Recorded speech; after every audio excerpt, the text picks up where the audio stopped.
Is this thing on?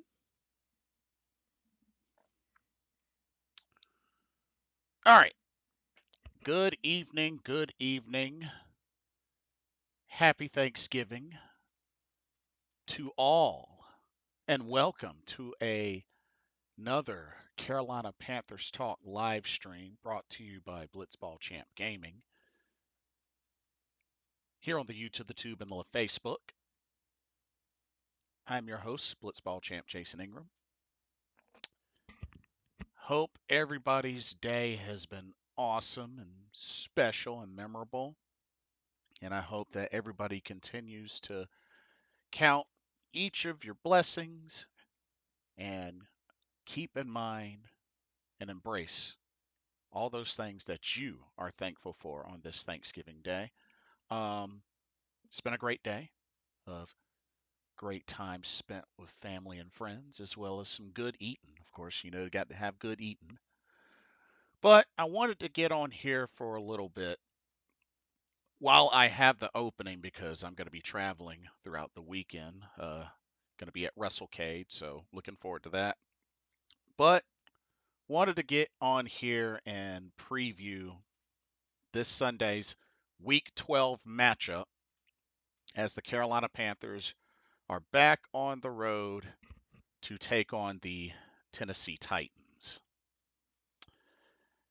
Now, as shocking as it may be, this is actually a winnable game.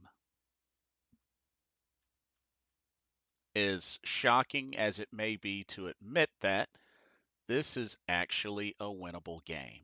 I can't even believe that I'm saying that, but this is actually a winnable game. Um, but the team really they're going to have to be flawless in order for them to really stand a chance. But we're going to go over the matchup. Uh, like I said, it is on the road, and I have to tell you, the injury report is looking kind of bleak. Yeah, there's who.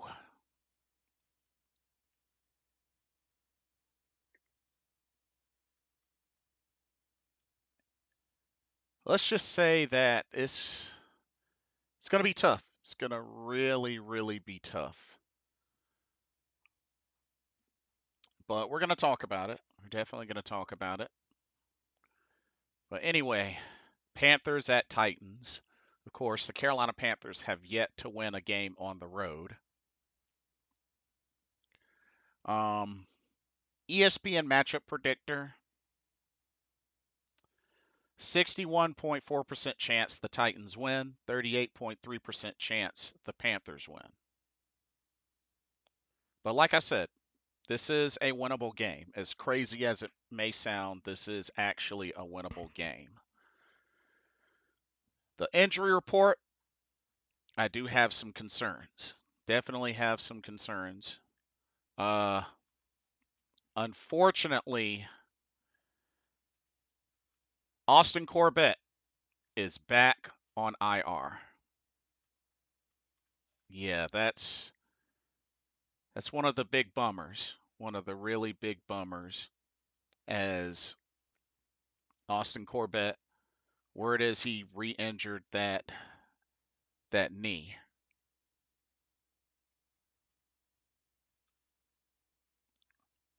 And he is done for the season.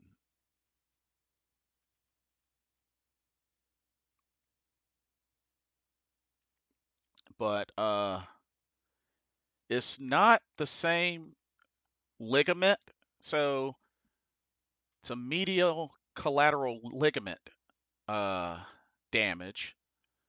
It's not the same ligament,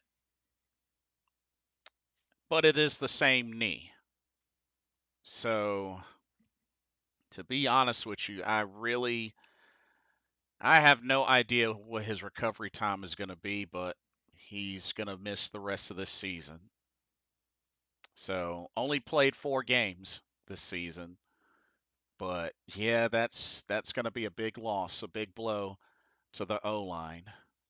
So yeah, and also DiCaprio Boodle got placed on IR as well. So yeah, just the injury bug has been hitting the Carolina Panthers rather hard, and it is showing no mercy whatsoever. Um, tight end Hayden Hurst missed another practice, still in the concussion protocol. CJ Henderson, however, was a full participant. He's still in the concussion protocol, but it looks like he is potentially on his way to being cleared. So, positive step for him because, I mean, they're pretty light in the cornerback position. We also have J.C. Horn designated to return off of IR, as well as Utor Gross Matos. So, just a few people coming off of IR. Um, and those players were actually limited. Uh, J.C. Horn, Jeremy Chin, Utor Gross Matos, and Sam Franklin were all limited. Frankie Louvu, Marquise Haynes were full participants. Taylor Moton returned practice, the full session. Mr. Gemini, welcome to the stream. Happy Thanksgiving. And Bryce Young was a full participant. So, so yeah. I mean, we're getting some folks back. That'll definitely help. But man, more wear and tear on this O line, especially after losing Corbett for the rest of the season. So this is going to be tough, y'all. It's going to be really, really tough.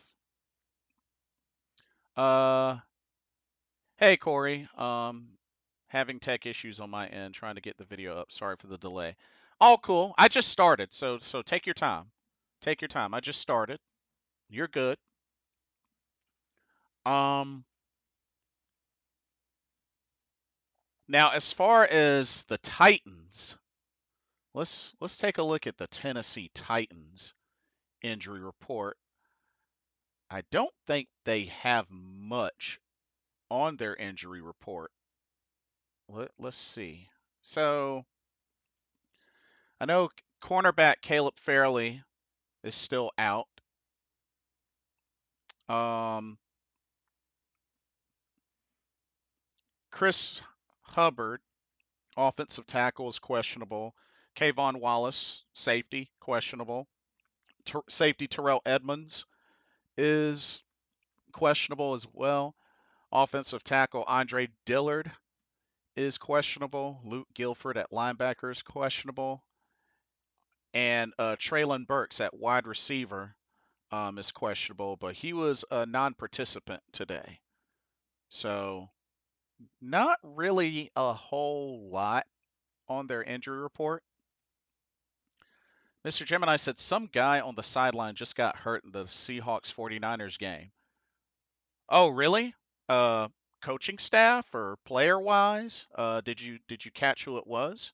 Any idea who it was? Um, they got a small handful of folks on injured reserve. Defensive tackle Shaquille Brown, running back Hassan Haskins, wide receiver Kieris Jackson, Julius Chestnut at running back, Nicholas Petit-Frere at offensive tackle, and Chance Campbell at linebacker. That's who they have on injured reserve. But it's other than that, the Titans injury report is kind of small. So I feel like they're going to be coming into this game with probably not a whole lot to worry about health wise. Damian Hernandez, welcome to the stream. Happy Thanksgiving. But looking at this matchup, the Thanksgiving games suck this year. Yeah, I did catch some of the Green Bay Detroit game, which Jordan Love, he went off today. Jordan Love went off. Um, Dallas destroyed Washington, which that did not surprise me that much. And I see that the Seahawks 49ers game is still going, which, well, that's only in the second quarter. So, so that's still pretty early, but 14-3 49ers. But looking at the Titans, uh I believe, I wonder what the word is. I believe that, I guess Will Levis is still the starter.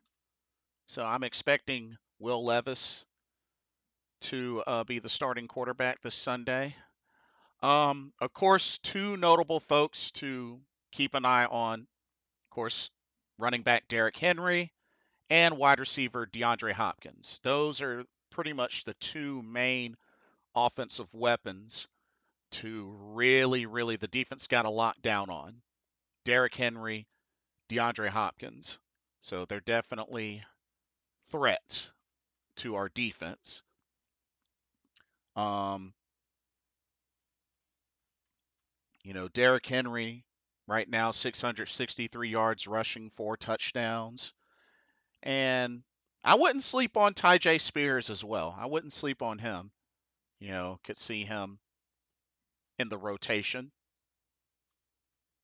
And of course, DeAndre Hopkins, he's been tearing it up, 650 yards receiving, 4 touchdowns. So, Chris Moore has also been doing a little something something. Uh, 239 yards, but he has, or actually, I thought somebody on here had. Oh, I was looking at the wrong stat. I'm sorry. Nick Westbrook Ikane, who has 3 touchdowns, 240 yards receiving. Um, but I think overall, just getting pressure on the quarterback, because Will Levis has been playing pretty well. I mean, 857 yards passing, 6 touchdowns, 2 interceptions. Will Levis has been playing pretty well. So definitely don't underestimate Will Levis, but at the same time, got to get pressure. Got to get pressure on Will Levis and really stifle the offense from getting into a groove. Because, like I said, you know, our run defense has been pretty bad, and they have one of the best running backs in Derrick Henry. And then DeAndre Hopkins has showed that he can still be a threat in the receiving game. So we got to definitely be locked in on DeAndre Hopkins. But like I said, those are pretty much the two biggest concerns on offense for the Titans. Now for the defense,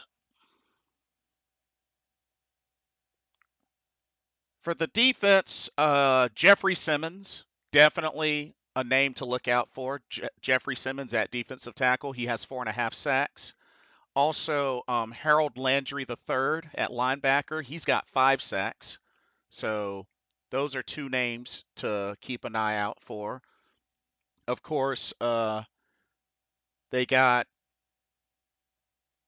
who else do they have? Of course, Sean Murphy Bunting at cornerback, a name to keep an eye out on. Aziz Al Shair at linebacker.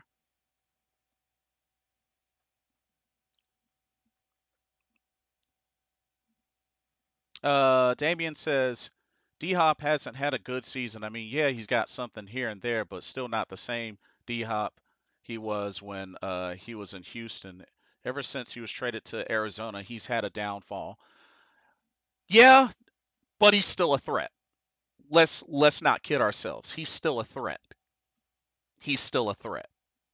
Now, has he put up the type of stats that we normally are used to him seeing? No, but he's still a threat. Let's keep it real. He's still a threat. Um, Super Trebo, happy Thanksgiving. Welcome to the stream. If Will Levis outplays Bryce and Bryce throws more interceptions and plays bad, it's going to look bad. Well, I mean, Super Trebo, Will Levis has been playing pretty good this season. I mean, 800 over 800 yards passing when he came in, 6 touchdowns, 2 interceptions. I mean, the dude's been playing better than Ryan Tannehill. You know what I mean? So, I mean, it's not like Will Levis has been sucking so far, So, I mean, if he outplays Bryce, will it really be that much of a surprise? Will it really be that much of a surprise? I'm just saying. I'm just saying. Ever since Will Levis has come in and start, he's been playing pretty dang on good. I'm just saying. Um, so I mean, Aziz Al-Shire, um, Jaleel Johnson, or not Jaleel Johnson, Jeffrey Simmons, Harold Landry the third at linebacker. Those are some names to keep an eye out on the defense for. Um, oh, Corey, you made it What's in. good, man? Hey, hey, can you hear me? Yeah. Oh, okay, there we go. Cool deal. Um, but yeah, everything uploaded fine for you? It's still uploading right now. Oh, okay, The gotcha. video that we're gonna use. Oh, okay, gotcha. No problem. Yep. Mm-hmm. Mr. Gemini says, I don't know who exactly who he was in this game is really going to be a test for the run defense. Gotcha, gotcha. Yeah, I agree. I agree. Um, so Damien says Levis fooled every hater that was talking crap about him since he lost the Natty.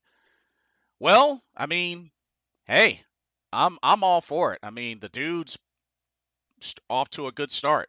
Off to a really good start. Jeffrey, Yeah, welcome to he's the had a few stream. Happy good Happy games. Yep. Thanksgiving. Oh, what were you Shout out saying? to Sean on my stream. What's going on, man? But Yeah, Will has had a couple of good yes, games here. indeed. I think he's on the right track.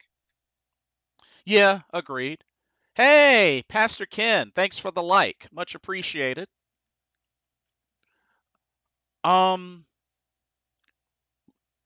I don't know if you got a chance to look at the injury report, but I have not. so Hayden Hurst is still in concussion protocol. Oof. Um, so is CJ Henderson, but CJ was a full participant. So it will probably, Wow, we got a long list on both sides. yeah, although it was a lot of questionables for the Titans. Shout out to Um, Katie, shout out to Torian. Happy Thanksgiving, Pastor Ken. Good to see you. It's already Friday Come there on in. in Thailand. That's what's up. You have a blessed day as well. Um, we know we got Jeremy Chin designated to return from IR. YGM designated to return from IR Mhm. as well.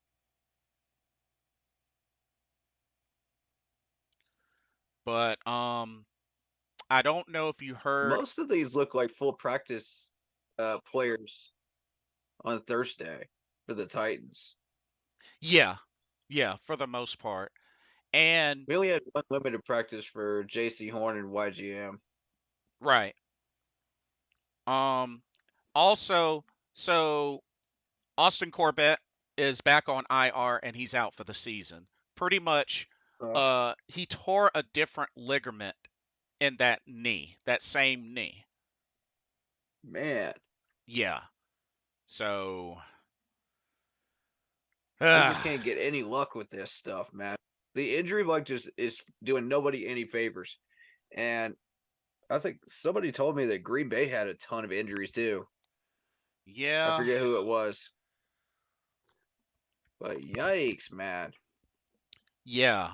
So it's going to be tough, but as I said at the beginning of this video, this is still a winnable game.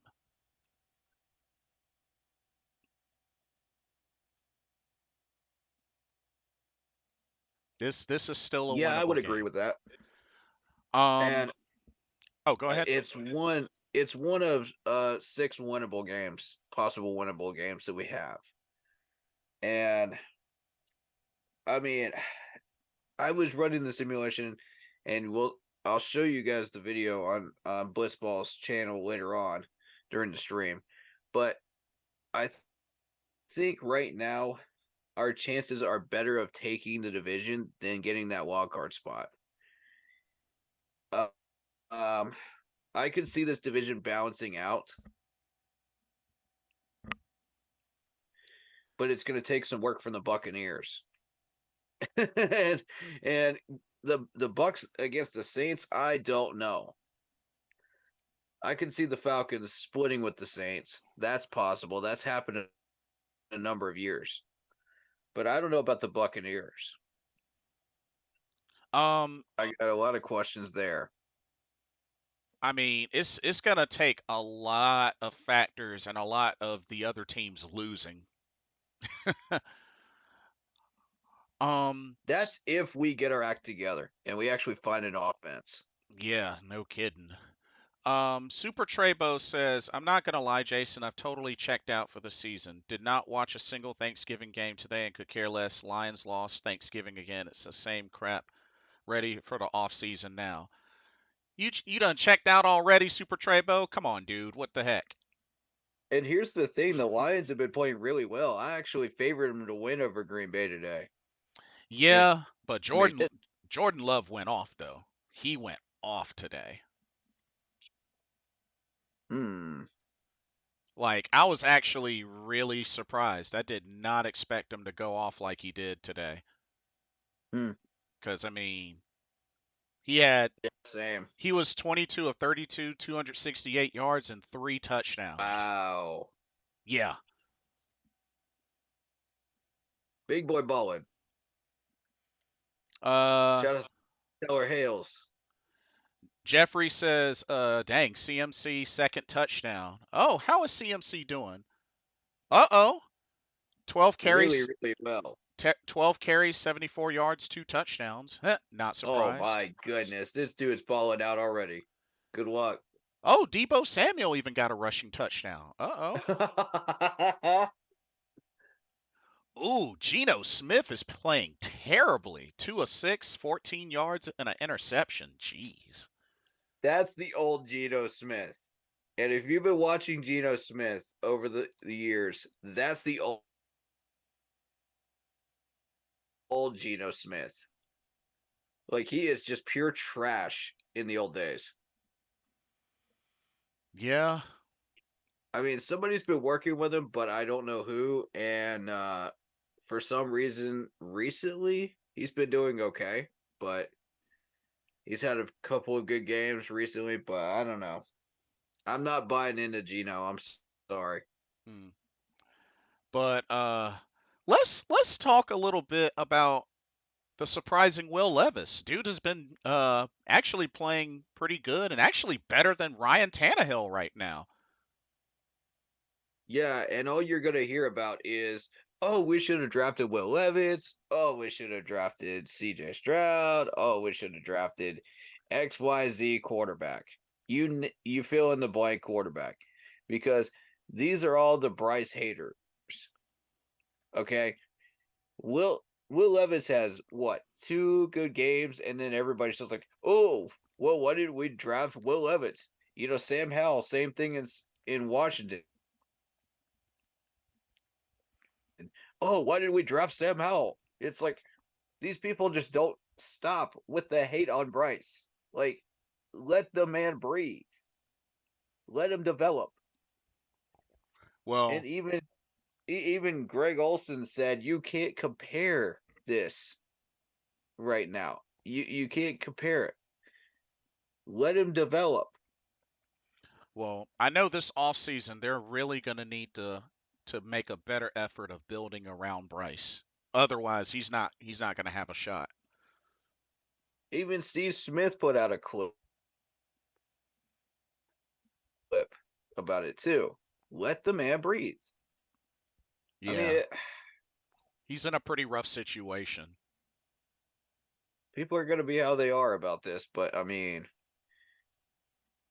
you know, it's interesting. These are the same people that wanted us to draft a quarterback. You know, they didn't expect us to go up to number one, and these were the same people that were happy about going up to number one, and then they'll find something to complain about every time, and they'll be like, okay, well, this is wrong, this is wrong, this is wrong. Once you get a quarterback, we could get the next Peyton Manning, and they would still find something wrong with him. That's the type of people we're dealing with. Oh, he's not throwing enough deep passes. He's not doing this. He's not doing that. You know, it's like, come on, leave it alone, man. Now I get it. You know, I get it if you're complaining about how much we gave up for that number one pick. You have a legit argument, you know, but Mm-hmm. let Bryce breathe. I see something in this man. I'm still on the train. You know, I watched him during training camp. He looked great. Watched him during the combine. Looked great. You know, I watched him during preseason. He looked fine. Mm-hmm. Why would you put him in if you didn't trust him to learn an offense at the NFL level? But oh wait, you have Frank Wright Mm. and our quarterbacks coach, who were terrible quarterbacks in their time, that are trying to teach a number one pick one quarterback how to play at this level. It does not work, ladies and gentlemen. It does not work. So, Why? so a few rankings to take note of, which I'm back on NFL.com because they don't have like the full preview on Panthers.com. Um, they actually have the Titans listed as ranked 29th on offense, 16th on defense, 28th on passing, I and on and defense. Wow. and 28th on passing and 21st on rushing. Ooh, interesting. We could take advantage of that. So for Carolina, it's 32nd on offense, 6th on defense, 29th on rushing and passing. Y'all hear that? Sixth on defense. For all the people question where our defense was. Get a clue. My man Blitz found that. They were questioning that earlier, man. I Well, saw that in a post and I was just like, really? I was like, go ask Blitz. He's the one that found it. well, I well the didn't find that. well the thing is, I mean, there's still a bend but don't break defense. It's just Yeah. some weaknesses are I'm starting to not saying it's perfect, right, right. but it's a Yes, top 10 defense.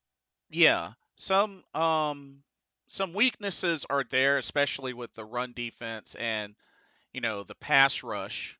But And I the corner mean, spot. they have showed that they can at least get off the field and get the ball back into the Yeah. hands of the offense. But they're going to really be tested. Yeah. Have these people paid attention to the third down numbers? The third Yeah. down numbers are exceptional this year. Oh yeah. Yeah. That was one of the things we had trouble with in the past, wasn't it? I believe so. Yes. Yeah. So third down Even with the efficiency. veterans that we had, with Thomas Davis, Luke, and all them, we still had trouble with that back then between 2016 and 18. Yeah. Now, to be honest with you, bro, really the only concerns that I have with the Titans offense is just, Derrick Henry and DeAndre Hopkins. Like, I don't know if there's any other particular names on that offense. DeAndre Hopkins needs to be covered by Dante Jackson, and I will not accept any other corner covering this man because he will roast you into next year. I've seen DeAndre Hopkins' speed. I know who this dude is. I know what he can do. I've been familiar with him since he was in a Clemson uniform. Okay, guys, come on. That's You right. got to pay attention to the speed this That, man has. that's right, Okay, dude. there's a Dude. reason making this type of money, and the hands he has are incredible. And he's a product of the Clemson wide receiver university. We've been turning out great wide receivers for years under Dabo Swinney. Years. Don't get it twisted. This is one of many. You got Sammy Watkins. You got T. Higgins. You got Hunter Renfro that's with the Raiders. You got uh, a few others, Oh, that I can name. Sammy But Watkins these guys played came at out of. Clemson. Yes, he did. Oh, I did not know that. Oh, Yes, okay. he did. Sammy Watkins is a wide receiver from Clemson. Yes, and Hmm. he was a major factor in that offense too. One of the major leaders. Oh, okay. Right on. Yep. Right on. And if memory serves, that was the year we had Deshaun Watson. Yes. That's what I'm Yes. trying to think. I think so. Yes, when he was a Clemson Tiger. But yeah, all of these wide receivers come out of Clemson, man. Dabo Swinney knows how to recruit wide receivers and develop them and prepare them for the NFL level. And not just develop them into players, but grown men, Yeah. you know, And capable of making big money and making big time plays and big time decisions. and So and with just with as DeAndre Hopkins, he has to be put on Dante Jackson. And the reason I say this is Dante Jackson is a veteran in this corner room. None of the rest of these guys have faced that type of speed in the league for that long, and been able to lock them down to the level of Dante Jackson. mm, Now, I'm not saying Dante won't get burnt a few times in this game. I'm not saying that at all. That's that's more so DeAndre Hopkins' speed than it is Dante Jackson's ability to cover him with closing speed, because we know Dante Jackson can't keep up with some of the top 10 wide receivers out there. We've seen that. He's gotten burned, and he'll take bad angles on tackles sometimes, hmm which is a horrible thing when it comes to DeAndre Hopkins, because if you take the wrong angle on DeAndre Hopkins, he will roast you into next year. Do not take the wrong angles, sir. Do not go for the ankles, because he knows how to get around that. He's been doing that for years. Um, but and I Tyler Hale says Dante Jackson needs to play man-to-man lockdown defense better. Our whole secondary does. Um, there's advantages and disadvantages to that. If you put Dante Jackson man on man with Nuke Hopkins, hmm we call him Nuke down in Clemson gotcha. in UK. So if you hear Nuke in the stadium, you'll know where that nickname comes from. Duly noted. Comes from Clemson country. Um, it's not a boo, it's a Nuke. Like Right. we were doing with Luke. All right. Um, but if you put those two man on man, just one on one with no safety help, oh, that's not going to end well. Because DeAndre Hopkins will roast him about 6 out of 10 times if he doesn't have any help. hmm So he's got to have that safety help over top. I would recommend doubling up DeAndre Hopkins. I think it's a good idea. As Um, far as their other wide receivers, I don't know how much of a threat they're going to be, but him, I do know very, very well. there's also Nick Westbrook, Ikine. who has 3 touchdowns, 240 yards receiving. But, like you said, definitely DeAndre Hopkins is the main man. And as Damian said, we know that his numbers haven't been the same Yeah, he's since after he left Houston, but he is still a threat. Hands down, still a threat. And as a matter of fact, Damian says D Hop equivalent to TO. How do you feel about that? oh wow. Um, in certain ways, yes, but also in certain ways, no. Um, To always had that egocentric attitude about him, and D Hop is a very humble man. If you've ever Yeah, met him or I, listened to him talk, I was gonna ask, has D Hop ever really been a diva? no, no, he hasn't. Oh, okay. And out of the Clemson wide receivers, I think it was Sammy that got in trouble for the drugs, Oh, wasn't it? Or was it D Hop? No, uh, one of those two. I don't I think it was Watkins. I don't really It know could of have been any. Martavius Bryant. I don't really remember any sort of terrible history with D Hop, It to be could have been honest with you. Martavius Bryant. It's one of those three. Um, I don't I don't know which of the three it was. I think it my odds are on Martavius Bryant because he went up to the Canadian League. So I think, he ended up getting suspended like twice, whoever whichever one of these guys it was. And I think that said player may have gotten cut from the team that Oh, they were on. oh, apparently.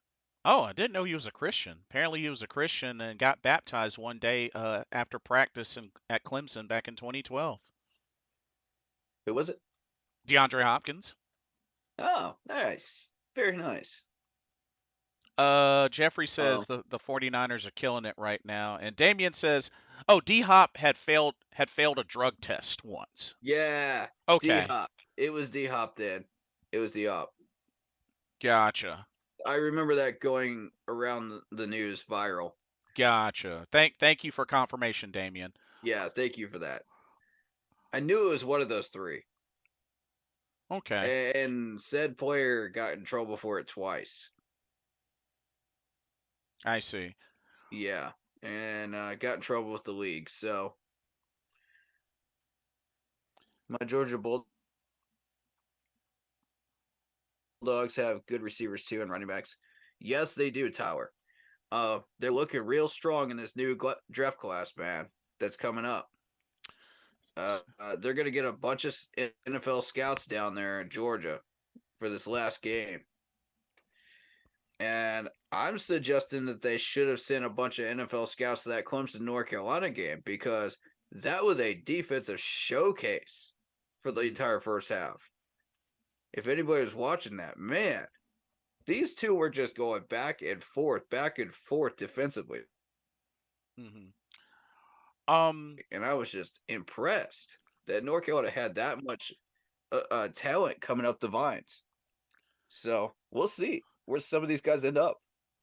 so you definitely agree, double teaming D Hop, maybe get some extra over the top help. Yes, absolutely, yes. It's essential. Otherwise, he's going to roast you. And then let's not forget Derrick Henry. Yeah, Derrick Henry is going to be the biggest problem that we have because we don't have a run defense. Nobody knows how to get off our blocks and properly tackle this dude. Plus, if you even do manage to get a hand on him, he's still going to brush you aside. Yes, and don't forget they also have Ty Spears, the rookie from Tulane, a smaller, kind of a smaller guy, but I assume that he's going to be in the rotation as well with Derrick Henry. How many But yards does he have this year? Derrick Henry, Because I feel like a smaller guy we could probably tackle better than. oh, Ty Spears, he has Yeah. 248 yards rushing, 1 touchdown. Okay. That's not exciting. That's Yeah, but they do that's have like something we may be able to handle they do if we can have get off our blocks. they do have a combo though with Ty J. Ty J being the smaller guy, and of course Derek Yeah, is what more of type the of running plays are they using though? See, that's the thing. That's my question. If they're using him in really advanced rushing plays that we can't get off our blocks and handle, we're going to be in trouble. and of course Yeah, Derek Henry. He's a big guy. I mean 6'3", two hundred fifty we showed a pounds. little bit of progress on stopping the run last game, but it's a drop in the bucket once we face Derrick Henry though. All that progress is going to go out the window. Right. And with That's him, what I'm worried about. These guys are going to revert right back to where they were before they made that progress. After Derrick Henry runs them into a brick wall. yeah, because I mean, after all, Mm, he's a much bigger guy. I mean, yeah. 6'3", 250 pounds. I mean, yeah, that'll be quite. Like I said, I think that'll be But quite a man, the combo. dude runs like a freight train. The combo of him and Ty J Spears. I think that Yeah. we got to really be on the run defense like tight. I feel like Brian Burns, Derek Brown, and Luvu are the only ones that could finish tackles on our defense. Yeah, I would agree with that. Um, Troy Hill is making some progress, Hmm. and I feel like Dante still knows how to do that at this level, but you've got to keep that muscle memory going, and that's the problem. These guys are having trouble with that, developing him. You got And to continue developing these players. You cannot just we'll leave him alone. He's having some success. We'll leave him alone and well, just not not do anything with them in practice. well No, not you on, got to keep developing them. It's muscle memory. well not only that, but also at a time like this, I don't know about you, but I'm really missing Shaq Thompson, especially for his run stopping. Yeah, I agree. Shaq was an exceptional run stopper, and I know a lot of people are not going to want to hear that out there because they think it's flip flopped. No, he was actually very good at run stopping. Oh If you yeah, actually look at his numbers, he was good at it. His coverage was trash though right, for a exactly. number of years, and I I am thankful that people see the actual side of Shaq that they need to see because now we're starting to look at him with real eyes and say, okay, this is what he can actually do. This is what he actually can't do. Now, what do we do with him? You know? And once we get him back, it's just like, okay, now what? Because if we're already talking about trying to ship off Brian Burns and we're trying to ship off this player and that player, Shaq won't be far behind. He'll be on that list too. Hmm. I mean, people are going to start bringing him up real quick. We get Jeremy Chin back soon. That should help a little. Yeah, he's A little bit, but the problem is you're putting him at linebacker. He needs to be at safety. If you take a look at the difference between the tackles he has made at safety versus linebacker when he was actually in the 4-3 and used properly, I think you'll notice the difference. Through 9 weeks. Through 9 weeks of a regular season, because that's where we put him through 9 weeks of a regular season is at linebacker. So, do you have those number comparisons? That could be helpful for people. so like for when like his first season to now. Just like one full regular season of him just like playing at safety, up through week 9, up to where we are, versus him at the linebacker and his numbers up through this year at week 9. I mean, hasn't he played safety the entire time this season? No, he's played linebacker. they've got him at linebacker. They've been blitzing with him in the 3-4.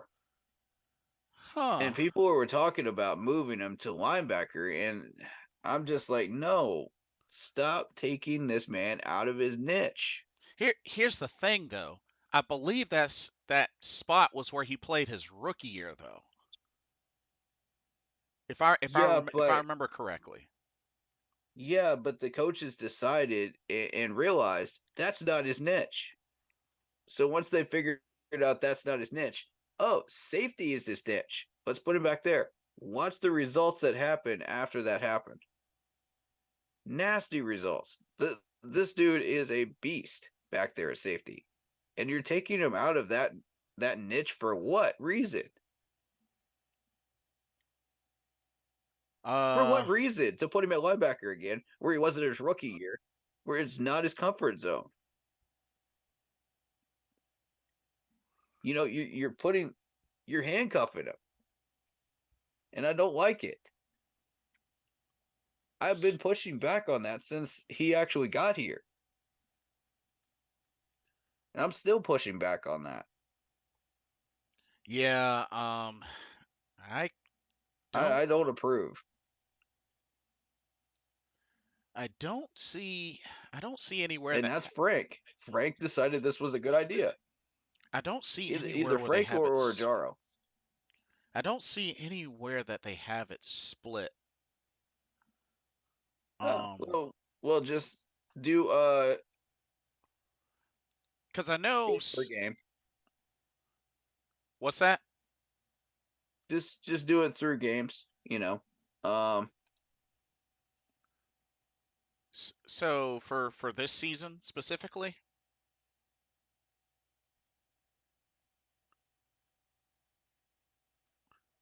because I know so far, he has 23 total tackles and a through sack. week 9.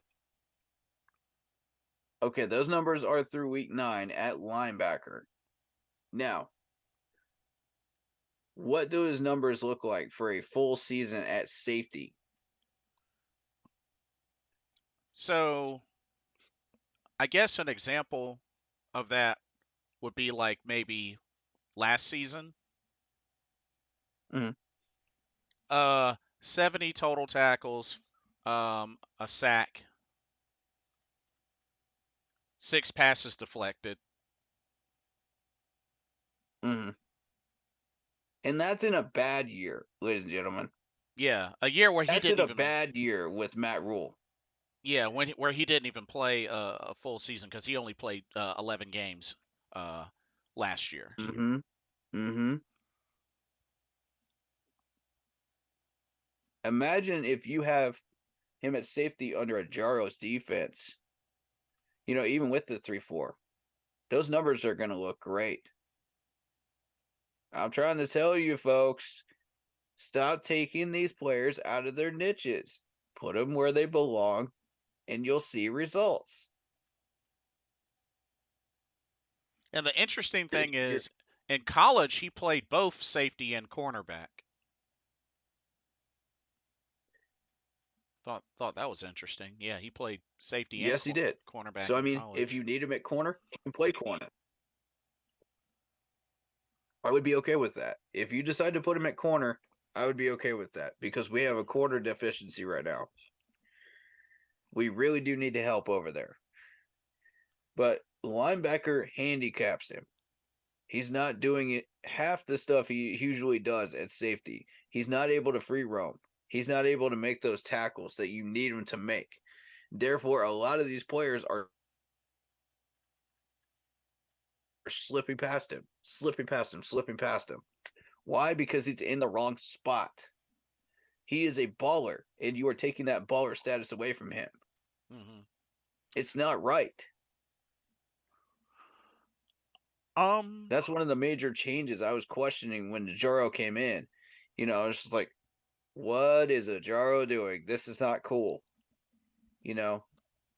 and then we did go from a 4-3 to a 3-4 between the seasons, so I don't know if that really had something to do with it, Yeah. but And to be fair, neither one of us really understood the 3-4. I So we're still just like, don't. okay, we accept this now.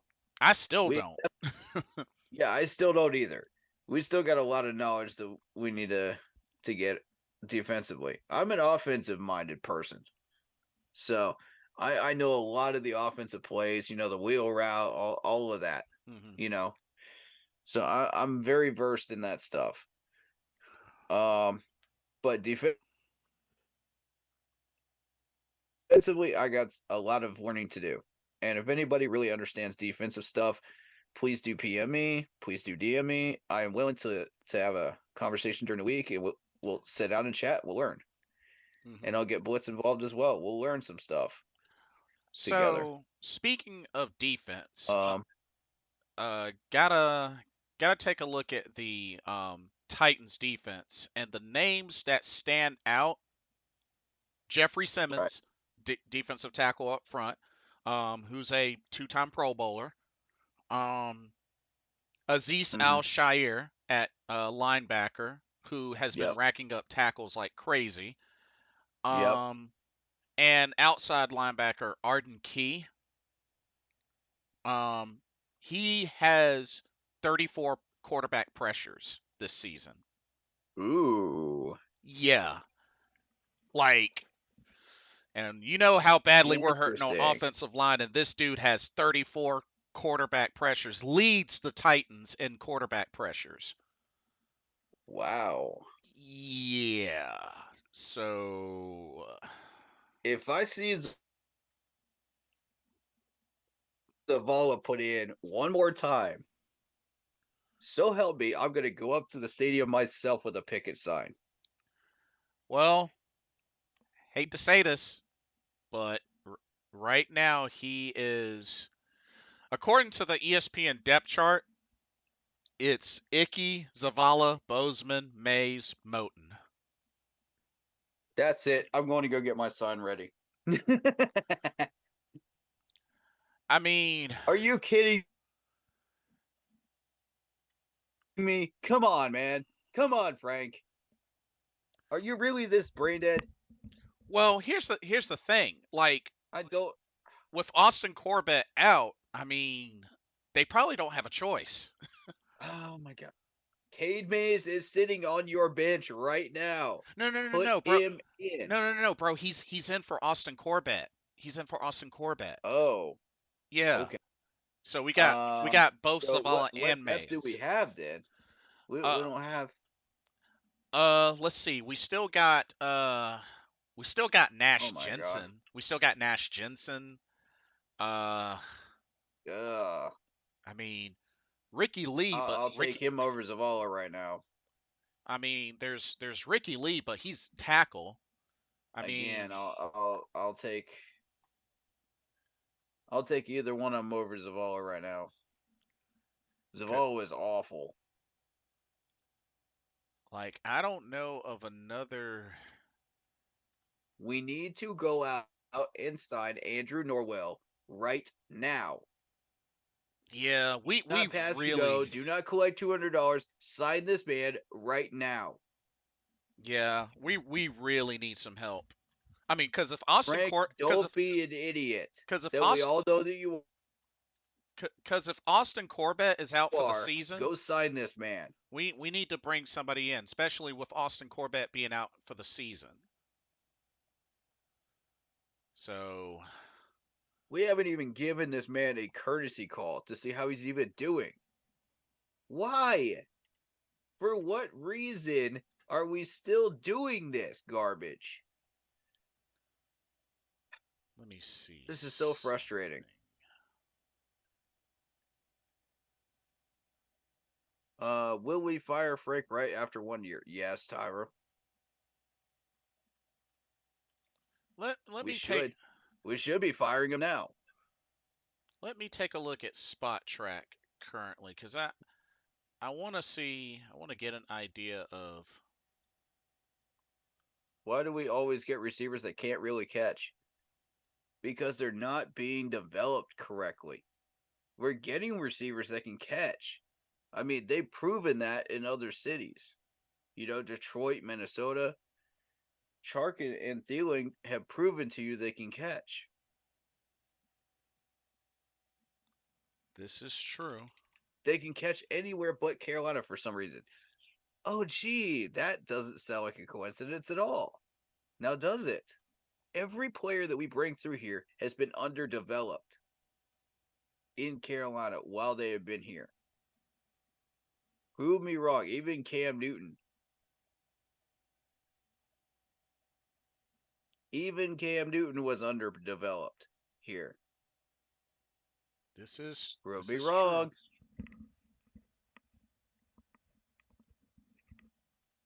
That's But coaching.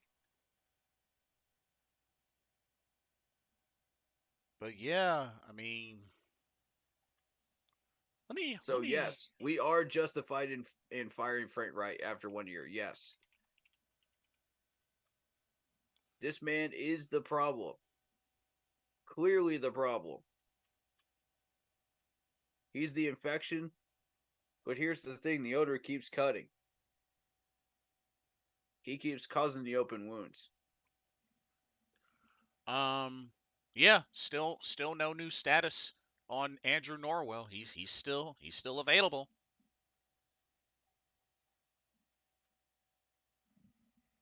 I mean, I don't know what to say. I really don't know what to say at this point. Other than you're an idiot if you don't pick him up. You really are an idiot if you don't pick him up right now. With the massive gap in injuries right now on this offensive line, why wouldn't you? Management, get a clue. This yeah. ain't Blues Clues. You don't need to look for a clue to figure out that this is the right move to make. We don't need to search the mailbox. Okay? Come on. We didn't just get a letter and all of a sudden, oh, this letter says sign Andrew Norwell. No, I don't. I Yeah. don't have any answers for this management. Other than Yeah. why are you still here? I mean, the only other person, Why? I mean, he's a little bit older. I mean, there's Justin Pugh, but I mean, Yeah, I would take him. I would yeah, take him. At but this point, we're desperate. yeah. Um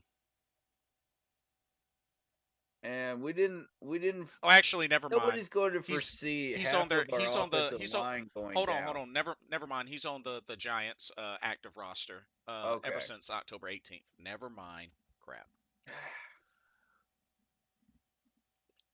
So I mean, well, Nor was your only option. And it's not like we were going to be able to foresee all of these injuries happening. yeah. Um Nobody can foresee like a ton of injuries happening and screwing up your offensive line. But half of these injuries happen during practices. mhm. Jeffrey says, I hate the 3-4 defense. That's why we giving quarterbacks all day in the pocket, no pressure. Um, it really just comes down to having the right personnel. It's That's not really what it comes down to. it's not the 3-4 defense itself that you hate. It's the fact that we don't have pressure because we don't have the personnel for it. Yeah. And we need somebody that can be an opposite of Brian Burns.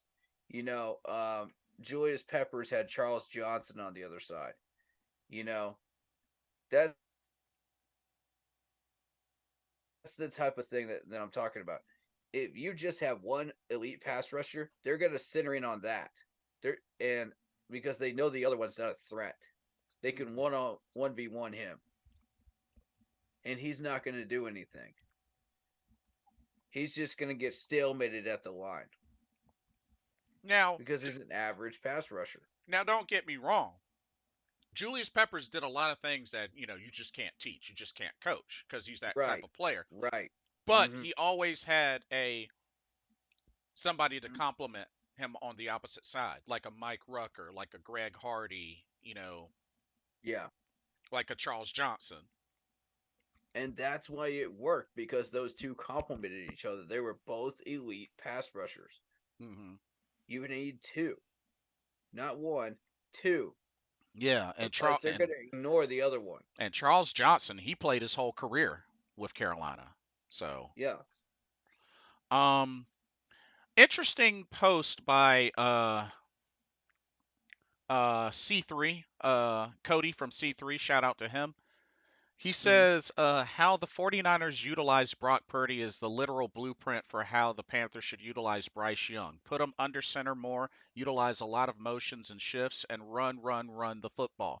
That Shanahan system is what we need here in Carolina. Thoughts?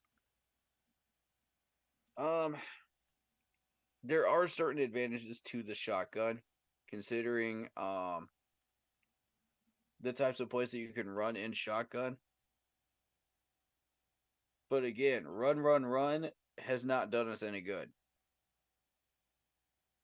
That's not doing us any good with this offensive line being what it is. You Yeah, got to that. fix up this offensive line first.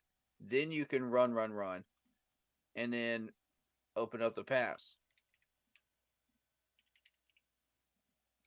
Um. But there's certain situations where you can go, okay, third and short, where you can go play action. They're not going to be looking for it. You can go tight end flat, you know, out of a shotgun. Because if they see shotgun, shotgun, shotgun all game, they're going to go, okay, well, let's set up to face a shotgun. Mhm. If you are going to be doing both in the game, which I would suggest a mix of both, that way, okay, on a third and short, they see you lined up right next to the line. But then you go play action, they're not going to be looking for that tight end. Nobody's been looking for those tight ends all day. And you Mhm. got yourself first down, 5, 6 yards down the field. Easy tight end flat. Yeah. This is the type of stuff that we need to be running with Bryce Young until we can get an offensive system that we know is going to work. Um, because what we're doing is obviously not working, and we're just shooting ourselves in the foot. Basically, Mhm. we are so predictable play calling wise. If Ray Lewis was in right now, he would know exactly where that ball was going 75% of the time that we were moving it. Oh, no doubt. No doubt. And he would have shut those plays down in 5 seconds. Mhm. And Uh, I would have been like, well, better luck next year. um. But luckily we have a Luke Kuechly, in the booth that can counteract that and say, okay, we need to be running this, we need to be running that. We, Which is a fair point. as Luke Kuechly is concerned, he's seen everything in the game. Mhm. So if he's got any offensive pointers, as a defensive player, because as a defensive player, you got to prepare for every offensive scheme known to man. If you're Luke Kuechly, Mhm. That is a good point. so he's seen it all. So if he's got offensive suggestions for us, we are open ears. Like I am open ears to that. Even if it's an older system, it still checks out. You know, we can still Um. try it. We got a suggestion from Damien. Okay. Damien says that they should get Shaquille Leonard. Thoughts on that? I'm not as familiar with him. Tell me about it. The linebacker from the Colts that they just released. Linebacker for me. Where? You cut out. From the Colts. He was a two-time Pro Bowler. Um, and also, or excuse me, three-time Pro Bowler. Hmm. He actually led the league in forced fumbles back in 2021, led the league in tackles in Okay. 2018. Uh, his production has gone down some, of course, due to he had gotten back surgery and he had dealt with some concussions here and there. So he's taken a beating in 2022, but Mm, they limited his snaps this year, and that eventually led to him getting released. So, I mean, he hasn't played a full season since 2021. Um, mm-hmm. I mean, could he help? Sure. It's just a matter What of does he if specialize in? yeah, it's just a matter if right now he's worth going after. Cuz I mean, he's going to cost some, at least his last contract was a 98 million, a 5-year, $98 million contract, which was Oof. about which was about an annual salary of 15 million, or excuse me, 19 million. No, So no, we don't have that kind of money. that's the only thing. And We don't have that kind of money. That's a no from me. so unless he was willing to take a real serious pay cut, He won't. I don't see it. If he's still floating around in free agency at the end of the year, we'll take a look at him. But when we got more money on the board.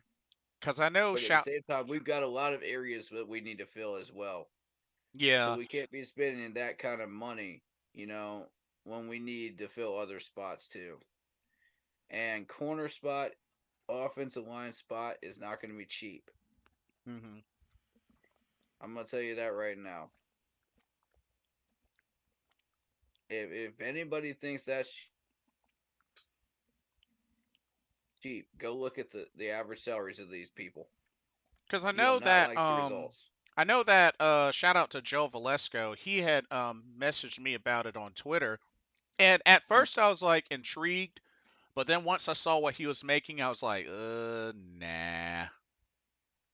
Um Um, Jeffrey says we have enough broke down players. Ouch. I mean, the injury bug I'm not. shows no mercy. So, Is he a injury bug player though? See, that's the thing. Like I mean, he's dealt with some his injuries. snaps went down because of his production. Yeah. Okay. So, and it's Okay. not to say that he can't bounce back. It's just, the Yeah. last two or so seasons have been rough since after Mm, 2021. Damien says Shaq is a free agent, so y'all could probably get him for a cheaper price now that he passed waiver wire. Maybe, but I I don't know. mm. I mean, Um. cause I mean, a 3-time Pro Bowler, I don't expect him to be cheap. Just to keep it real with you, Damien. And I know his Yeah. production has gone down, but I honestly don't expect him to be cheap. If he is, I will be shocked. I will be very shocked. He will take a pay cut to try to come back here because he does like it here. But if you wanted to pay full price for him, oh yeah, he's gonna be expensive. Yeah, but I mean, it does I help. have a fun trying to get He is him. from South Carolina, so I mean, that helps. That is a So fair point, yeah, he is and I from think that's South another Carolina. reason why he may try to take that pay cut. Maybe hometown discount. Yeah, I Yeah, guess that's maybe, fair. maybe. That's fair. Um, Uh, Shout out to Winhow. Tower says we ran the ball better a little bit better on Sunday. True, but look at the defense that we were running it against. Um, and also our offensive line was opening up holes more so than protecting our quarterback, which tells me that this offensive line is more run block oriented than pass block, and we need the opposite in order for Bryce to be successful Hmm. and develop properly. So we got the wrong types of offensive linemen. Because if you look at the pass block grades, and I shared those on my page actually. I didn't think this topic would actually come up, but give me 1 minute. I'll bring those up for you. Yeah, go for it. Um, I think people will be very, very unhappy with that. Um,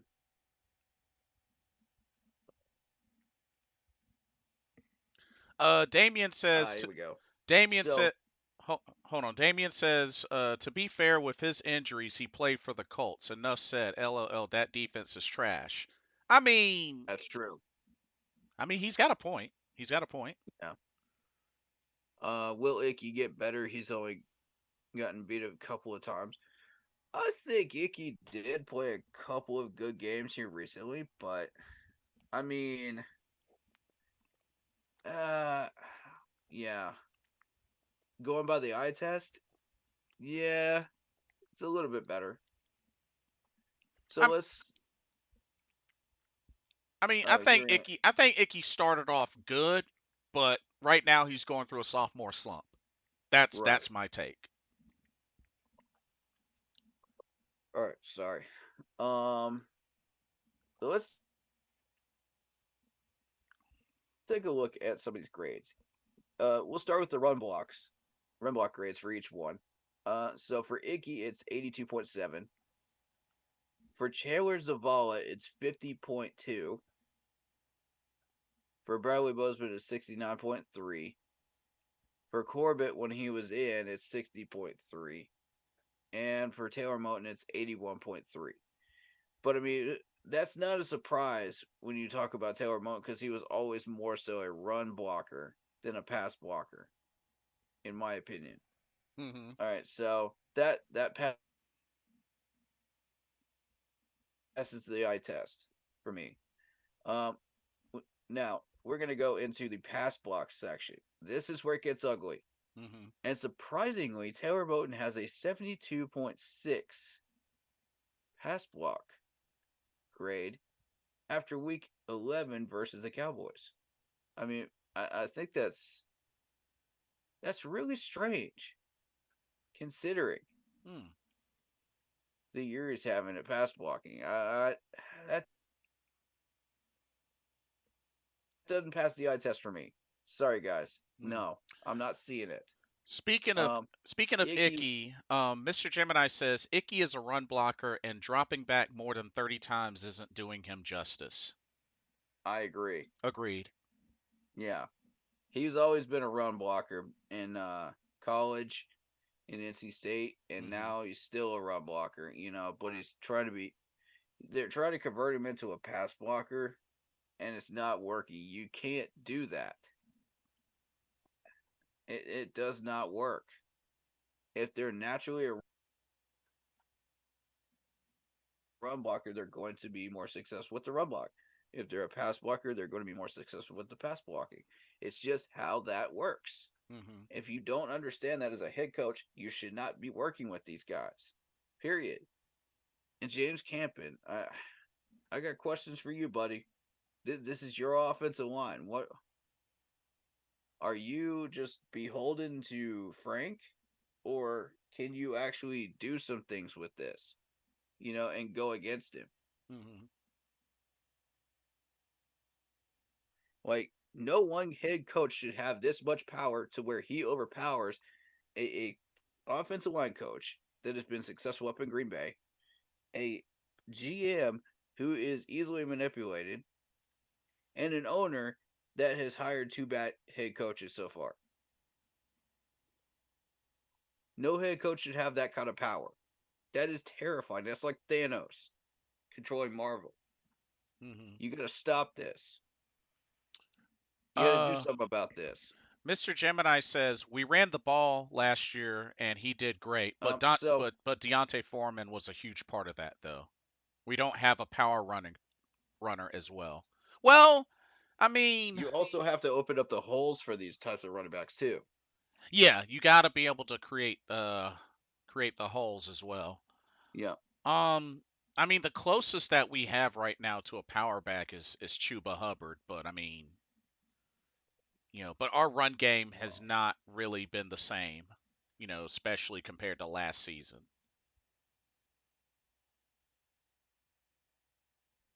All right. So, uh, Clay, welcome to the stream. He says 40% of Titans sacks come from their interior D line without blitzing. Shaking my head, this could be a long day. Are they Ooh, really that strong? ooh, that's scary. Are they really that strong? Because if you look at the middle of our offense, it's right there. Zavala, Icky, and Taylor Moton that are having the trouble right now. And we got to hurt Austin Corbett, so that's going to be even more of a problem. And not to mention, don't forget Jeffrey Simmons. That's a big dude. Cade Mays could probably hold out for about 3/4 of the year. I Jeffrey. feel like Cade Mays could handle 3/4, but not four Well, here's the against here's the thing. Leading that charge is Jeffrey Simmons, and that's a 6'4", 305-pound beast. oh That's a god, 2-time Pro Bowler. Hey, bleeding Carolina. Hey, Mr. Carolina, happy Thanksgiving. Mr. Carolina, happy Thanksgiving to you, man. Hey, are you free? Let us know if you're free. Come up in here if you're free. Jeffrey says, I agree. I think our offense would be better with a true power back. I mean, a lot of people are saying that, and I kind of agree with them. I see where you're coming from, Hmm. but I do like Chuba right now. I think Chuba is playing really, really well, and to a degree, he does show signs of power back. Oh, we got a I gotta be hashtag. We careful got a with what I hashtag MMS. We got a hashtag MMS. Make say it there make because sense. a lot of people are gonna take that out of context. Yeah, definitely, man. All right. But but yeah, when you look at it, Jeffrey Simmons, defensive tackle up front, dude that's a big body. That's a really big body. Um, Aziz Al-Shire, 6'2", 228 pounds. Oh my gosh. I mean, Harold Landry the third, 6'2", 252 pounds. They got some big guys in that linebacker core and at the Cade D is gonna line. look like he's having a rough game, but he's gonna be okay. You know, I'm actually gonna push back on all the Cade Mays haters. You know, Hmm. after this week, so because I actually do believe Cade Mays will be okay, and this will be the defense. You know, because these guys are so big and so strong and so powerful that you're facing a depth man. You know, of course you're gonna win. Uh-oh, Brock Purdy threw a pick six. You're gonna overpower that. Hey, Oh wow. yeah, Brock Purdy threw a pick six. Hey, the man's not perfect after all. He's actually a human being. Who would have Damien said. thought? Damien says, "My bad. Purdy threw a pick. Yeah. I just checked out the stat, but yeah, he Yeah. just threw a pick six. All right, so you ready for these pass block numbers? Yeah, go for it. These are where things get really ugly. You're not gonna like these. All right, so Icky, 23.6. Ew, Zavala is the worst one, 10.7. ew, We got Bozeman even coming in with a 22.5. ew,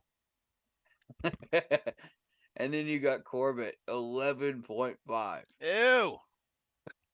Oh, God. Yo, yo. I got to throw this in here, No. dude. Why? Dude, Deron Bland today got his fifth pick six of the season in that Washington game. Oh, my God. He just broke the Fifth? record. Fifth? Yeah, fifth. Wow. What the heck? Way to go, man. Way to go. Yep. Ladies and gentlemen, Deron Bland of the Cowboys sets the NFL record with his 5th pick six of the season. If I they got don't, respect for him, and I got respect for Micah Parsons right now if for what he said about Bryce. and this dude is only in his second season. I got respect for both of these players. They better pay that man once his rookie season is over. They Mm-hmm. better pay Mm-hmm. that man. Yes, sir. Jerry Jones, don't be a fool. Pay that man. You might already want to start divvying up numbers for the guy's new I'm telling you, if you salary. don't, he's going to go to a division rival. If you don't, he's going to go to a division rival. He's going to come up and beat you 2 times a year. Shoot, I say if he becomes available, we better snatch him up like lightning. Mm-hmm. Yep. Shoot. Yep. Yep. We need corner help, man. This dude has 6 interceptions this season, and 5 of them are pick sixes. That's Wow. insane. Wow. That's nasty. Dude, I'm going to go ahead and Next tell you this. He might have just sealed the deal for Defensive level Player of right the there. Year. It's the next level. He might have just sealed the Mm-hmm. deal for Defensive Player of the Year. Yeah. No. Like, if he doesn't win Defensive Player of the Year, I'm going to be very shocked. Mm-hmm. Oh, and Dak threw 4 touchdowns, by the way. But continue. So yeah, these were the pass block grades that you're seeing right now. Ew. These are horrendous. Ew. So you got an Austin Corbett who is a 38.2 overall. You got a Bradley Bozeman is 57.4 overall. You got an Ike Aquana who's 56.9 overall. And then you got a Chandler Zavala who is 29.8 overall. Ew. Surprisingly, Taylor Moton comes in with a 79.4 overall. Which he's only given up 2 hurries? Yeah, that doesn't pass the eye test. Sorry. No. No, this man's responsible for at least 4 sacks this year. That does not pass the eye test for me. See, this is why you cannot trust PFF grades. Oh, Mr. Carolina's in Atlanta. Bro, This have is why you fun. can't fully Enjoy trust them. yourself. They're wrong. But yet Austin Corbett gets credited with 5 hurries? What? Oof. Oof. Bozeman gets credited for 3 sacks, 3 hurries. This might be just against the Cowboys. I think it was just against the Cowboys, though. Damien says Washington is regretting trading Sweat and Young now. What did the Bears Yeah. do immediately after they got Sweat? Remind me again? Yeah. You guys are fools. Why? For what reason? Run, explain yourself, sir, because this is one of the dumbest moves you've ever made. And I'm not talking about the ones you've done as a Carolina Panthers head coach. I'm talking about the ones as a Washington head coach now. Yeah. This is horrible. See, Chicago even sees the value in this man more than you do. Ew. That's sad. When they lock this man in, they're just like, this dude's going to be the next Pro Bowler for us. He's going to be the next Julius Peppers for us. And you guys are stupid for not seeing it. We're going to make you pay for it now. That's what I'm saying. If the Cowboys don't pay that man, he's going to go to a division rival like the Green Bay Packers or the Vikings, and they're going to have to play him twice a year, and Dak's going to throw picks galore to this dude. It's been a known fact that Dak throws picks. So You don't want to throw that ball anywhere near him. If you're they would be total idiots if they let go of him and didn't pay him. Total idiots. So that's whew. So you got Bo's been credited with 3 sacks, 3 hurries, and I think these are Mm-hmm. just stats against the Cowboys. That's what I'm thinking. Um, you got Zavala credited with 3 sacks, 1 quarterback hit, 1 hurry. You got Icky credited with 1 sack, 1 quarterback hit, 2 hurries. So I mean, yeah, there's more than 2 hurries for the season for Taylor Moton. So yeah, this has to be just against the Cowboys. Mm-hmm. That's again, you can't just judge on the Cowboys game though, because we knew that the Cowboys D line was one of the best in the whole NFL going in. Yep. You want to. This is not a fair comparison, guys. Now, if you want a fair comparison, compare these guys when we play somebody that's around our caliber, which is Mm. really at the lowest of the league, such as maybe Arizona, a Tennessee Titans D line, maybe, or, or well, actually, not the Tennessee Titans D line because they're interior linemen, but still, maybe somebody of that caliber that's average level, you know, that's not going to present a gigantic threat to our O line. Then you can compare these grades and say, okay, this is what our O line is really doing. Mm. Yeah. Are they Fair really point. that terrible against an average level D line? If they are, we got a lot of things to fix. Damien says that I don't see Scary Terry staying in Washington any longer. Probably not. Probably not. Probably not.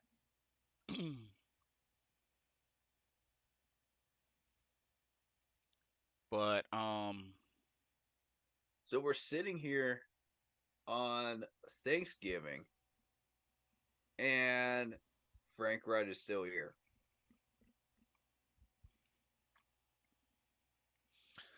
Mr. Gemini says you're making the point if they can't play against the best, then that means they suck. I mean, yes, the Titans do suck, but our O line makes them look like Pro Bowlers. That's the problem here because our O line is that bad, and we've had that many injuries. Yeah. I mean, at Um this point, every team looks like a Pro Bowler against us. all I know is we lost to the Bears. We really can't say a whole lot, Exactly. you know. So, I'll give a pass to our O line against Sweat, because Sweat is just that much of a monster. And also against Micah Parsons as well, because Micah Parsons is an animal. But beyond that, you know, if you're if you're not playing against players of that caliber and you're making them look like Pro Bowlers, there's something seriously wrong.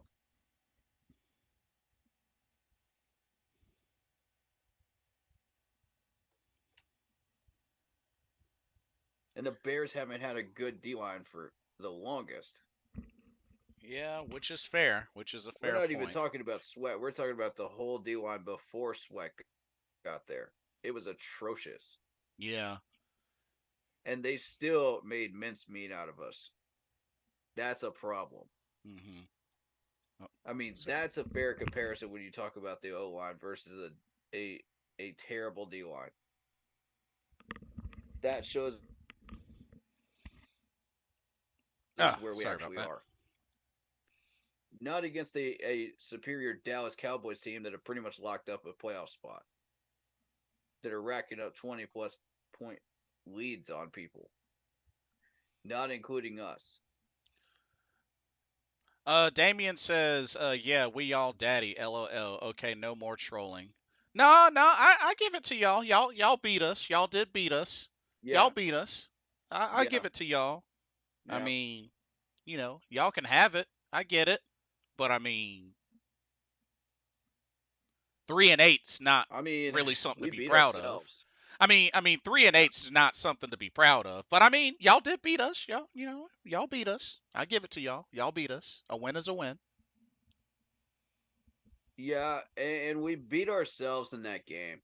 But two things I didn't like about that game, and it had nothing to do with the outcome of it, was one, the fact that the referees were led by a certain referee that was in Super Bowl 50, and two, the fact that all your fans came out and filled the doggone stadium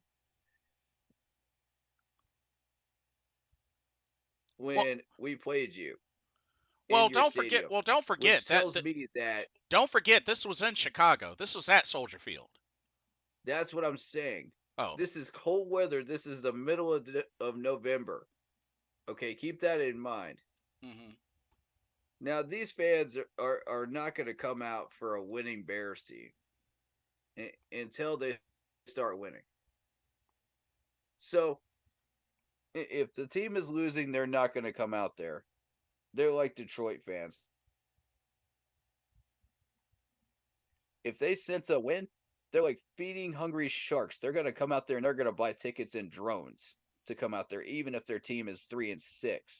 Mm. And I'm like, well, this is what we're dealing with because those Bears fans apparently think that we were shark bait even before we even kicked that ball off. Otherwise, they wouldn't have shown up. They thought they had a legitimate shot at beating us before that ball was even kicked off. That's not a good thing, folks. That's not a good sign. It's not a good look. Meanwhile, we got Cowboys fans taking over our stadium, Yeah. and we got a head coach that's telling them, "Oh, we're going silent count." Like, you idiot! You Yeah, he did give idiot! that away. He did Why? give that away. Oh, God, like, that is your coup de grace, Frank.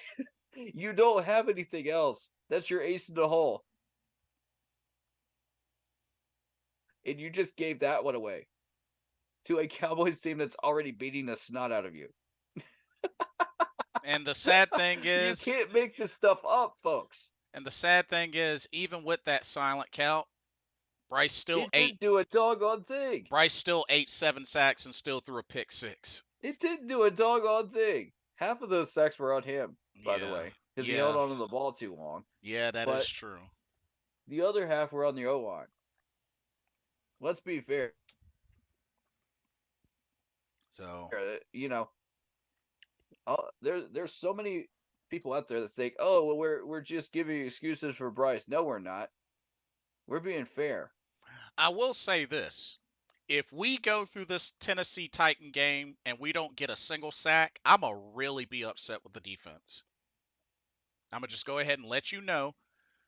Like I said, I'll be out of town, but if I come through and I look at those stats and we don't get a single sack, that'll be 3 straight games. I'm going to be very disappointed.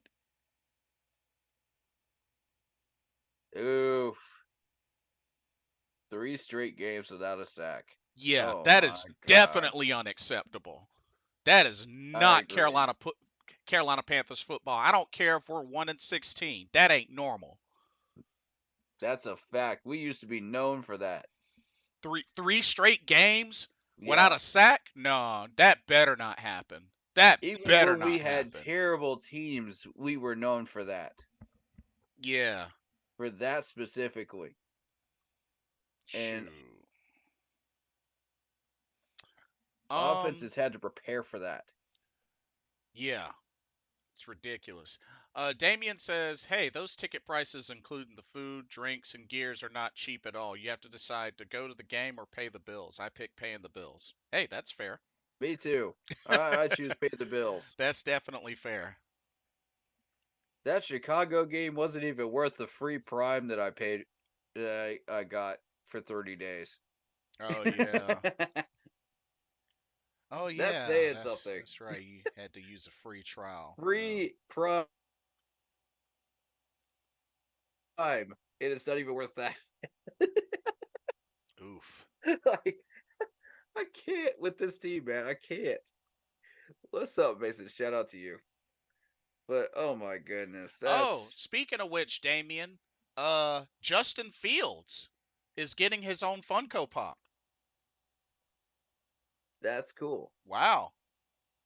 That's The cool. next lineup is Justin Fields, Roquan Smith, Aaron Jones, Justin Jefferson, Jalen Hurts, and Debo Samuel. Huh, not bad.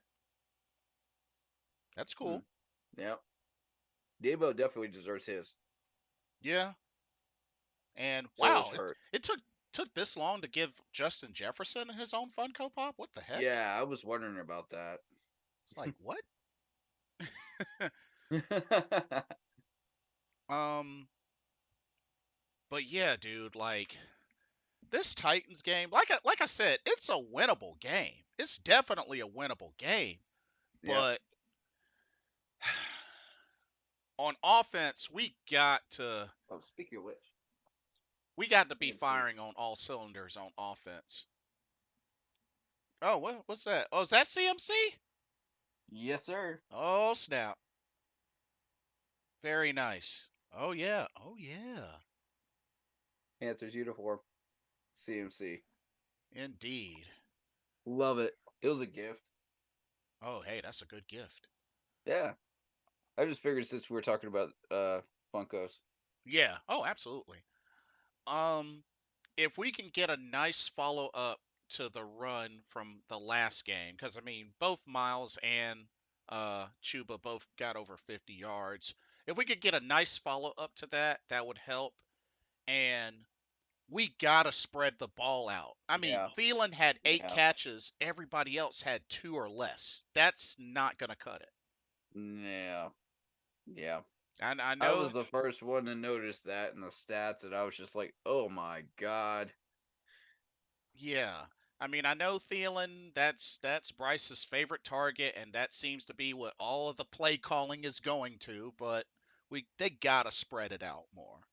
Like they To be got fair, to spread it out. that's the actual catches that they made. Yeah. And we tried to get one to Mingo, but that was a pick six. So that might have been his second catch, I think, Yeah. Because if this stats hold up. when you look at it, Thielen has 76 catches, Chark 17, Mingo 24, Hurst 18, TMJ 18, Trimble 12, Yeah. LaVisca only 9. Only 9 for LaVisca. What? Hmm. Yeah, that They need to use LaVisca more. They need yeah, to. but I mean, He has more talent than you're evaluating right now. but we Because they these people don't know how to evaluate correctly. but they got to spread the ball out more. They got to. Um And of course, Thielen is just like buddy buddy with Frank Wright because oh yeah, you're calling all the plays and putting me as the main X factor for every play. So of course, you know, yeah, pretty ugh, much. gosh, Damien says, "Now I got a reason to get a Funko Pop." Yeah, there you go. yeah, get there you you go, a man. get you a Justin Fields Funko Pop. Mm-hmm. Mm-hmm. But got to spread the ball out more. And Yeah. on defense, I really just believe, I mean, we D up DeAndre Hopkins, stop the run, really shut down Ty J Spears Mm-hmm. and attempt to shut down Derrick Henry. I mean, that'll Yeah. help. Yeah. Um, and just looking Keyword at the attempt. looking at the teams. Oh gosh. Now, see, the thing is, Tennessee has played well at home. They're 3-1 at home. Hmm. Hmm. But you look at a lot of the teams that they've lost to. They lost the Saints, Browns, Colts, Ravens, Steelers, Buccaneers, Jaguars. I mean, Those are all legitimate teams. yeah, and the teams that they've beaten are the Falcons, Bengals, and Chargers. So, The Chargers one is a surprise to me. Uh, uh, the Saints one is as well. yeah. And some folks may feel like maybe head coach for the Titans, Mike Vrabel, might be on the hot seat. We'll see, but Mm, yeah, maybe. maybe. Um, Damien says, "Hey, look at the bright side. You probably wasted time signing up for Prime for the game, but at least you get to watch The Boys and Invincible if you're into comics. So you're Good not point. paying Good Prime for point. nothing." He says, "I Good mean, it's point. better than paying for Hulu and Netflix." Hey, I have new Hulu and Netflix, but mainly for anime and stuff like that. Yeah, yeah. It's not bad. I But had Netflix for a while until yeah, they started raising the prices on it. yeah, their price increases are ridiculous. Yeah, I they will were give you that, horrible. Damien. Those price increases are Yeah. ridiculous.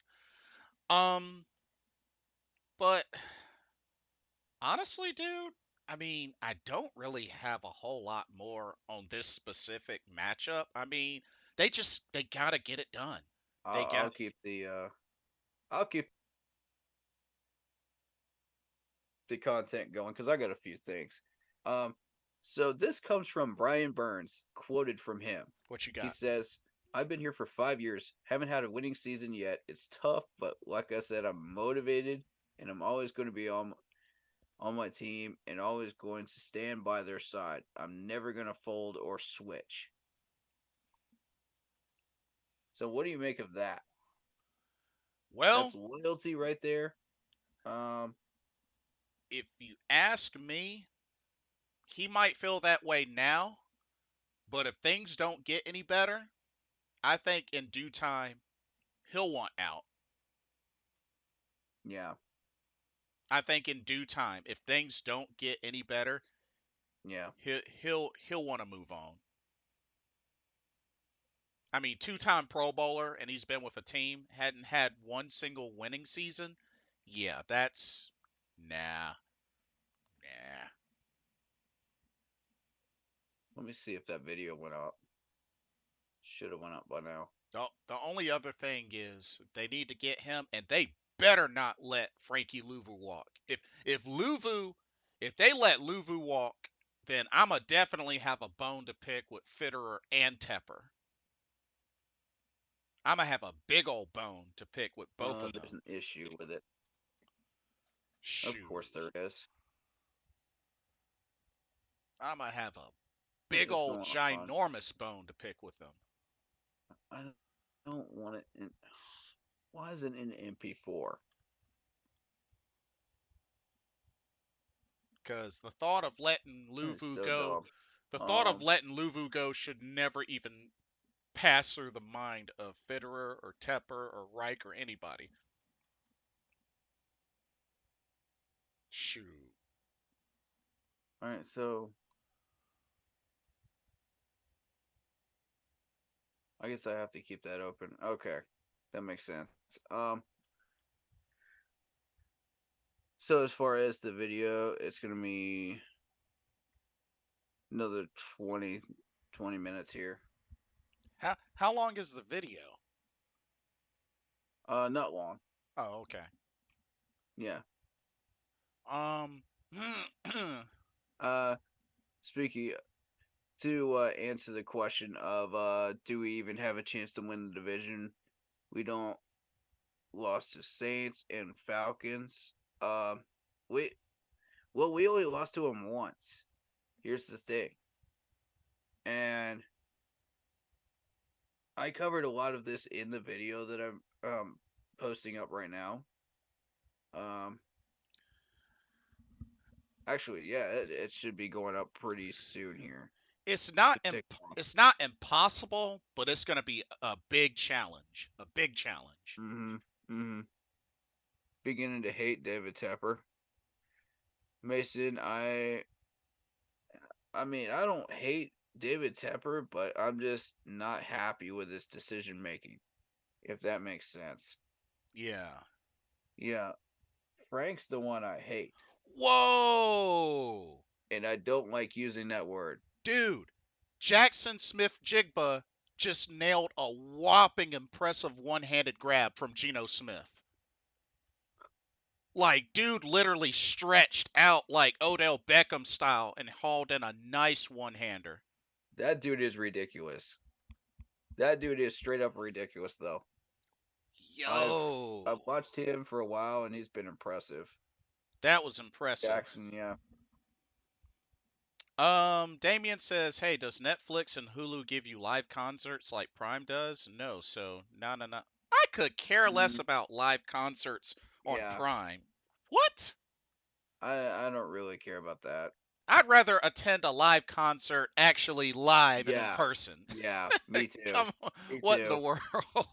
And But I it mean, if depends on what type of concert too, because I'm picky about that, about the lineups.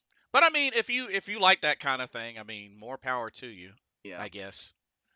But oh man, that was an impressive one-hander by Jackson Smith Jigba. I'm happy. I am more than happy to talk music with anybody that wants to talk music. Just DM me. You know, PM me on Facebook. You know, I'm on my Facebook page. You know, I'll private chat you those conversations. Those are gonna be fun. But it just hit 100% upload. I think they're verifying it right now. Oh, okay. Okay. Processing. Yep. Um, I don't understand. We had the chance to get a good quarterback. We should have kept CMC and DJ Moore and drafted Justin Fields. Here we go. No, no, no. No. Just no. All right. First of all, first of all, Oh no. I Oh, am having a little bit of buyer's remorse on the CMC trade. oh I will no. say It's that. it's all good. It's all good, Damien. I've never been into watching live concerts. That's just me. That's just totally me. But I feel you. You good? Yeah. Continue. Let me get into the response to this because Yeah. Yeah. Go for it. um Yeah. Go for it. all right, first of all, let me just address Justin Fields and then we'll address the rest of it. Go for it. Because the rest of it is a totally different animal. Justin Fields, what has this man done for you in Chicago? What has this man done for you at all? Nothing at all. Total bust. Sorry? No, not buying into him. No.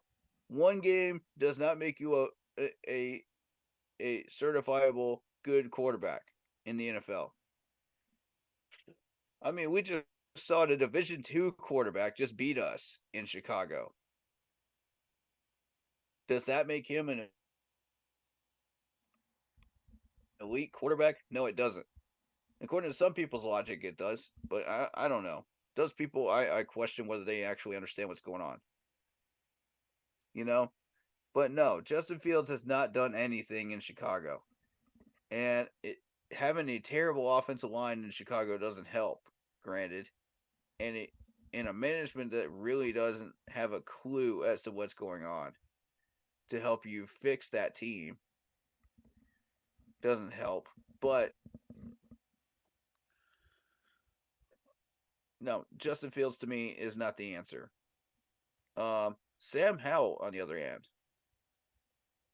Sam Howell has actually done pretty well in Washington, and I actually did have him on my radar for a time. Uh, but if you're looking at Sam Howell, you want to stay where you're at in the draft. You don't want to draft. You don't want to move up to number one. Sam Howell is still there, way late into the draft. like third round. So I'll say So if that that's who you're looking at, and I do like getting a quarterback from the Carolinas. I'll give you that. Because we've had a history of drafting Carolina players. Whether it be North Carolina, South Carolina, or sometimes Georgia. You know, and that's worked out for us. mhm. To your credit on Sam Howell, but um, Justin Fields has not done anything. I'm sorry, no. But we are starting to have a little bit of buyer's remorse on CMC I'll say on this. that CMC trade because of the fact that we didn't get anything out of those people. I'll say this when it comes to Justin Fields. The All only right, go two ahead. the only two things that I say, okay, his sophomore year he had more touchdowns than interceptions. I give him that, and he was kind of a decent dual threat. I mean, unfortunately, with him being the main starter, it was a 3-win season. So I mean, Mm, some of that's going to kind of overshadow that. And secondly, I think a lot of folks were overhyping, including the media. I mean, there are mm. already folks talking about him potentially being in the MVP discussion so early. And I'm like, what? Like, that's What? another thing that I don't How? get How? was like, folks are No. overhyping the mess out of this guy. Mm-mm. Now, of course, at any point in time, he can improve, but I think folks were overhyping the mess out of this guy way too early, especially on a Okay, team moved on on to a Sam Howell team last year. especially on a team that hasn't done well in the last handful of We had a lot of seasons. chances, but now we kind of stuck.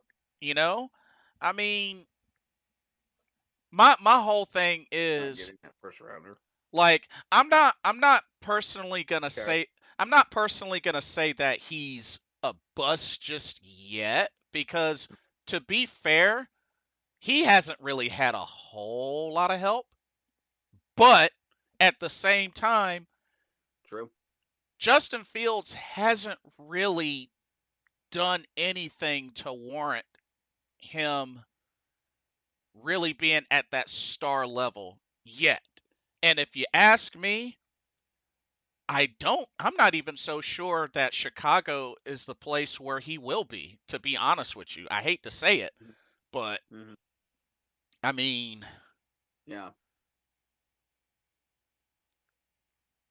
um, Damien says, "Hey, Fields is not a bust. Let's be real here. Yeah, he has flaws, but when you have three different coaching staffs in 3 years and have no O line and Dalton as a mentor, what do you expect from Fields? It's on JF. I mean, Okay, fair point to a degree. To a degree, but after that point, you run out of crutches. You know what I'm saying? You run out of legs to stand on with that argument. yeah, and Dame, Some point, you gotta hit Justin Fields with who he is.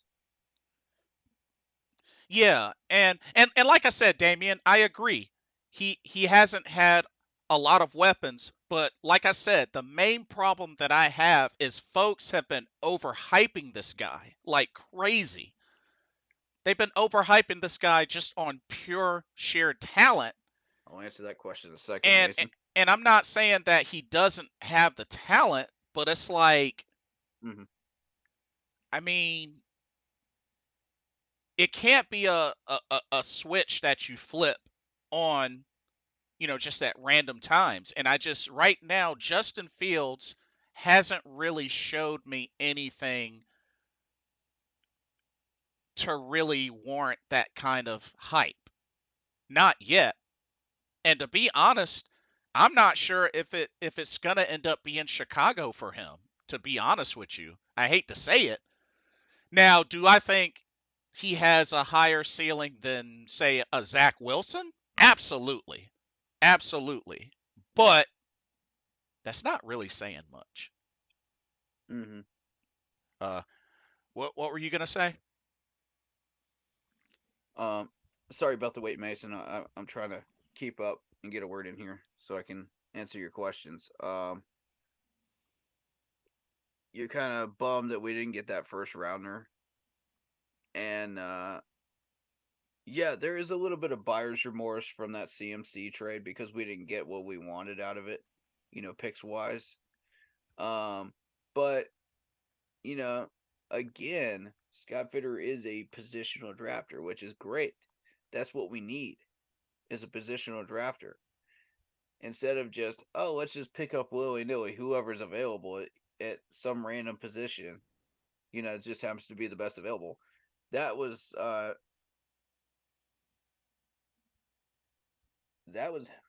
what our former GM was doing, and I was like, Marty, what? No. First of all, these contracts are going to go sky high, and you're going to have to move them at some point. We can't keep these players, dude. Mhm. You know exactly what you're drafting, and we can't keep them more than 3 to 4 years. What are you doing? Yeah. Oh, So I'll also say this. As Damien, as far as next season for the Bears, because it looks like they may be drafting high. Next season for the Bears, it looks like they're drafting high. I mean, next season, y'all can't really make any excuses next season. The Bears are always going to be trash. It doesn't matter how many first rounders you get, you still don't know how to use them correctly. That's your management, bro. Get rid of the management. They're dumb. They don't know what they're doing. They've had a history of that for like how long now? I mean, come on. So, what do you think we could do with our picks that could help Bryce right away? Mason says. Um, Good question, my man. Good question. First of all, it has to be offensive lineman. We've got to immediately address the offensive line with that first pick. I mean, it's that crucial. I'm to that point where I refuse to accept anything but an offensive lineman with that second round pick that we got coming up. I refuse to accept anything else. I don't care what position is available. I don't care what great players that people name. Offensive lineman, get them before they're gone. Because once the second round's done, all the good offensive linemen are done. You're looking at B plus people. That ain't gonna cut it. We already got our B plus people, and they're not cutting it right now. So what do? You scout better, Um, and you get better B plus people, or you get A minus people. Scouting department, we're looking at you. um, um, da- Damien says, I mean, Brady Quinn was overhyped, even Trevor Lawrence. That's not really a Trevor fair. Lawrence was not overhyped. I'm That's sorry to tell you, he is not overhyped. comparing Uh, Brady Quinn to Trevor Lawrence. That's not really a fair comparison. and That Trevor Lawrence is about to actually pop off because if you haven't seen the Jacksonville Jaguars schedule this year and what numbers Trevor Lawrence is putting up with ETN right now, you might want to look at it again because these boys are about to pop off to a 10-win season in a playoff spot, I mean, and they keep getting better and better and better as they build around these boys. I'll give Brady Quinn credit. His final 2 years of college were pretty dang on good, but I mean, I don't know if I'd necessarily compare him to Trevor Lawrence. Like, I don't think No, that's a fair no, I can't comparison. do that either. I don't think that's a fair And comparison. and the interesting part is if you look at Clemson numbers, Trevor Lawrence actually beat out Deshaun Watson's numbers, college numbers. Oh, I'll take your word for it. You know He was your actually Clemson team. better than Watson was. And that's hard to do, considering Watson was just absolutely coming in and blowing people out of the water. And then you got massive shoes to fill. Here comes Trevor Lawrence. He's just going zip, zip, zip, zip, zip right down the field. And I mean, it was just disgusting. I was like, who is this dude? The first year I saw him, I was like, dang. Yeah. I saw him during the spring game too. I saw him before he started popping off. And then Because I always again, go up to Clemson for the spring games. I mean, Jacksonville, they did a much better job his second season of building around Trevor Lawrence. Yeah. Mm-hmm. Mm-hmm. So there's And the more that. you build around him, the more successful he's going to be. That's the formula for a successful team. Why are we not following that formula? Damien also says, Learn from it. uh, Damien says, our front office sucks. That is true, but the owner don't want to sell. So Damien, with that being said, you can relate to what we're going through. Yep. You can Mm-hmm. relate Yep. to what we're going through. Yep. You know. So, but yeah, like, I'm trying to answer your question, Mason. It's hard to get a phone. It's hard to get some words in sometimes, but I'm trying to get. He's working off his chat and I'm working off mine, so it's tough to get a good balance here. hey, But I'm gonna go ahead and take a bathroom break. Go ahead and sure, hit up your questions. I'll be right back. I'm gonna take a bathroom break. sure. Um, but yeah, I'll address your question, Mason.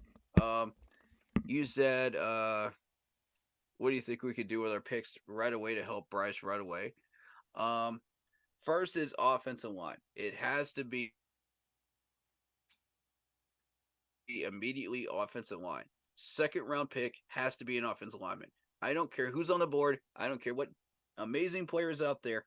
Got to be an offensive lineman. Second thing we can do is we got to put a system in place with a good offense coordinator. Then we can start addressing what draft picks need to go to who. You know, who can we pick up? Because at the moment we don't even have a plan. We don't know what we're doing. This offensive scheme isn't even a scheme at all. It's just a series of just random passes to Adam Thielen. That's not a scheme.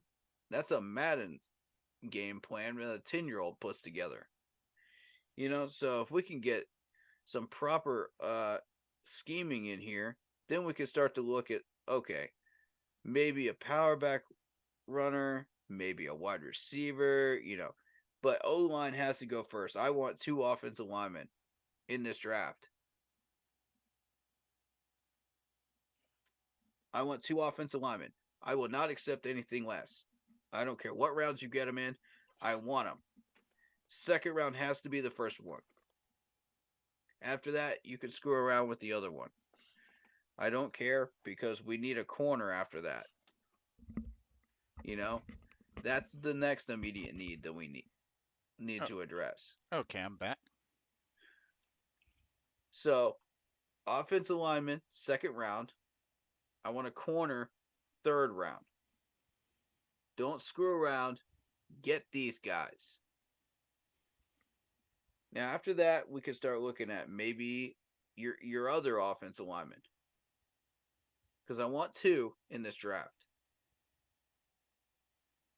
Once we do that, then we can start to address some of the other issues that we have on the team.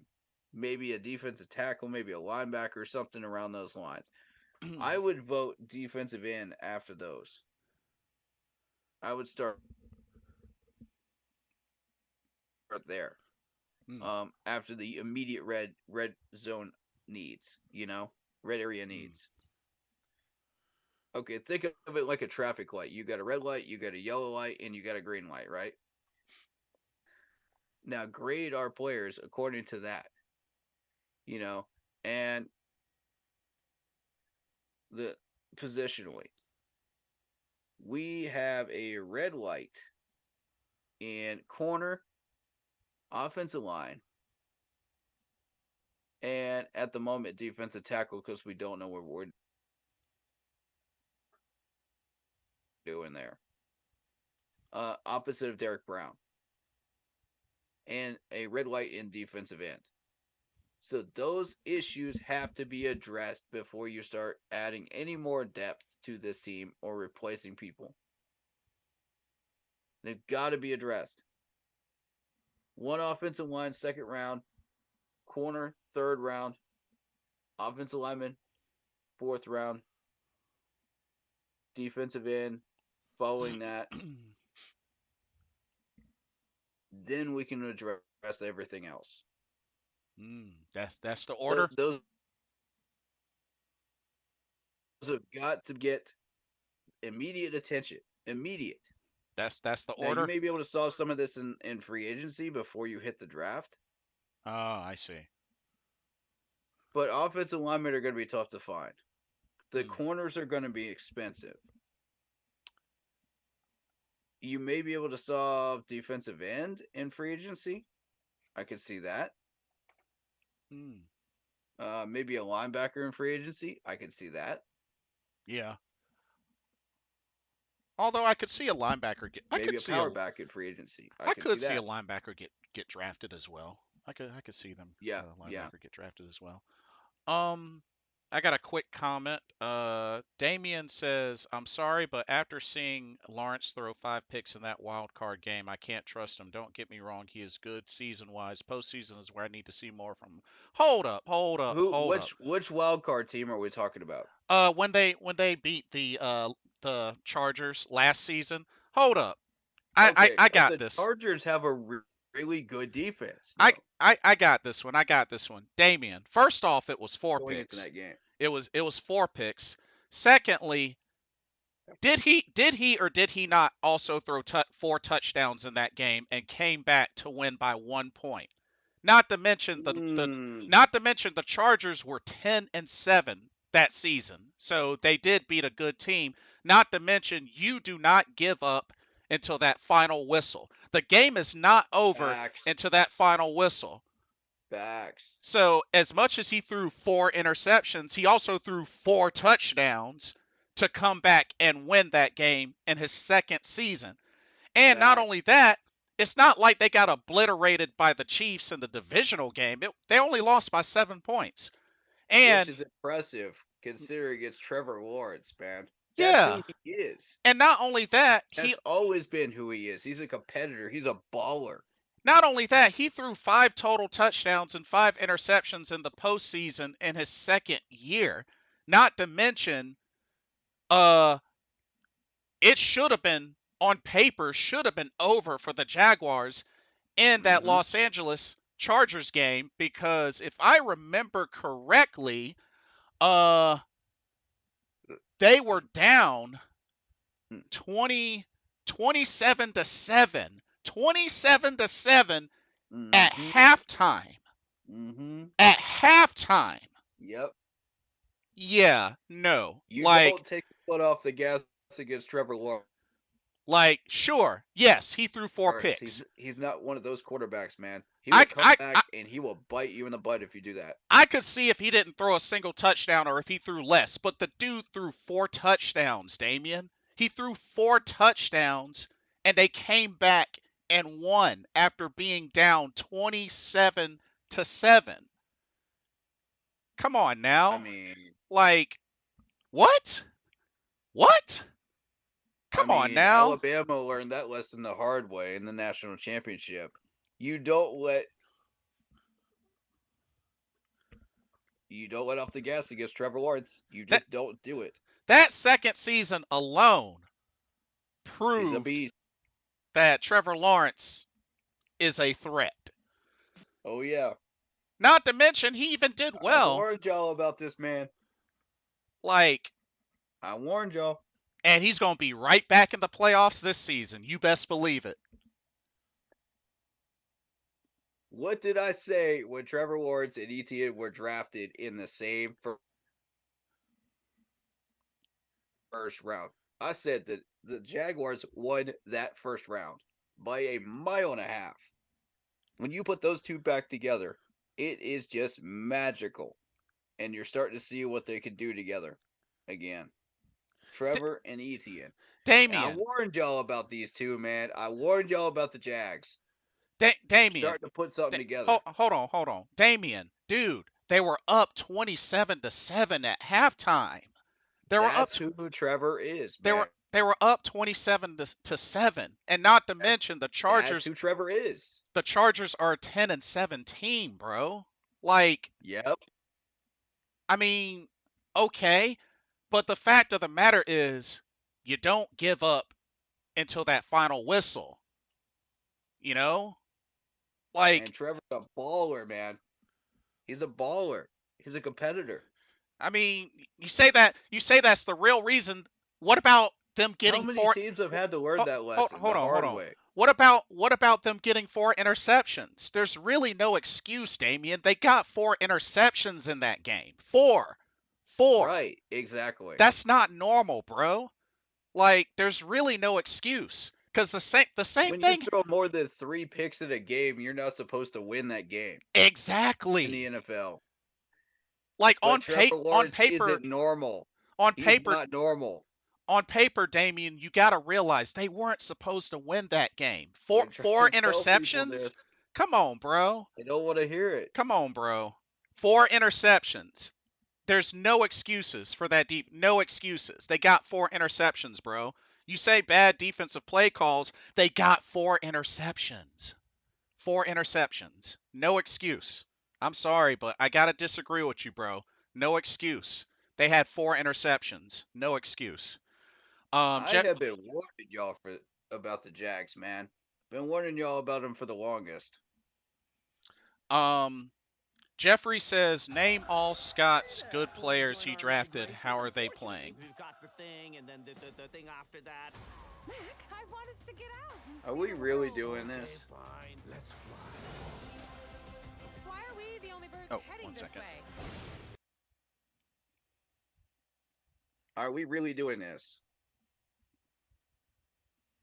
Look, man, Frank is the problem here. It doesn't matter if you draft like a whole team's worth of Pro Bowl caliber players. Frank will ruin them in 1 year. That's just how bad he is as a head coach. And Matt Rule is just as bad. We have not developed these players. Carolina is a player mill. Prove me wrong.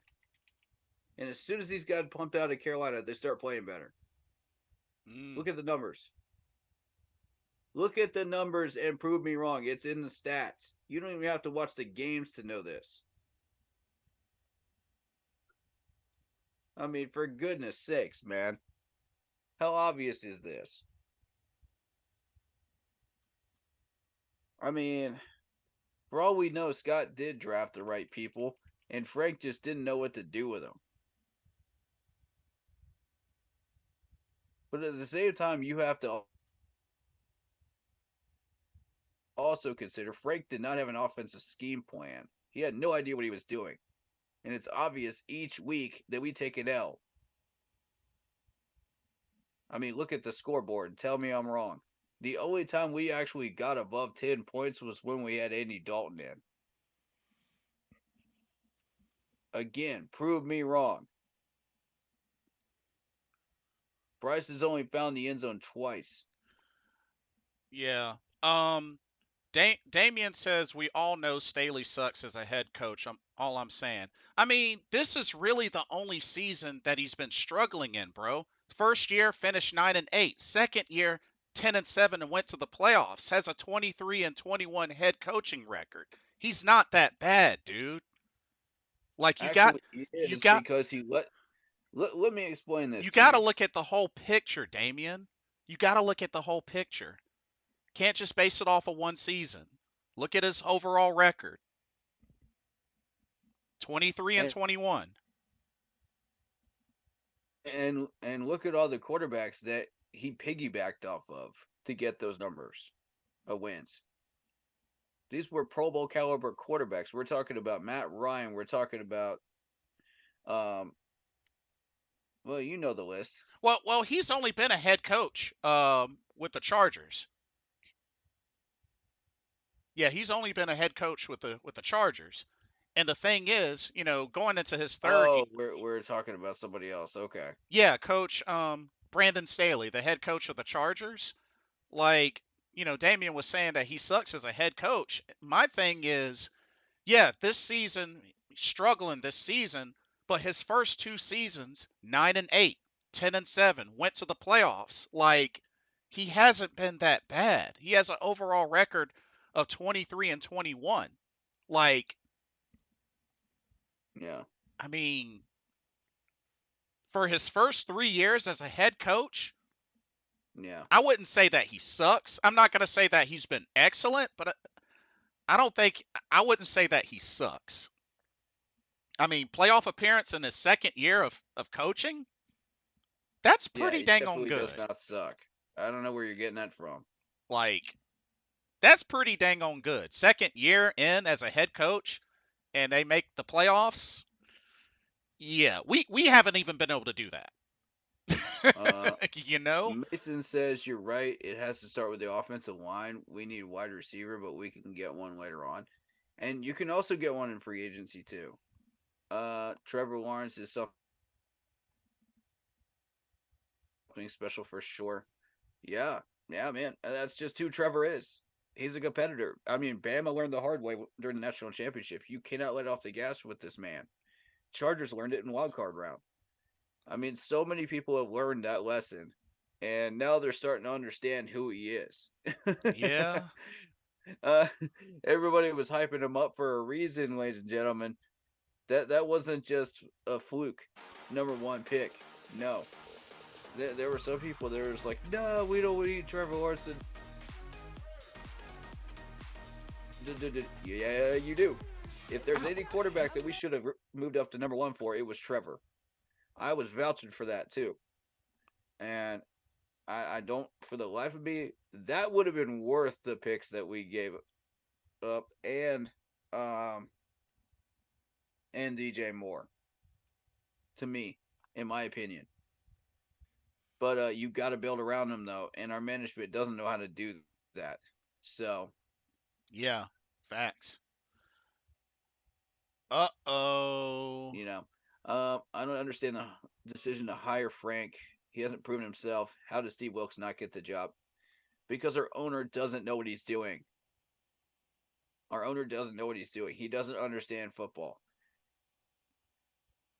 He, uh, I hesitate to call him dumb because I don't think he's dumb. But either you understand Frank's history and you ignored it after somebody told you, or nobody told you and you just bought into the car salesman ad. Which one is it, Mr. Tapper? Because either one, it's bad. It's not healthy for us. David Tepper said he wanted to hire a head coach with an offensive mindset. This ain't it. Facts. Facts. Facts. Facts upon facts.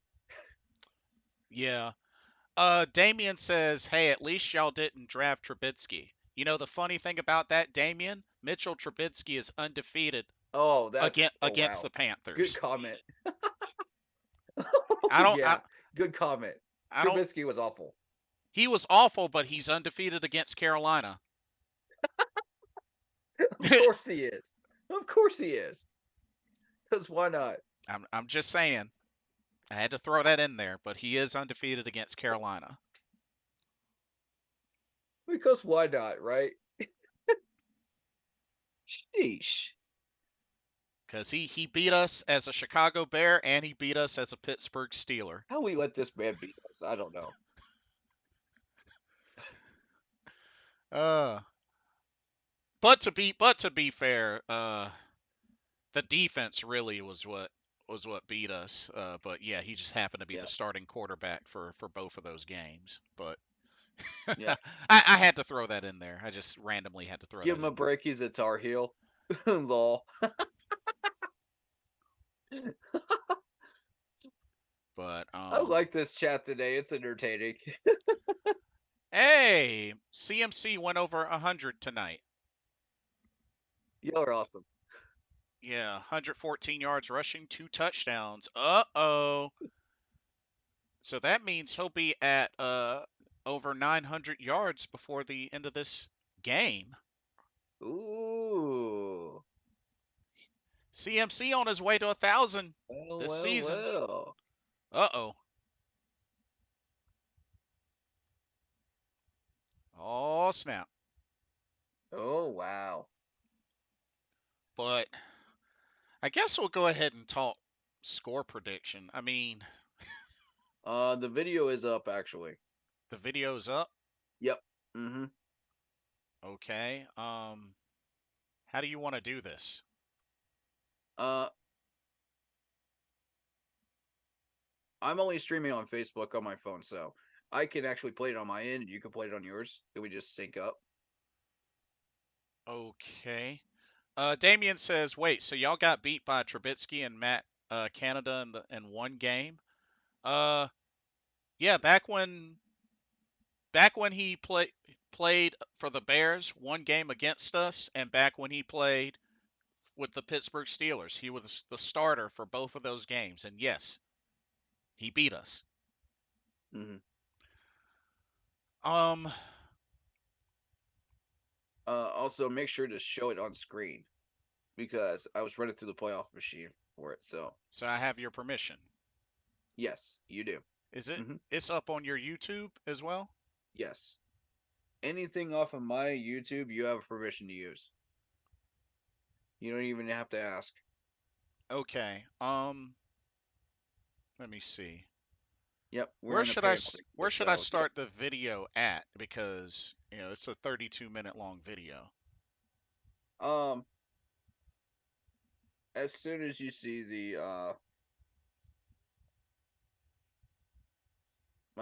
my screen switch to the playoff machine.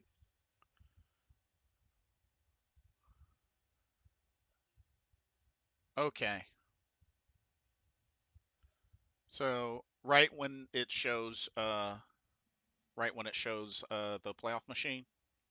Yep. Mm-hmm. Okay. And I'm queuing it up as well on mine. So it's at about a minute and 12. Minute 12. Yeah. So here. All right.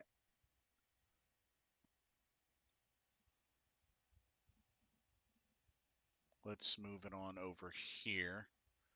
Um, let's And I'm see. queuing it up on my screen as well, so the people on Facebook can listen to it. Y'all won't see it, but you'll be able to listen to it. If you want to check it out on my channel, go check it out on Keep Pounding. Um, and I believe the number to be able to get that to pop up at the top of the algorithm. Let me see. My channel. Is 3869. So it's 3869. Okay. I have it at a minute and 12-second timestamp on the YouTube video. Before we start, question from Mason, where y'all from? Raleigh, North Carolina. I am from upstate South Carolina. I'm not gonna say exactly where, but yes. What's where you from? North That is Carolina. fine, gentlemen. North Raleigh, North Carolina. Raleigh, North Carolina. Hmm. There you go. All right. Whenever you are ready, sir. Okay, I'm hitting play now. Those in my chat, let me know if you can't hear it. All right, I'm playing it in 3, 2, 1. Me, the playoff machine for 2023, updated through this week. So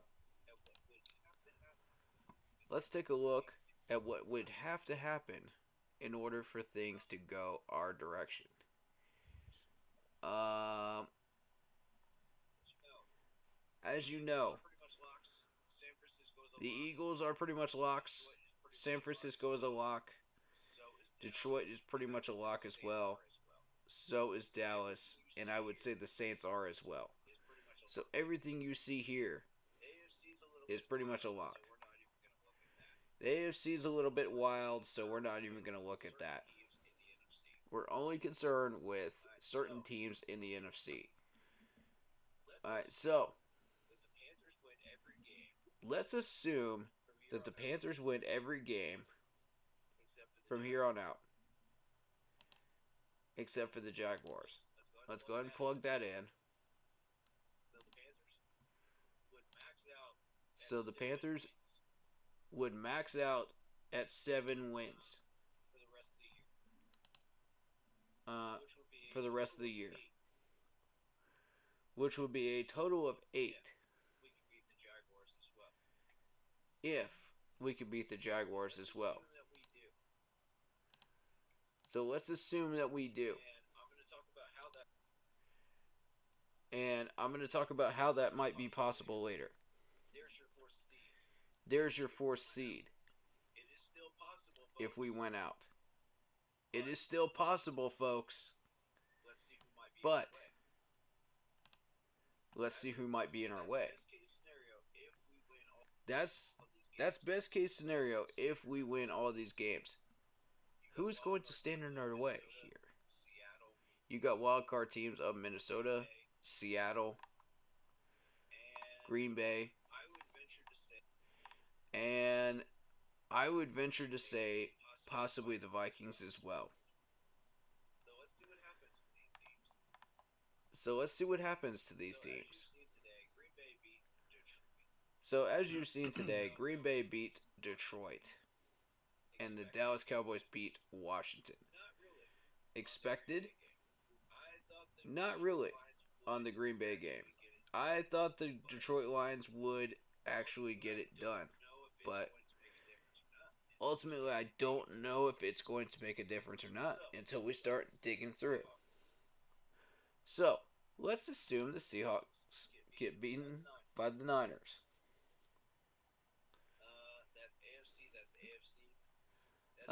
That's AFC, that's AFC. That is also AFC. So let's assume that the Colts beat the Tampa Bay Bucks. The Saints beat the Falcons. That won't be a threat to us. I'm not worried about the Giants at this point. Rams, Cards, pretty much out. I don't see them coming back.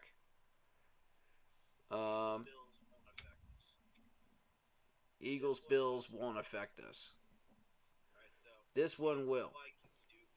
Alright, so if the Vikings do win this game, it knocks us out.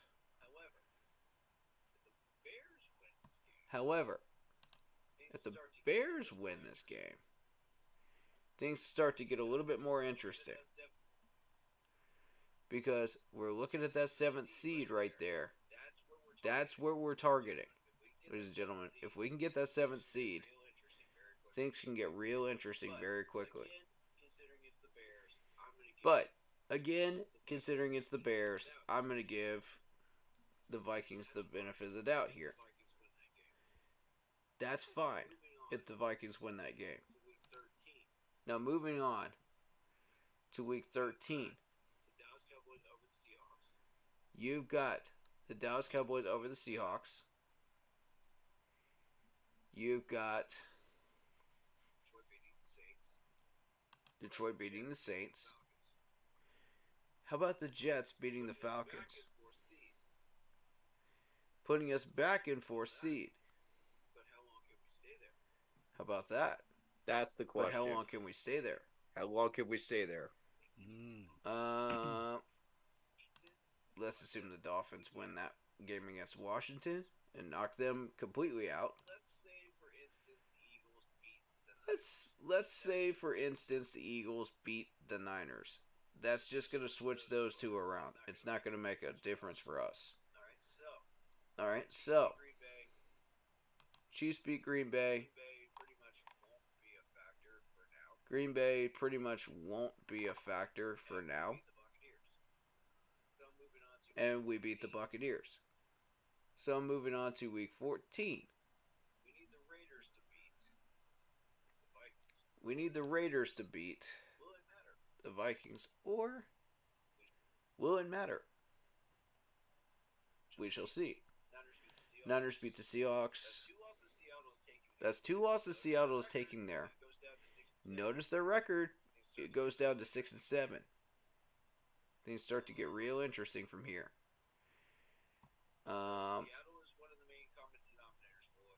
So Seattle is one of the main common denominators we're looking at.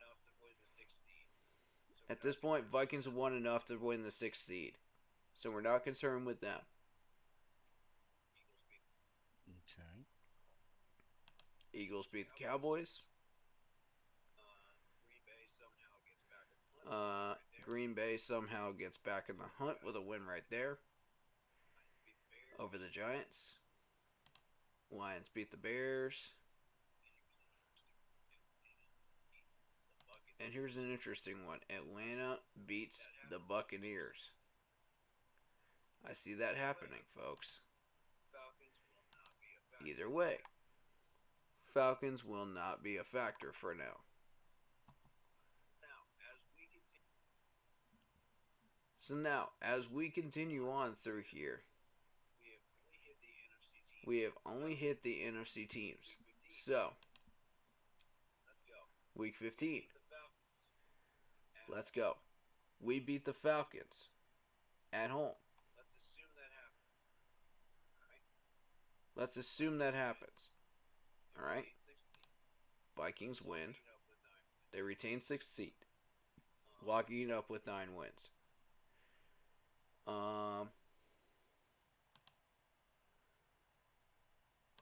Broncos somehow surprised the Detroit Lions there. I'm going to call that one. Because Detroit's playing really, really well. Cleveland's going to beat the Bears. I'm looking for the ones that will affect us. Okay, so let's say You hear that okay on Green Bay Facebook? beats Tampa Bay. There's a fight for 7th seed right there. But if the Buccaneers win... Yeah, I'm good. Also good on my end as well. Oh, Seattle's still there. Look at that. I'm going to give credit to Green Bay. They've already reached 7 wins now.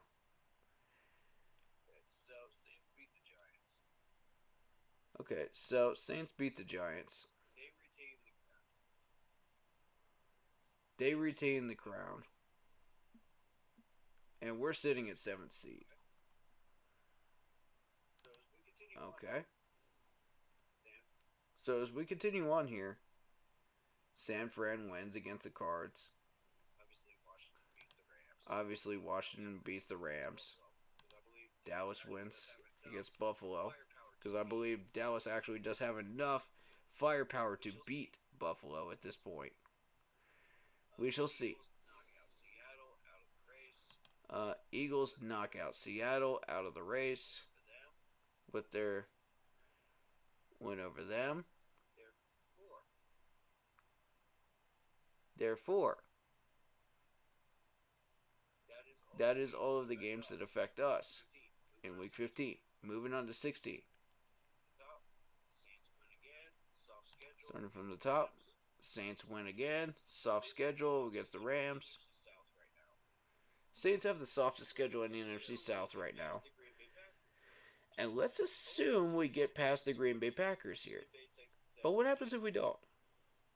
Green Bay takes the 7th seed. This is a major trap game. We cannot afford to lose. We've got to take that one. Detroit will take care of business against the Vikings. That's not something we need to worry about. Jags will beat the Buccaneers and knock the Buccaneers out of the race. Bucks won't be a factor. Here's hoping. I'm not so They much won't. concerned with the Cowboys and Dolphins game. That's not going to affect us at that point. So, Niners win, Eagles win, obviously. So we're moving on. Week 17. This is the critical week.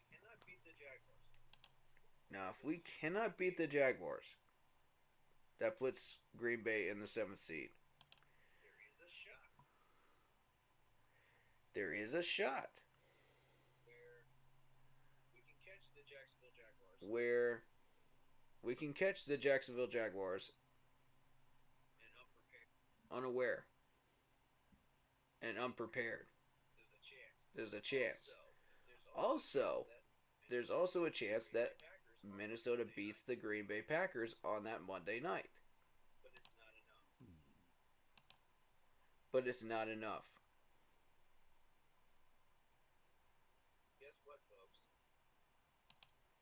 Because guess what, folks?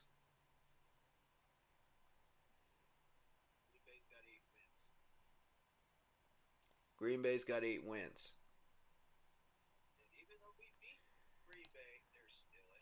And even though we beat Green Bay, they're still ahead of us. Is Jesse Horn going to be ready to play this weekend? Yes, I And believe so. I would venture to say that's points for, points Here's hoping. against.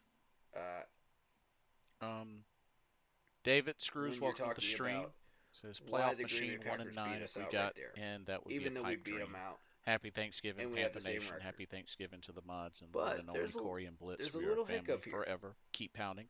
Happy Thanksgiving to you as well, David They Screws. are 8-8 to this point. Happy Thanksgiving, buddy. We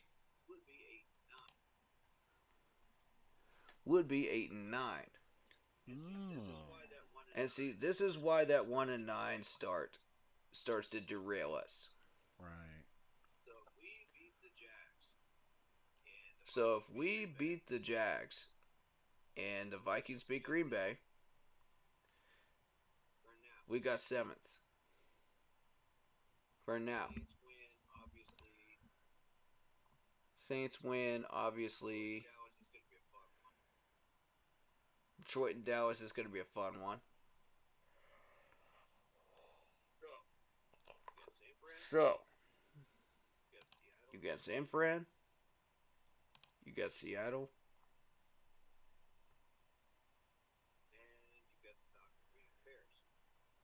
And you got the Falcons beating the Bears. Interesting, right? Very much so. I did go back For and now. switch back That puts Seattle us in a and position where Pittsburgh we game. have to win against the Buccaneers. If we do not win against the Buccaneers, guess who takes that 7th seed? Seattle takes that Seattle. 7th seed. Yep. So, let's assume we win all of these games. We got to win out. Yeah, we have to win this out. split That's forward. the key. Mm-hmm. Mm-hmm. I see Green Bay beating the Bears. I see the Lions knocking down Minnesota, so they're out of our hair.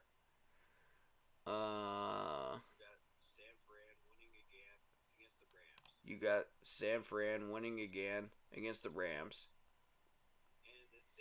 And the Saints and Falcons Critical game. game right there. Mm-hmm. If the Falcons should somehow win that, it won't matter. Keep watching.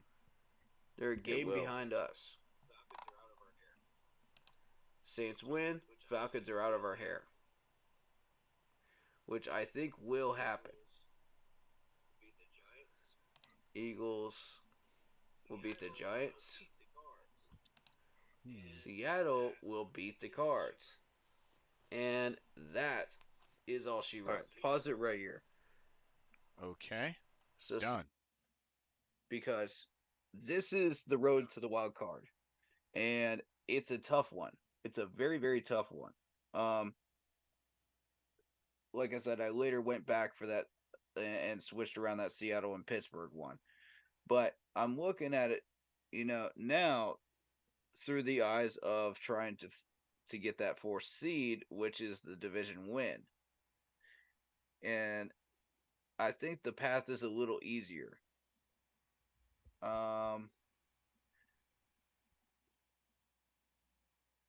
And you'll see that as you go on. But real quick, is JC Horn going to be ready to play this weekend? I believe so.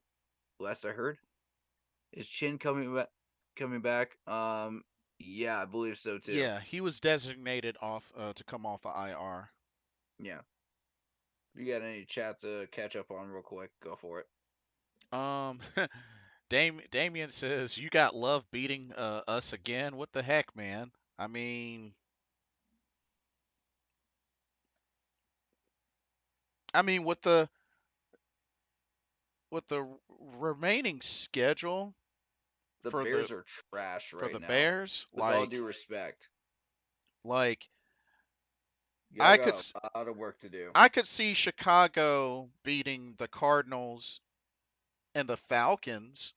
I mean, the Packers, they might get revenge on the Packers. They might, but Bears, the Vikings, Lions, and Browns, I don't see it.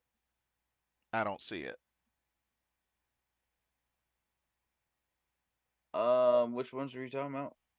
The Bears' remaining schedule, like they'll probably beat the Cardinals, Sorry, you cut out. Falcons, and maybe the Packers. They might get revenge on the Packers, but honestly, I don't see the Bears beating the Vikings, the Lions, and the Browns. Nope, I don't see it either. Bears aren't winning those games. Nope, just not happening. Um, that's the key to some of these players back and actually keep him back on the field. Yeah, I know. Truth, truth. So yeah, y'all How long might can we get keep these three players on more. the field? How many new injuries are going to happen? Yeah, how many new injuries are going to happen? How many players can we retain on the field? That's a very good point, Mason. Yeah. Like there's a lot of bad things going on with this injury bug this year, and I don't know how to properly answer that question because you can't predict that. But this is, keep in mind this whole road is if we actually make the changes I'm suggesting and we actually fix this offense. And Right. I'll go ahead and spare you the end of the video as far as that is concerned. But Mhm. there is, I will be taking you through the journey to try to get that fourth seed coming up. But I'll spare you the end of the video and I'll make it quick as far as like what changes need to be made immediately to make this happen. Mhm. Either one of these two roads. First off, you need to fire Frank Wright and Josh McCown immediately. Make Deuce Mhm. uh, the interim head coach. I mean, interim head coach. That will open up a window for Ken Dorsey to become the offensive coordinator. Now, it has not been done in the league thus far to where Mhm. your offensive coordinator is also your quarterback's coach, doubling up the role. However, you've seen doubled up roles where Bill Belichick has been a GM and a head coach at the same time. So it's not impossible to do that, and it's not against the NFL rules. That's a fair point. So I can see that happening, and with Ken Dorsey already working with Cam Newton, this would be an ideal time for this to be attempted. Um, because he has already shown you success as a quarterback's coach and as an offensive coordinator in Buffalo. So this is the right fit for us.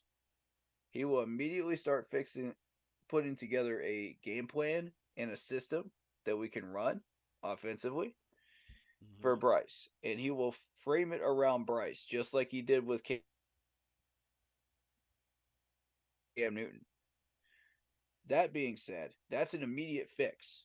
Then you'll start to see the wide receivers get used more. You'll get to see them be active and used to the best of their abilities.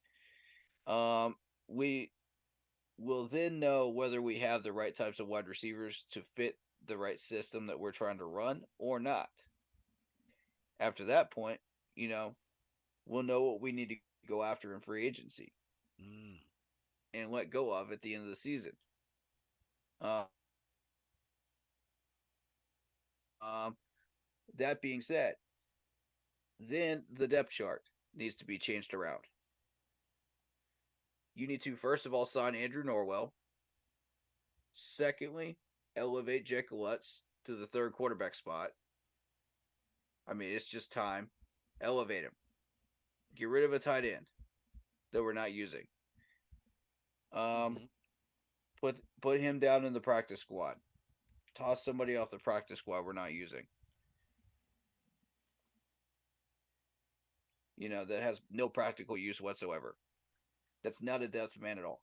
And we do have several depth people in the practice squad, so leave those alone. But we just need to get rid of one practice squad spot in order to make that happen, or two actually, because we're getting Andrew Norwell, right? Hmm. So we're gonna have to toss two people off to 53. One of them's gonna be a tight end. The other one, I'm not sure Damien because you're gonna that's a huge question mark. Damien says being head coach and GM is not a good example. I mean, look at Bill O'Brien. LOL. Bill Belichick's the only person that I've ever seen being able to pull that off. I guess so far. Yeah, so far. I'm not saying it's not possible to pull it off again, but you got to be really, really intelligent and be successful, at everything that you're doing. Hmm. But back to my point, I don't know who that other player is going to be that you want to cut off the 53. I'll leave that to Deuce Staley to decide what he wants to do. But don't cut out of a thin depth area right now, or an area that we have red problems in, red light in, Hmm. because that's not great. That's horrible. We don't want to do that. And move that down to the practice squad, obviously. Um, but once those changes are made, then we start sliding people around. We'll rotate and see what we want to do with the offensive line. We'll just do the best we can with it for the rest of the year, because we know it's a train wreck. We'll just do what we can, you know. And I hate jamming pieces into a puzzle box that don't fit, but we just have to try to do what we can. Hmm. Um, and I do believe Deuce would be then on a dummy mission, because we know we're not going to hire him because David Tepper is the one hiring. And it's not smart also to toss Scott Fitterer to the wind, because if we do toss Scott Fitterer to the wind, who are we putting in as GM? I And mean, who's to say this dude is not going to be way worse than Scott Fitterer? You know, well, I we're mean, rolling the dice. And remember who is hiring the GM. It's not the head coach. well, It's Tepper, who has a terrible record of hiring head coaches so far. So, do you really want to take that Vegas style gamble in the middle of the season, when we actually have a very slim hope of playoff hope still available here? well, Um, I mean, I you would, don't think it's a wise idea myself. And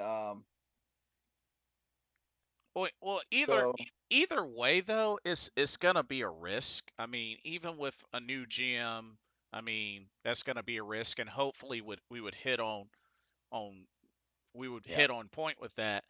yeah. But it's also a risk, like with Scott Fitterer. I Mm-hmm. mean, like you said, the Mm-hmm. dude has been subjected to manipulation. How do we know that won't happen again? I mean, if you really want to put There's it that two way. sides of the coin with that, and I don't think people really understand this. A manipulated GM can be manipulated either in a bad way, which we've seen several times, or he can be manipulated in a good way by a good head coach if you hire the right head coach. And in this case, Deuce Staley would be the interim. So how do we know that Deuce won't shift him in the right direction and tell him, okay, I want this player, I want this player, I want this player, and thus why we get Andrew Norwell back. We also go after a corner to get immediate help in the corner room. And I noticed we did sign a corner this week, actually, in an offensive Oh, lineman. I So wasn't that's aware. good, but I don't know how much that's going to help us because I don't know much about these guys. So until we get more info, I'm going to hold off on that. Um, but the very next thing I want to see happen once we get all those signings done, plug them in. I want a meeting with the head offensive line head coach, the offensive line coach and the D line coach. I want to know what's going on here. Oh, and now that I think about What it, are we teaching these guys, fundamentals wise, footwork wise, hands wise? now that I think about it, in regards to Damien's comment, I just remembered, with the whole Bill O'Brien head coach GM. Mm-hmm. I mean both, maybe not, but let's also keep in mind that Bill O'Brien has 4 division titles as a head coach. Because remember, head coach for He Houston does. Texans. He So does. I mean, not exactly a But here's terrible, the terrible thing. coach, but I mean, Here's the thing, though. He did that during the time that the Titans were awful, and the Colts were awful as well. yeah. I mean, which is fair. Which is fair, I guess. David says Deuce would be an awesome head coach, in my opinion. I'd be down to give him a shot. He's an interim though, and he's also on a dummy mission though, because Yeah. remember again who's hiring the head coach. Steve Wilkes was on a dummy mission. Big Cat called it. He said it right. He said that Wilkes was on a dummy mission. He was right. This is the same thing that's going to happen to Deuce because we know he's not going to get hired if the coach, if the entire locker room likes him and everything goes well, and we actually do somehow make a playoff spot. You know, he's still not going to hire him because it's Tepper. You know, he doesn't know what he's doing. So we'll deal with that later. But right now, and we'll also deal with Thomas Brown later. We'll elevate him to assistant uh, head coach for now because we don't really know what to do with him until end of season. So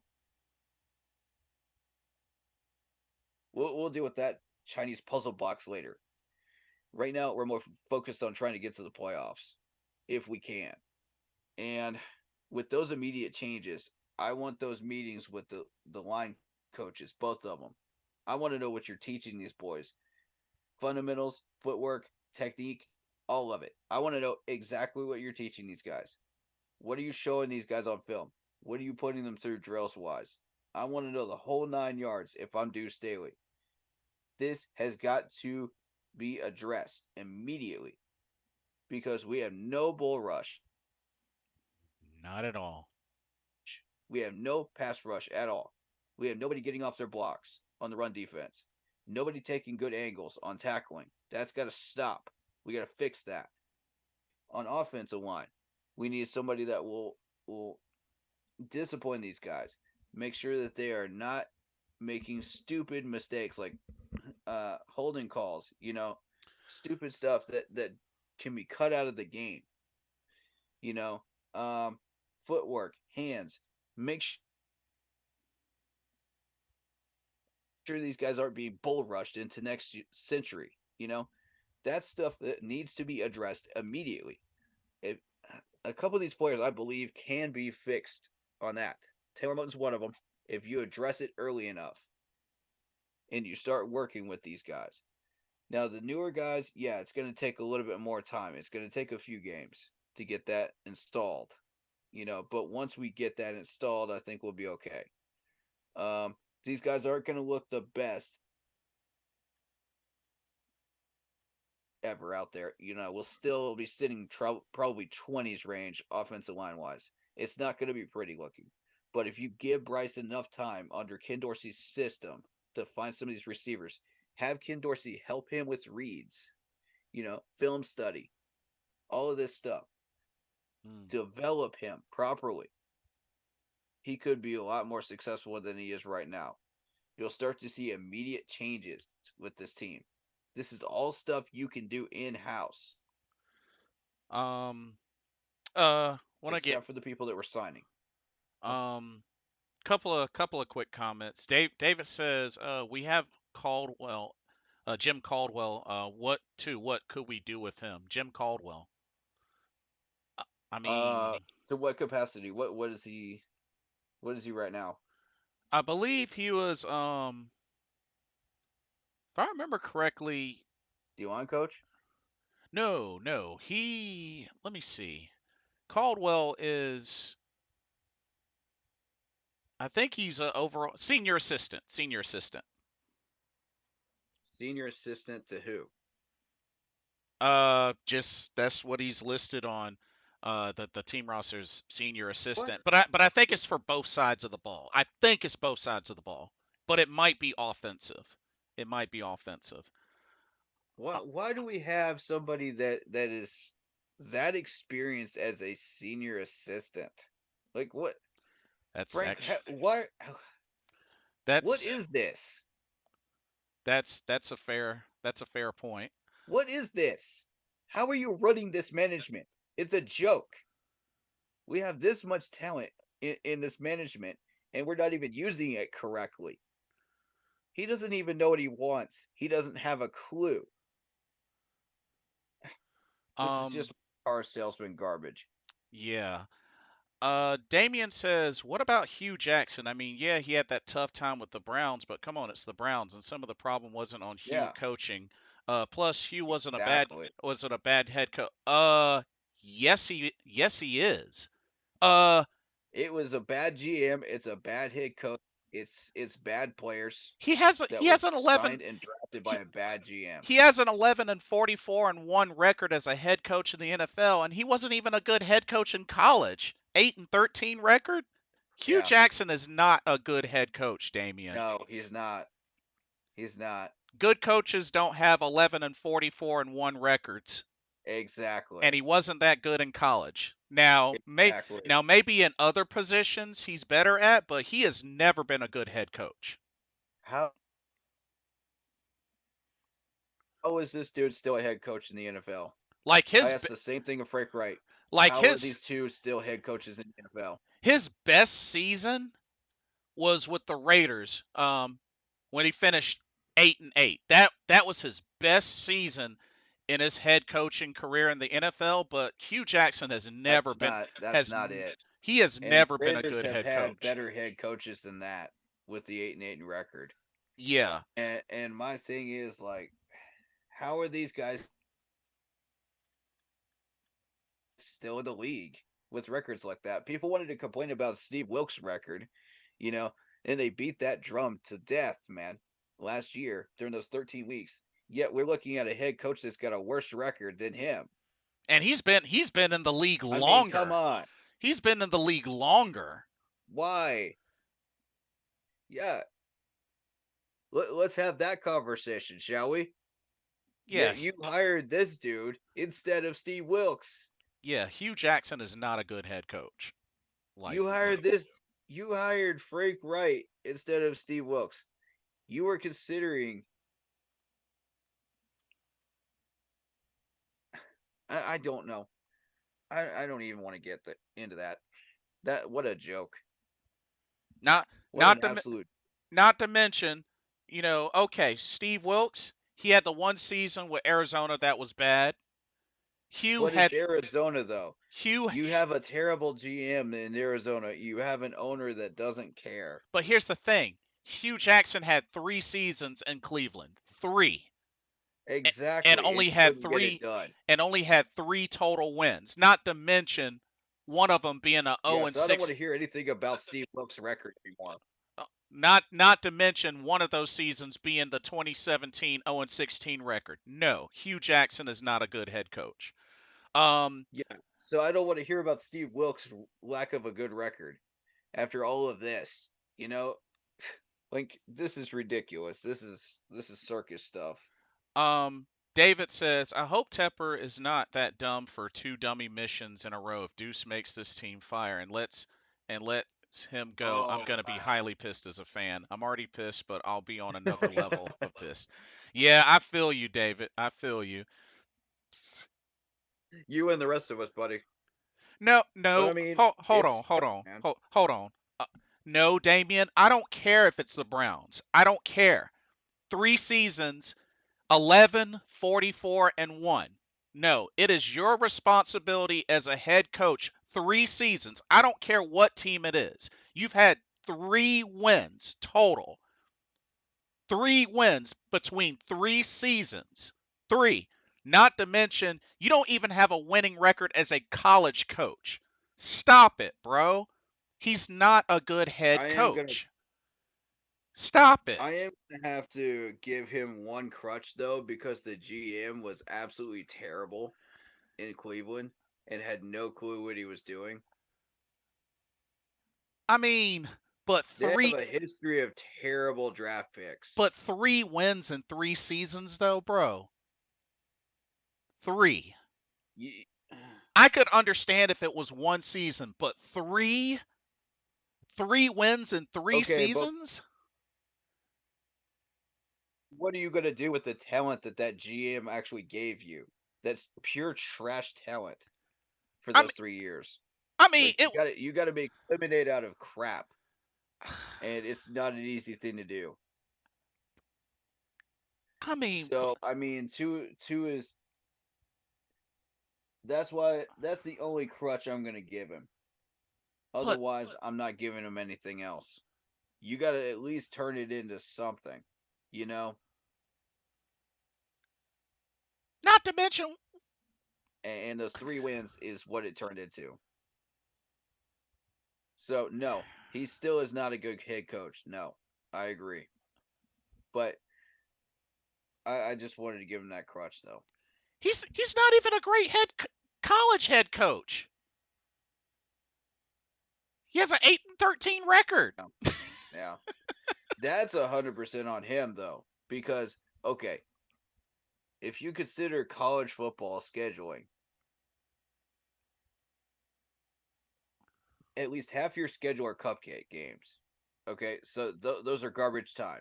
So if you're talking about like actual legit wins, he's probably only got 2 out of those 8. Yeah. Not only that, That's trash.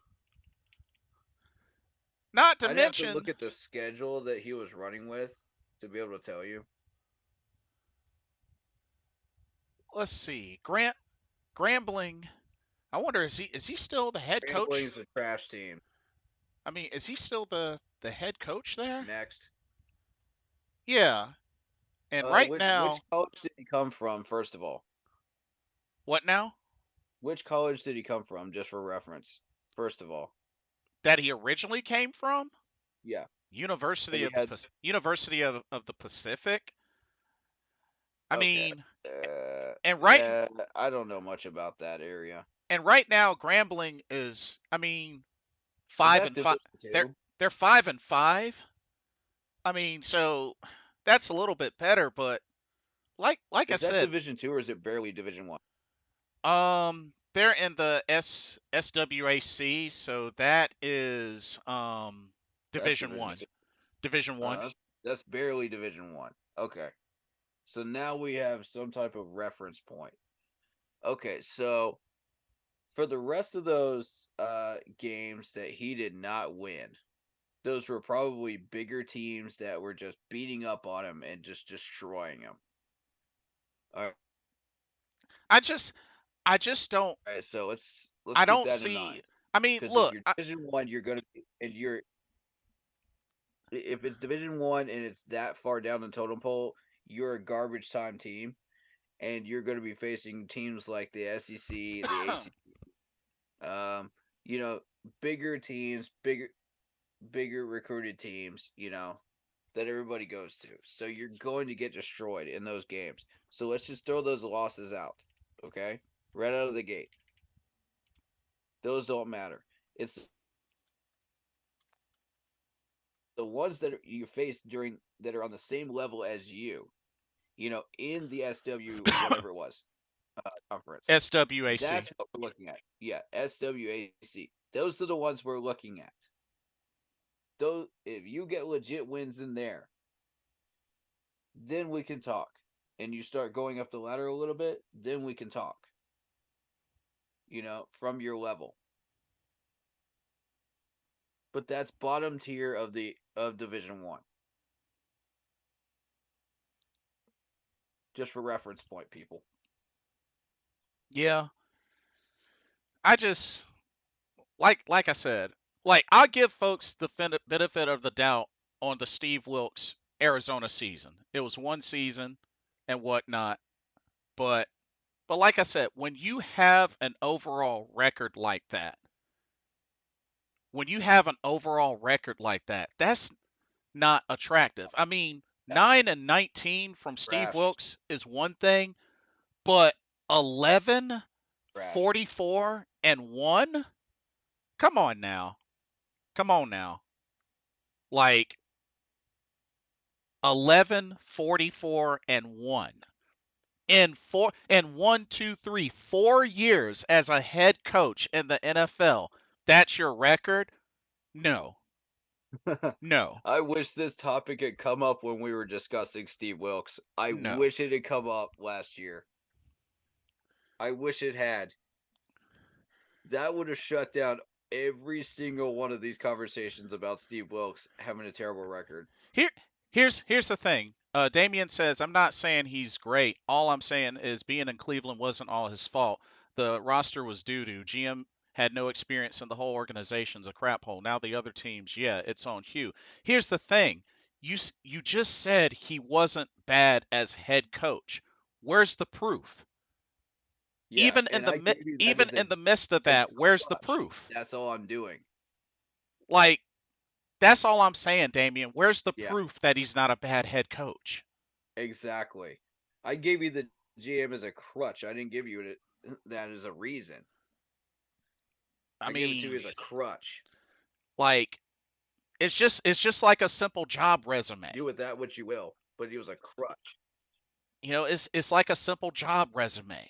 I'm sorry, but looking at a head coach resume and they see 11, 44, and 1, that's not I'm sorry, bro, but that's not attractive at all. I mean, Not attractive you at can all. try to sell yourself as best as you can, but you Right. can't be surprised if it doesn't work.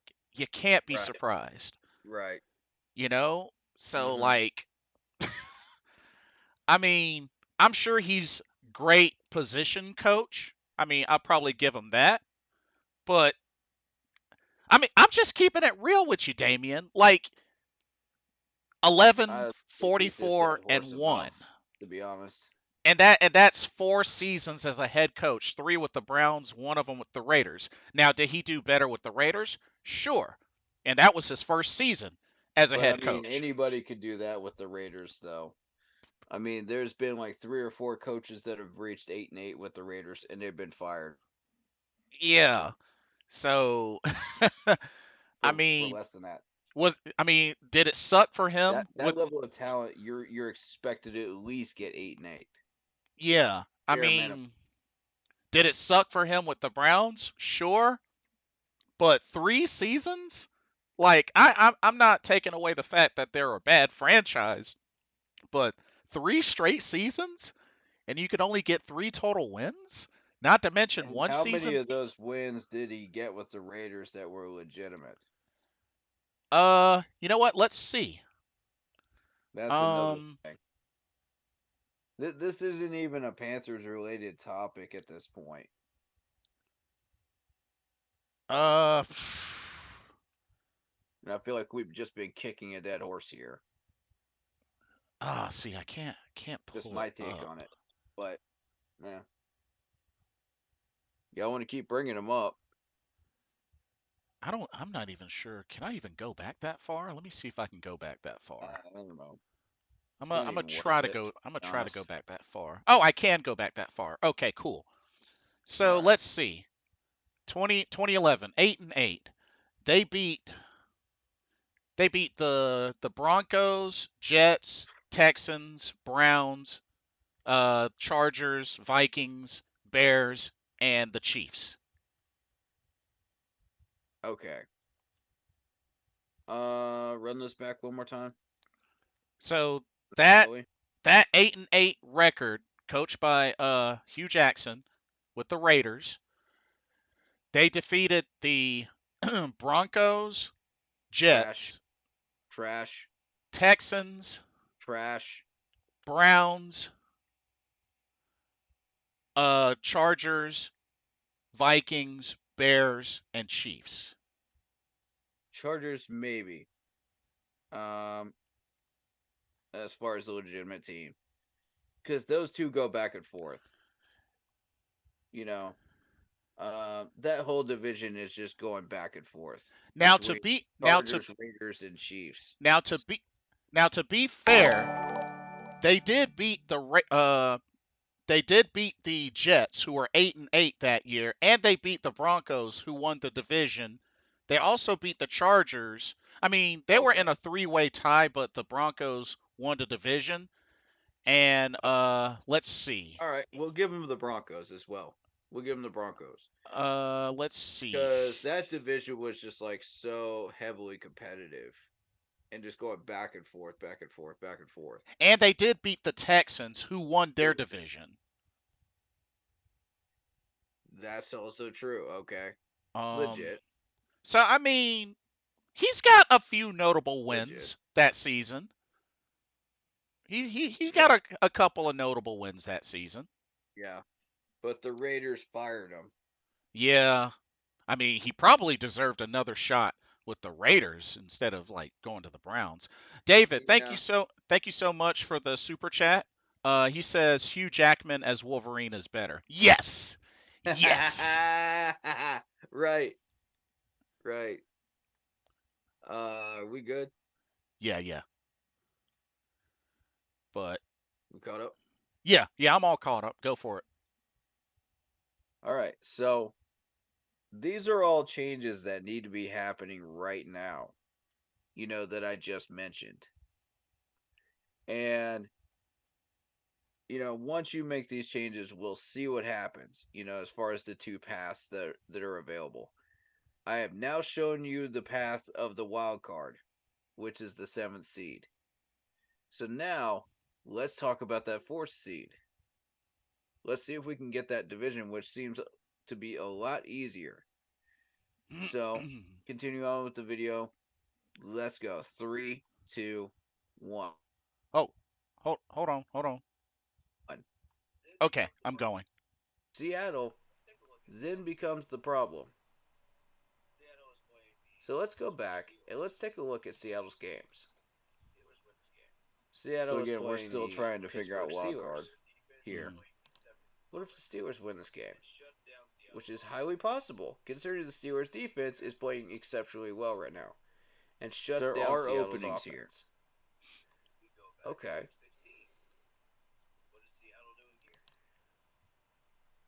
We go back to week 16. What is Seattle doing here? Against the Titans, they're going to win. That puts Green Bay in the driver's seat.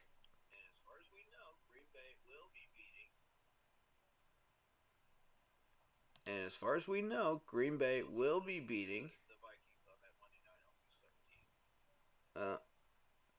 will be losing to the Vikings on that Monday night on week 17.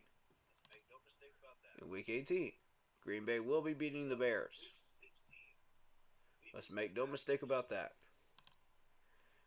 So, week 16, we beat the Packers, yet they still hold a points for and points against It's actually the favoritism over nine us. losses. Gotcha. Both of them would So have what 9 can we do losses. to amend that? Well, let's check the board. Green Bay plays Tampa Bay. What if Tampa wins that game? So it's basically just That this puts Seattle back in the 3-team driver's seat. tag. Okay.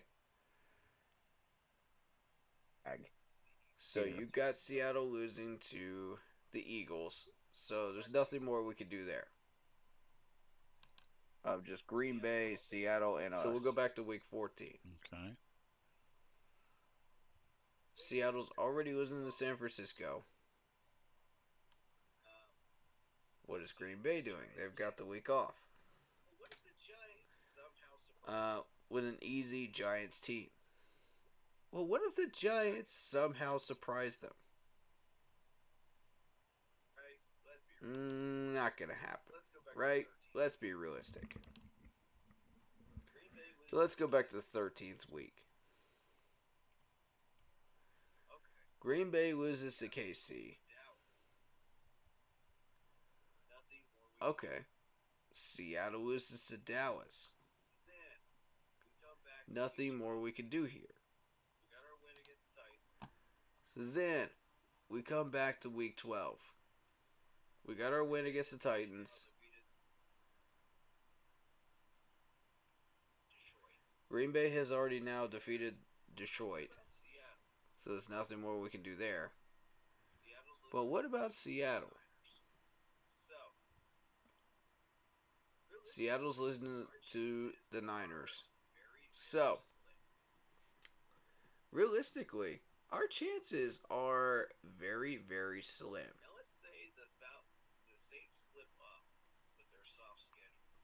This is where Now let's say you start talking division. the Saints slip up with their soft schedule. They've got the Falcons. They've got... No, I can see the Saints slipping up here.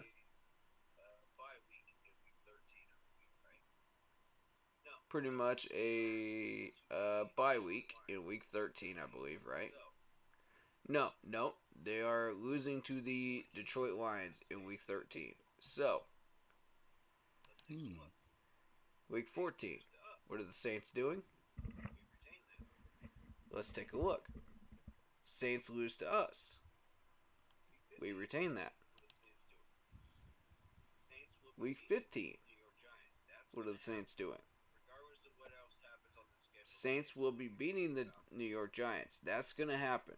Regardless of what else happens on the schedule, the Saints will be beating the Falcons. And the Giants, most likely. Although the Falcons could surprise them. You never know. You never know. Okay, so let's take a look at week 16. Saints battle the Rams. Oh, yeah. Easy win for the Saints. Not happening. Week 17. This is where things start to get interesting. Saints battle the Buccaneers. Well, would you look at that? What if they take that L? Week 18. The Mighty Saints. If they should take those two losses against one of those two losses against Atlanta, we're in. It is possible, guys, that they could get swept by the Falcons. Now, I'm not going to say how big those chances are. There's the right problem. Well, But man, oh man, We need a Saints we need and a Falcons Saints split. and Yeah. Falcons split. at We least. need the Bucks to help us out too. That's what we're gonna need. Because I see If we get a little help if from the Falcons from sweep the series against the Saints, let's assume they do. that happening right there. Then we're looking at the Falcons. Okay, what are the Falcons doing? They've got that win right there. They only need to take one more loss for us to get in. We've already established that one. They took that loss against the Jets in week 13. But what if the Bucks even things back out? Oh, looky there. You never know, guys. You never know. What might happen here?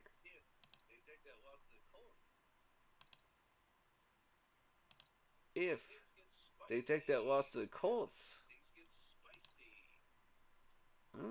things get spicy, ladies and gentlemen. Things get spicy. We got a lot of possibilities here, man. And like I said, it's still there. It's slim, but it's still there. I think we got a better shot at the division than the wild card spot at the moment. So if we are hoping to get the division, then there's a few things that need to happen. Yep. Or First, reverse. the Saints need to beat the Falcons this week. Either way, it needs to be a split. That needs to Right. happen. As long as Either we get way, the split, it doesn't matter. it won't matter. No. That You needs talked to about happen. week Yes. 13. The Saints High need to possibility. lose to Detroit in week 13. That needs to happen. Yeah. We need to beat the Tampa Bay Understandable. Bucks. We also need to beat the Titans this week. I could see the Jets beating The Atlanta. Falcons would then need to lose to the Jets in week 13 High chance of that. in order to make this possible. Even if the Falcons manage to beat the Bucks in week 14, we still retain 4th seed. As you can see, because we beat the Saints in the Dome. We have a terrible track record Now, in the Saints Dome, It's though. important to note That That's that the much problem. is true. All right, week 15. We beat the Falcons in week 15. Now, what are the Saints doing? They're going to win against the Giants. Let them win. Not our problem. Week 16. Saints win against the Rams. Not our problem. If we take this Green Bay game. Now, if we don't, we're out. Boy, that's oof. You know what I'm saying? So, Yeah. Falcons and Colts, either way, the Falcons cannot win that extra game. They cannot get to 9 wins. We cannot allow them to.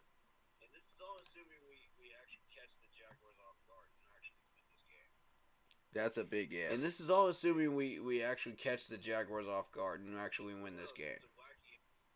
Falcons That's beat going the to be Bears. the tricky part. It is, though. Who knows? It's a wacky, Wacky NFL season. Who What if knows? the Bears actually win that game? Who knows? I've seen stranger things. That puts them Yeah. a game behind the 8 ball. But they're gonna win. Let's be real.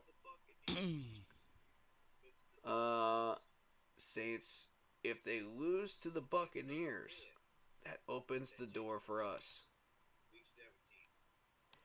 If they win, they take 4th seed. Week That's 17. a lot of hope to put in the Buccaneers. Way too much. Now, Mm, let's assume I week don't 18. know. We beat the I Buccaneers. don't know. We've seen some strange things this year. You never know. And the Falcons beat the Saints in week 18. This is where it matters. Now, if the Saints win this matchup here in week 18, then in week 12, we would need the Falcons to beat the Saints this week.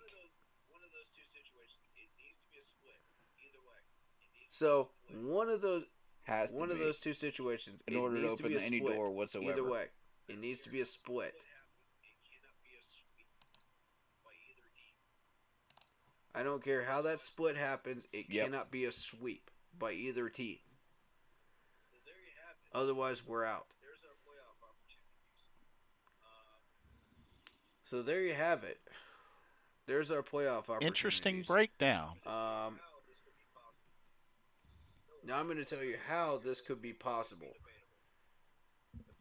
And I know a lot of people are not going to want to hear this, and this is going to be Yeah, debatable. this is where I start going into the all first this. thing we need to do is fire you can Frank stop it Wright. here because Okay. I've already explained all that. You know, Yeah. but all of this stuff needs to start happening now in order to get back on the offensive track to have those doors open to us. Right, right. Um, If we don't fire Frank, if we don't fire Josh McCown, we don't do the things that I just suggested, we're already done. We might as well kiss our $70+ million goodbye that we took out of player contracts and out of Charlotte taxpayer money. mm, That makes me very angry. We need so to at least try to do something. Even if we fall short on the playoff race, we need to at least do something. yeah, especially considering the fact that we don't have a first round draft pick. Um, so we got to go Those in as moves would maximize our opportunity, though. true. Couple of comments. Damien says, "Oh, offside. God can't wait for Deadpool 3. LOL Marvel. I swear if you mess this up, yeah, I feel you on that." Yeah, yeah. Looking forward to that. David says, with Reich, it's hell. If this doesn't change, we are in depths of the abyss with no air. Frank I quote, don't know about that. I don't know about that. Because if you put Deuce in charge, he's going to rally up this locker room, first of all. Second of all, he's going to instill some discipline in these guys and passion that they haven't had previously. yeah, um, And third of all, he's going to help you focus on fundamentals because he's been an excellent running backs coach so far. yeah, that's a good point. He also says Frank quote we dominated the line of scrimmage. Yeah, but did you dominate the game and play calling? No. Frank, just go. You're not part of keep pounding. You're part of keep losing. Did we I even mean, dominate the line of scrimmage though? I just gave you the grades for the game y- against Dallas. yeah. Maybe you weren't here for that, but they were not pretty. He also says, as far as David Tepper, if you don't make this Did we organization though? better by next year, sell the team. I'm fed up. Yeah, I feel you on that. Yeah, agreed. Um, Agreed. but If you go strike three on head coaching, you need to sell the team. I yeah. would recommend you get a PR that knows what he's doing to make these moves for you and Hmm. just own the team. Make Yeah. profits off of us. Seriously. Because at this point you clearly shown that you don't know what you're doing as far as hiring people and trying to manage this team. You care more about the soccer team. That's clear as day, you know. So focus on that. You know, Yeah. get out of Absolutely. our hair because guess who was here first?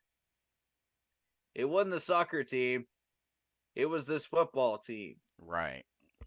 I get Exactly. that you care more about your soccer team than us, but that's like saying, "Oh, I care more about this brand new year long Maserati that you just bought rather than the amazing car that's been running for years that has gotten you to where you are." Mm, Come on. good point. This is it's not rocket science. And you're not putting any love into that. Yeah, exactly.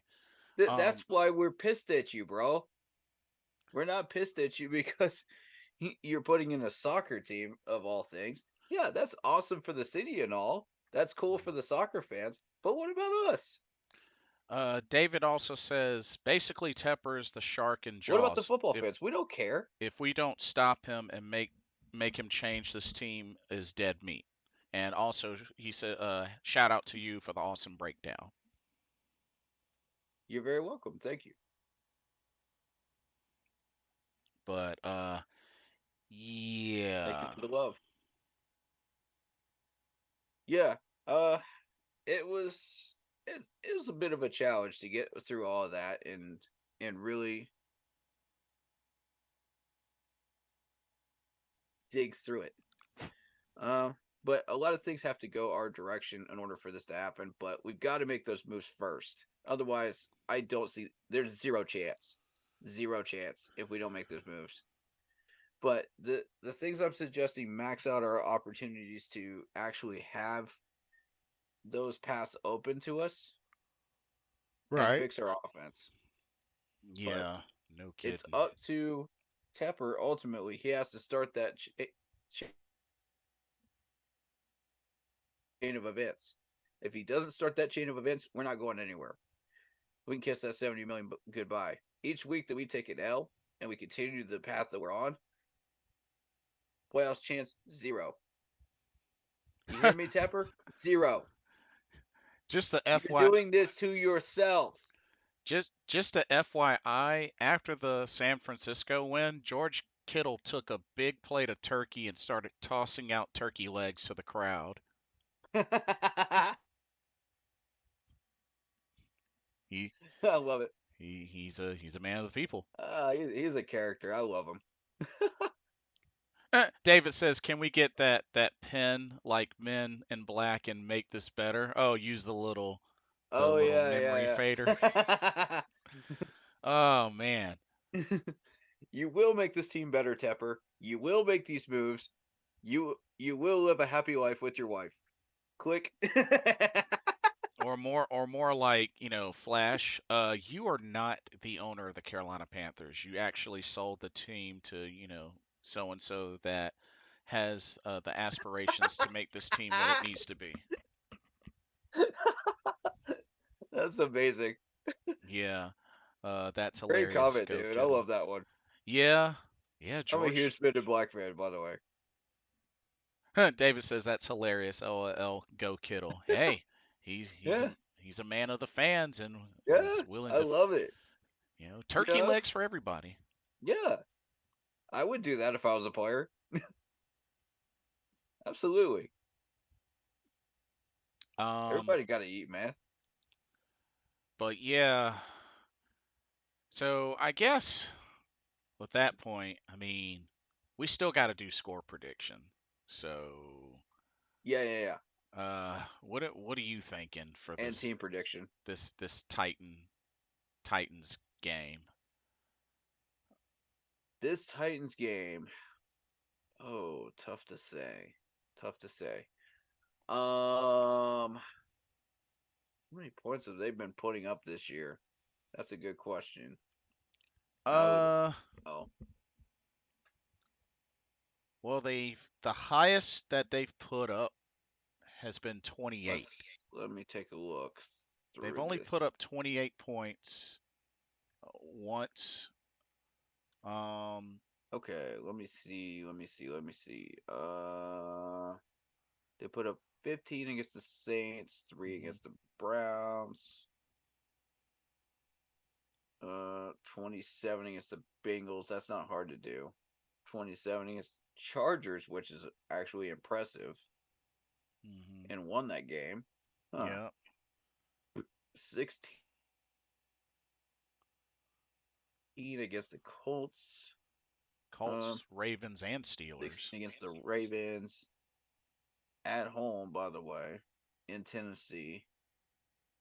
That's important, by the way. You got to factor that in with the Ravens. 28 against the Falcons. Not hard to do. That Falcons secondary is trash right now. Mid-level trash. Um, only 16 against the Steelers D. That makes sense. Mhm. 6 against the Buccaneers. Oof. And then 14 against the Jags defense. Oof. I And, mean, and the Jags defense is supposedly the weakest part of that Jaguars team right now. so I mean, this is a winnable game. So, Ooh. I mean, this might be possible. If we want this win, it might be possible in our current state. But we got to get more than 10 points. I mean, our defense will get the job done, but our offense has got to get more than 10. I was thinking maybe maybe The a problem is that the problem is 3 things. One, Derrick Henry's going to run circles around our D line and move the Titans down the field. So you're going to see double digits. That's going to happen. Mhm. Now, whether it gets to 20 points or more, that's on the defense. Right. You let that happen, that's on you. Because the second they got DeAndre Hopkins, which week did they get DeAndre Hopkins? I believe it was was it the week after the Steelers Okay, game? So I so think the Bucks. you No, no, got no, no. He played in the Falcons game. okay, so he played in the Falcons game. All right. Well, that was when he made an immediate impact, just getting signed in and being used. So you saw 28 points against the Falcons defense. All right. And he also knows AJ Terrell, who was also a former Clemson Tiger at corner for the Falcons defense. So he knows the pluses and minuses of AJ Terrell. So he took advantage of them.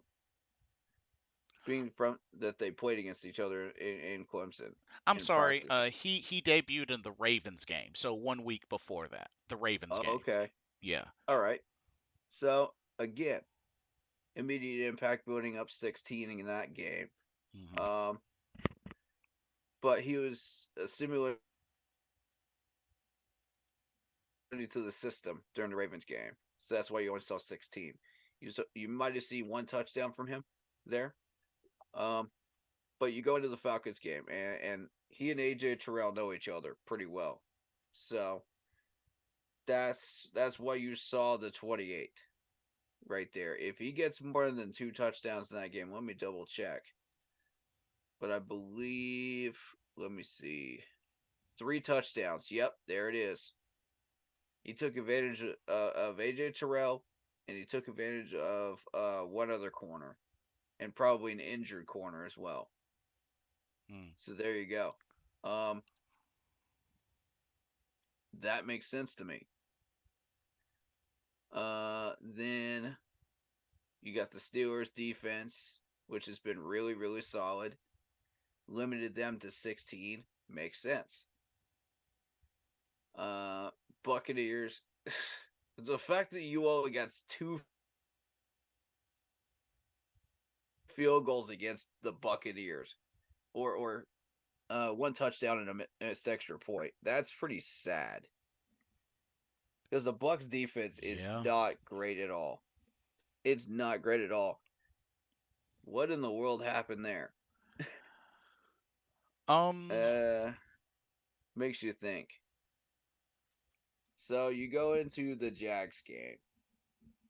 You only put up 14 against what's considered to be the Jaguars' weak point is the defense. They still need some pieces for their secondary in order to really complete that team. But they still beat the brakes off you, 34-14. I mean, this is not. We can do this, guys. We've got to limit Derrick Henry. And I think we've done that once before, right? With a better front four than we have right now. Uh. I don't remember, to be honest with you. I have something in the memory banks where we did actually slow him down one game. Wait, And was it the it was to the 2015? point where no. No, it was recent ones. Um 16, 17, 18, somewhere in there. Where we limited him and he wasn't that huge of an impact that day. But that was because we put 100% of our efforts right into him. You know, we still got cooked pretty well by the wide receivers, but it worked. You know, Oh yeah, it the was problem is, it was 2019 where we beat them 30 to yeah, 20. 2019. Derrick Henry only had 63 yards. He had a rushing touchdown, but Yeah, that we was when held him pretty well in that we game. had Kyle Allen. That's right. McCaffrey went off that game. Yeah, CMC said anything you could do this year, I could do better. Basically. And we limited Derrick Henry in that game to Yeah, only 1 touchdown and some yards. It 63 was just like, yards. okay, well, Yeah, that was because we put 100% effort into stopping Derrick Henry. We took people away from the wide receivers and we put them in the middle to stop Derrick Henry, and it worked. The problem is the wide receivers still cooked us, but it wasn't too bad though. Considering, but this time they've got DeAndre Hopkins though. That's Yeah. that's where the issue begins. And if you take the heat off of DeAndre Hopkins and you put it on Derrick Henry, DeAndre Hopkins is going to kill you. If you take the heat off of Derrick Henry and you put it on DeAndre Hopkins, then Derrick Henry is going to run circles around you. So which one are you going to do? That's where Ajaro is going to have trouble game planning this game. And I would not want to be in his position right now, trying to figure this out. Shoot, man. I say you got to double up DeAndre Hopkins and then put the rest of the people on Henry. And be careful who you double up with. If you put Troy Hill over there, you should be okay, I think. But that leaves a wide open spot for the other wide receivers, which, at this point, I don't really care about because they can't really kill you. Not in the way that D Hop does. D Hop's big play material, for sure. That's going to be a problem. So, I need Dante Jackson on D Hop. I need that to happen for the entire game. Do not deviate. Do not switch. Because the second you switch, they will figure it out. And they will toast you. Do not do it. Do not put Troy Hill on him. Because Troy Hill cannot keep up with that dude. I've seen it. I've watched it. There's no way. If you Uh-oh. can't keep up with Justin Jefferson, you're not keeping up with DeAndre Hopkins. Point freaking blank. Don't do it. Keep that matchup 100% throughout the entire game. I don't care what else happens. If D Hop toasts D Jack, so be it.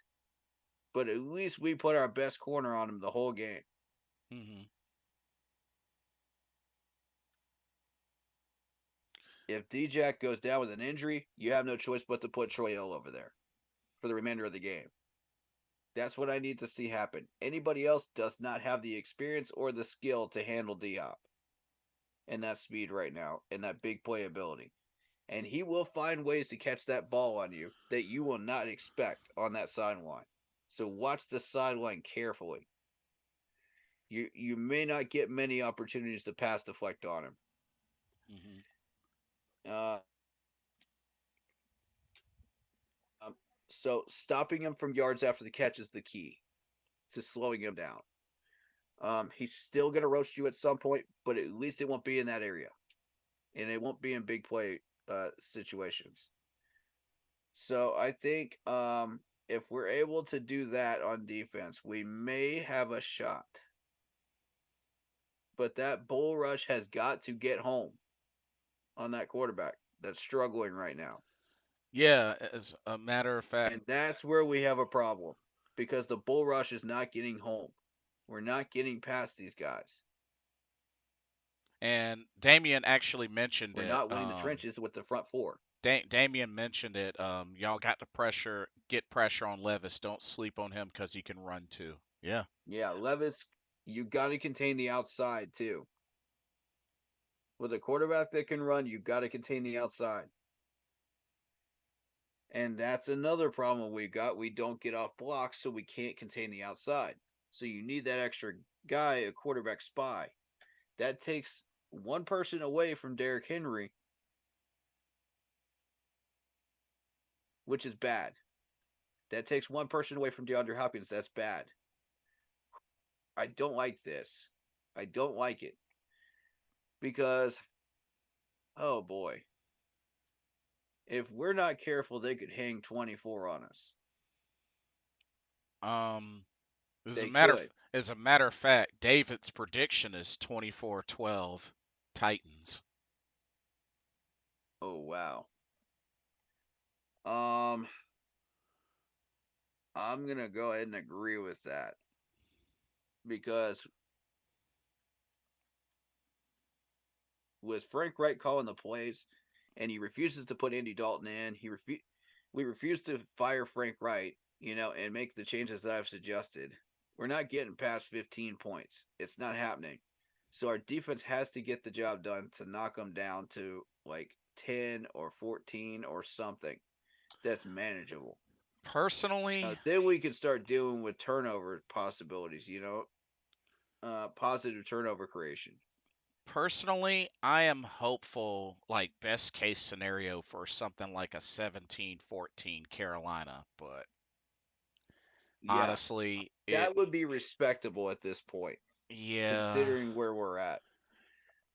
At least we know we at least put up 14 and we tried, or 12 and we tried. We got as close as we could get and we did our best. I'm It's still a 10th win, still a 10th loss, and that's a problem with our playoff predictions. I'm gonna say this because this is Major problem because we bec- cannot lose another game. I'll say this because this is a winnable game. I'm gonna say 17-14 Carolina, but honestly, I'm pretty sure if we lose this game, it might actually be a wrap for us. Yeah, Because I mean I that would venture to say that as well. because 10 But losses, it's kind of hard to get into the playoffs with 10 losses. uh, I've actually got it up right now. Let's see what happens. Um, Um, plugging all that stuff in. let's see, a couple of more comments while you're getting that up. Damien says, Oprah gave out a Pontiac while Kittle gave out turkey legs. What a time to be alive. LOL, just when you thought you've seen it all. Uh, to be fair, Oprah's the type Ugh. that tries to Oh, top everybody when it comes to yeah. crazy stuff like that. So her giving away a Pontiac doesn't surprise me. Uh, David says, we are in that dark cloud. Maybe it will be brighter days sooner than later. I'm a fan and have no hope under Frank. Bad feeling. It's truly sad being a fan of this team right now, but I'm holding on to hope. That's all you can do, David. That's all you can do. Yeah. Yeah. I mean, we're holding on to it as well. It's getting more and more difficult the more that they lose. Exactly. Mm. And there's also the consideration if we even have any shot, even if we did the things I'm suggesting, we still have Green Bay as a trap game, and we still got the Jaguars to deal with. Yeah, That's just to win out. That's taking care of our business before we can even focus on anything else. yeah, but That's not. I'm not liking that. we got to start Sunday. It has to start Sunday, and it's got to turn into a win streak. Nope. Otherwise, like, That's if we don't take this one, that's it for our division hopes.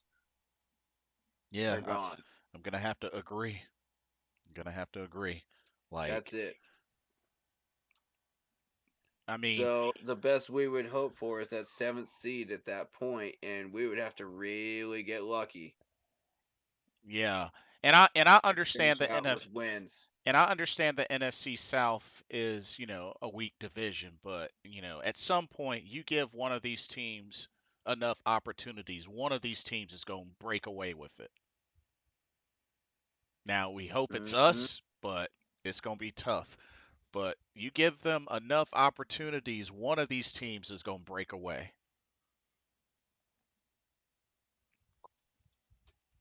Oh man.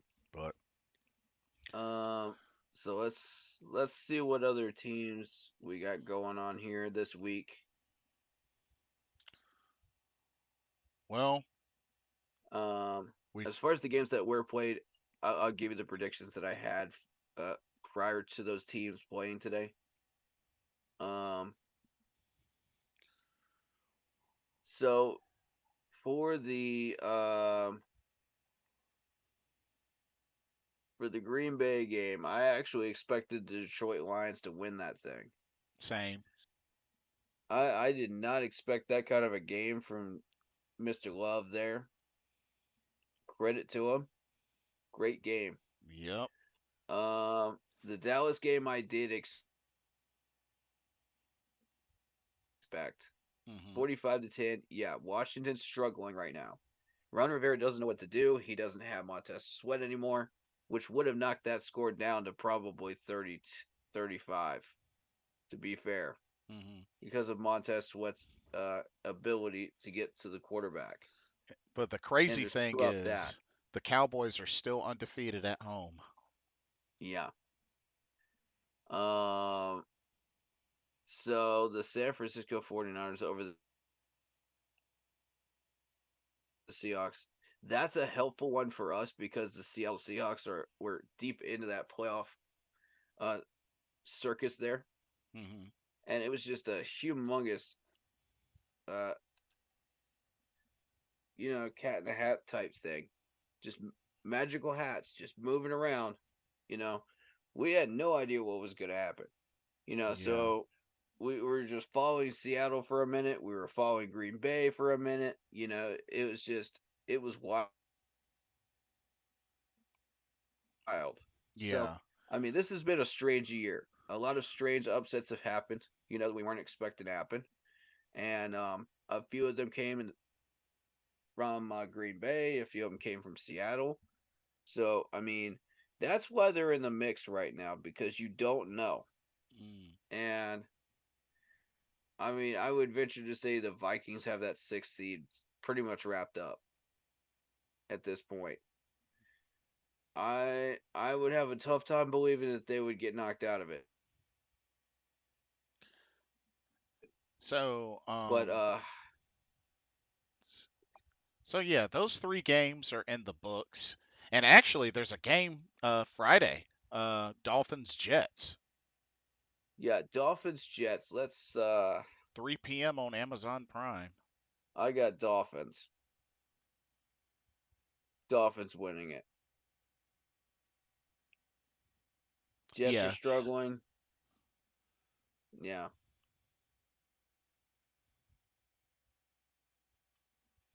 Um, All right. So, uh where are we at now? All right, let's start with these Sunday games. We got Pittsburgh and Cincinnati. I honestly am gonna have to go with Pittsburgh because of what I saw from Pittsburgh's defense in the last game. which is It was impressive. understandable. Yeah, it was impressive. Um, And you do have um is their quarterback back? Is Joe Burrow back? no, he's out for the season. Oh, he's out for the season. Okay, Yeah, yeah, he's out yeah. for the season. So you're dealing with oh my bad, stupid. Um, Um, one quick comment. Damien says, wait, so if y'all are the weakest NFC division and NFC East was the NFC least when that division was terrible, which I mean it's been a long time since they've been terrible, what would the nickname for the NFC South be? I have no idea. I have no idea. But if you come up with something, let us know. All right, continue. So who is the Bengals quarterback right now? So the backup, I believe, is Jake Browning, and they also have AJ McCarron. Yeah, I got to go Steelers here. Same. Based on the last two games of the Cincinnati Bengals, they couldn't break 20 past 20 points against the Ravens in Baltimore. Um, Hmm. they couldn't. They came within three of the Houston Texans and couldn't beat them. I mean, I gotta put this into the Steelers category, man. Yeah, I agree. I Yeah. think I think the dynamics gonna change quite a bit now that Burrow's out for the season. Like I think Mm-hmm. you know. But Mm-hmm. it'll be interesting to see how the backup quarterback adjusts. I mean, because they still got weapons, but at the same time, they're going to be clawing and Oh scratching. wow. The Bengals actually just interesting note. The Bengals actually picked up defensive end Miles Murphy in the first round with pick 29. Ah, that I is true. forgot about that. And Miles Murphy's a animal. So yeah, Totally. give him some time in Cincinnati. This dude's going to develop pretty well. This is a good spot for him Yeah. to land. But I'm they happy with still that. got, the Joe Mixon, the Jamar Chase, the T Higgins. I mean, they still got weapons, so we have to Oh really yeah. see how the chemistry with the backup QBs are, cuz I mean, they're not in a crazy terrible position. I mean, they're 5-5, so they still, Hmm. have a chance. It's just it's going to be Yeah. much tougher. Yeah. This division is really competitive right at the moment between Pittsburgh and Cleveland, Yeah, cuz Cleveland, they're and 7-3. So, Baltimore is leading the way right now temporarily, right. So, it's still going to be a battle for sure. mind you, but Uh, they are leading. How long is Um that going to last though? We'll see. yeah. Expect Uh some lead changes soon. okay, so that was Bengals Steelers. Yeah, I'm in. Jacksonville, Houston. Now, I got my odds on Jacksonville. Well, they are undefeated on the road. Yeah, So, Trevor Lawrence is a beast, and thus far he has put up 226 for 332, 2,382 yards, 11 touchdowns, and 6 picks. um Versus CJ Stroud, who everybody loves to compare Rice to. Let's look at his numbers 223 for 355, almost 3,000 yards. He's got more yards than Trevor. yeah. 2,900 and is that 6 or 80? 8, 2. Is that a 6? I think that's a 6. 17 Yeah, it's a touchdowns. 6. It's a 6. Yeah, it's Yeah, a 6. 17 touchdowns, 5 picks. So, by number standards, yes, CJ is doing better than Trevor is temporarily. But you got to consider that the quarterback is only one piece of an entire 53-man roster in an entire team. To be He to, needs to be all the pieces and all the protection to be able to put up those types of numbers. to be honest with you, don't be surprised if this comes down to overtime. It could. I It could see could I could see it actually. I could see it going to Um, overtime. which Trevor owns overtimes. So don't ever discount that. Trevor is a beast in overtime. That's when his inner animal comes out and he just inner competitor. But the crazy thing is the Texans have only lost once at home so far. So their home record's good as well. So If you make a mistake in overtime, Trevor will take advantage of you. I really feel like this could be the game of the week.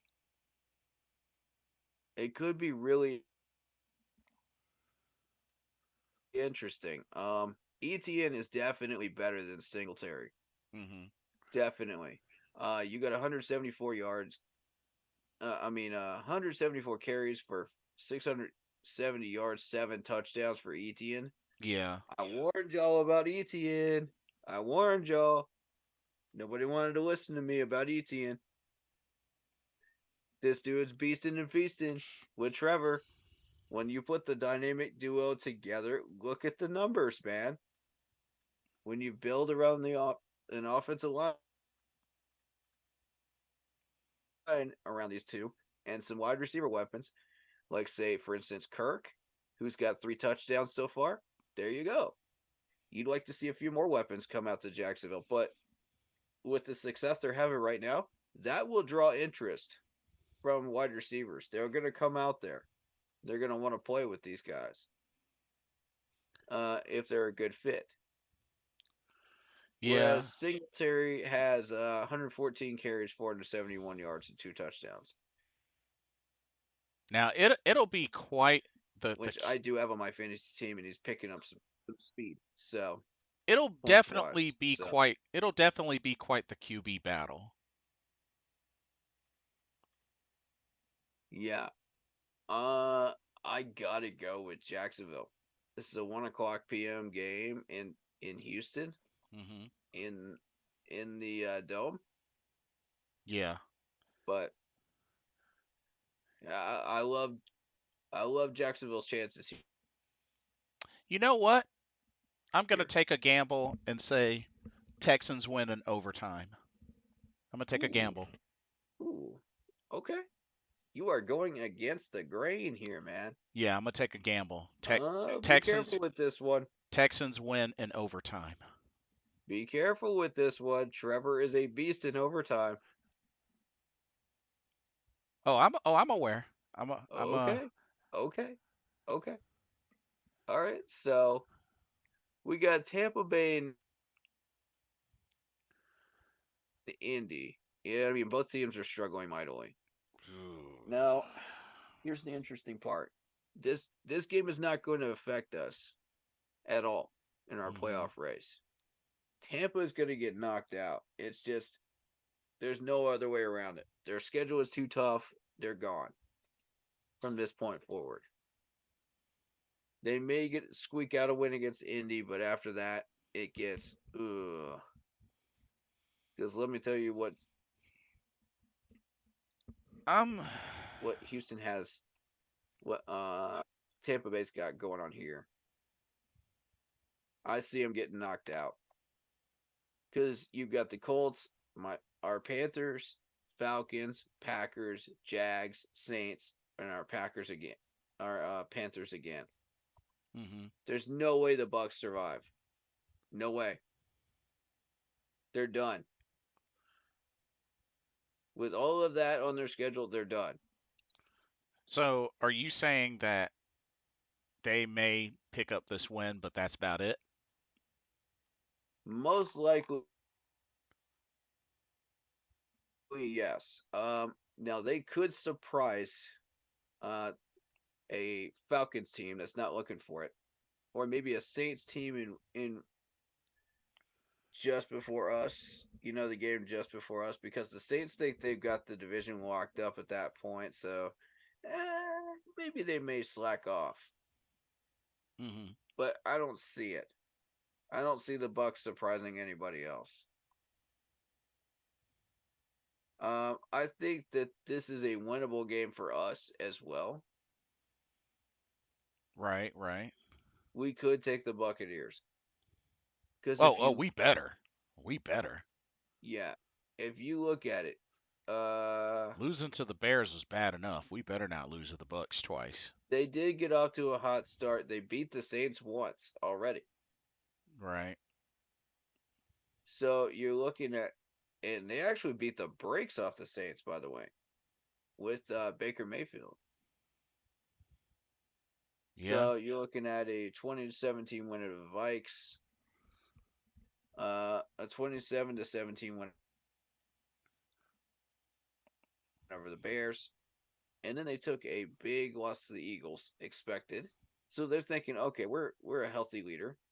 You know, you take a big loss to the Saints, and this is where the Saints started taking over the division because you take an L to the Lions, you took an L to the Falcons, you took a lot L to the Bills, you took an L to the Texans afterwards. Somehow beat the Titans, you know, recovered there, but then took another major L against the Niners. I mean, this is a rough schedule. My goodness, Tampa. But I mean, when you win the Super Bowl with Tom Brady, you expect to get a bad schedule like this. Mm. This So is fair. yeah, it's fair game, really. So honestly, You're thinking I want to say this is a winnable game because they didn't break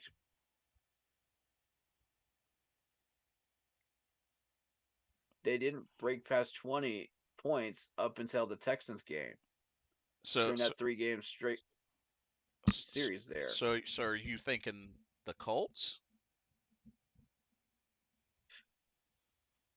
I don't know.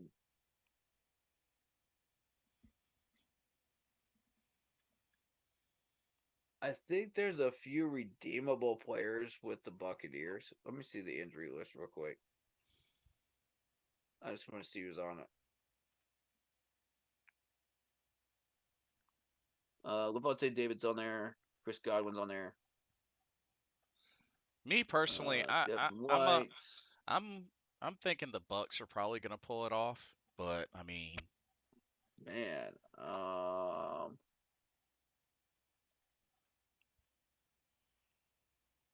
They're saying 54% on ESPN for the Colts. And to be fair, Gardner Minshew's playing like trash. so yeah, I'm gonna say Mike Evans Bucks. got 7. I'm gonna say Bucks. I'm gonna agree. I think this is a winnable game for the Bucks, but after this, Bucks won't be doing much else. Yeah, yeah. There you go. All right, so Saints Falcons. This is a big one right here. This is the one that affects us. Who's taking it? I'm probably have to go with the Saints. At the moment, I'm gonna have to agree. Hmm. This could come down to a very, very tight score. Uh, and the turnover battle will be a big factor at this point. Now, this is in Atlanta. Yes, this is So, in Atlanta. Yep. who knows, though? Who knows? Because most of the time, when a team goes into the Saints Dome at the end of the year, it doesn't end well for them. Which is fair, but I just feel like Saints are the stronger team. Just And also take into consideration the second time they meet, this is going to be a Saints team that thinks they've got the division locked up. right, So they're going to be taking people out right. of that game at the end of the year. So, unless a lot of different things happen and somehow we get in there or the Falcons get that sweep on them. So this is a critical game for Atlanta. If they want this division, they've got to take this game. If they don't, they're in for a world of hurt I see. I see. because that puts them at risk for a sweep. So you're in So agree, they've got to win at home. So that puts extra emphasis on Atlanta. right? I don't know. I honestly don't know who's taking this one. I'm sticking with the Saints. I don't know, man. This game could go either way. It could. It could. I just feel like the Saints are That's a a stronger tough one team. for me, man.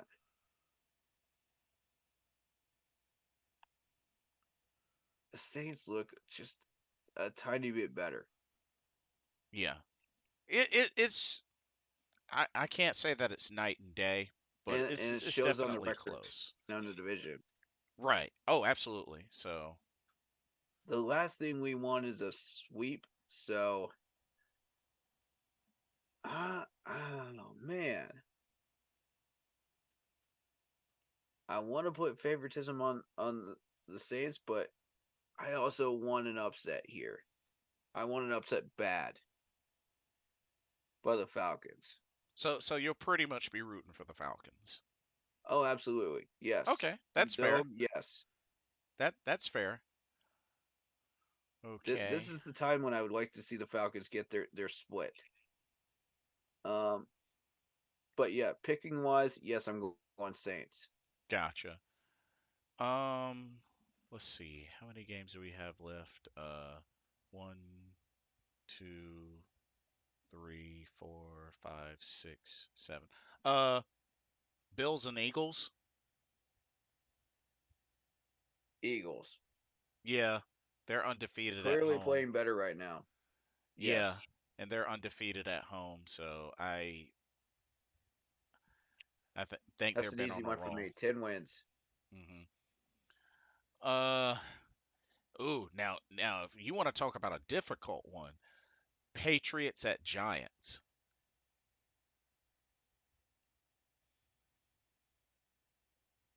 Here's the interesting thing.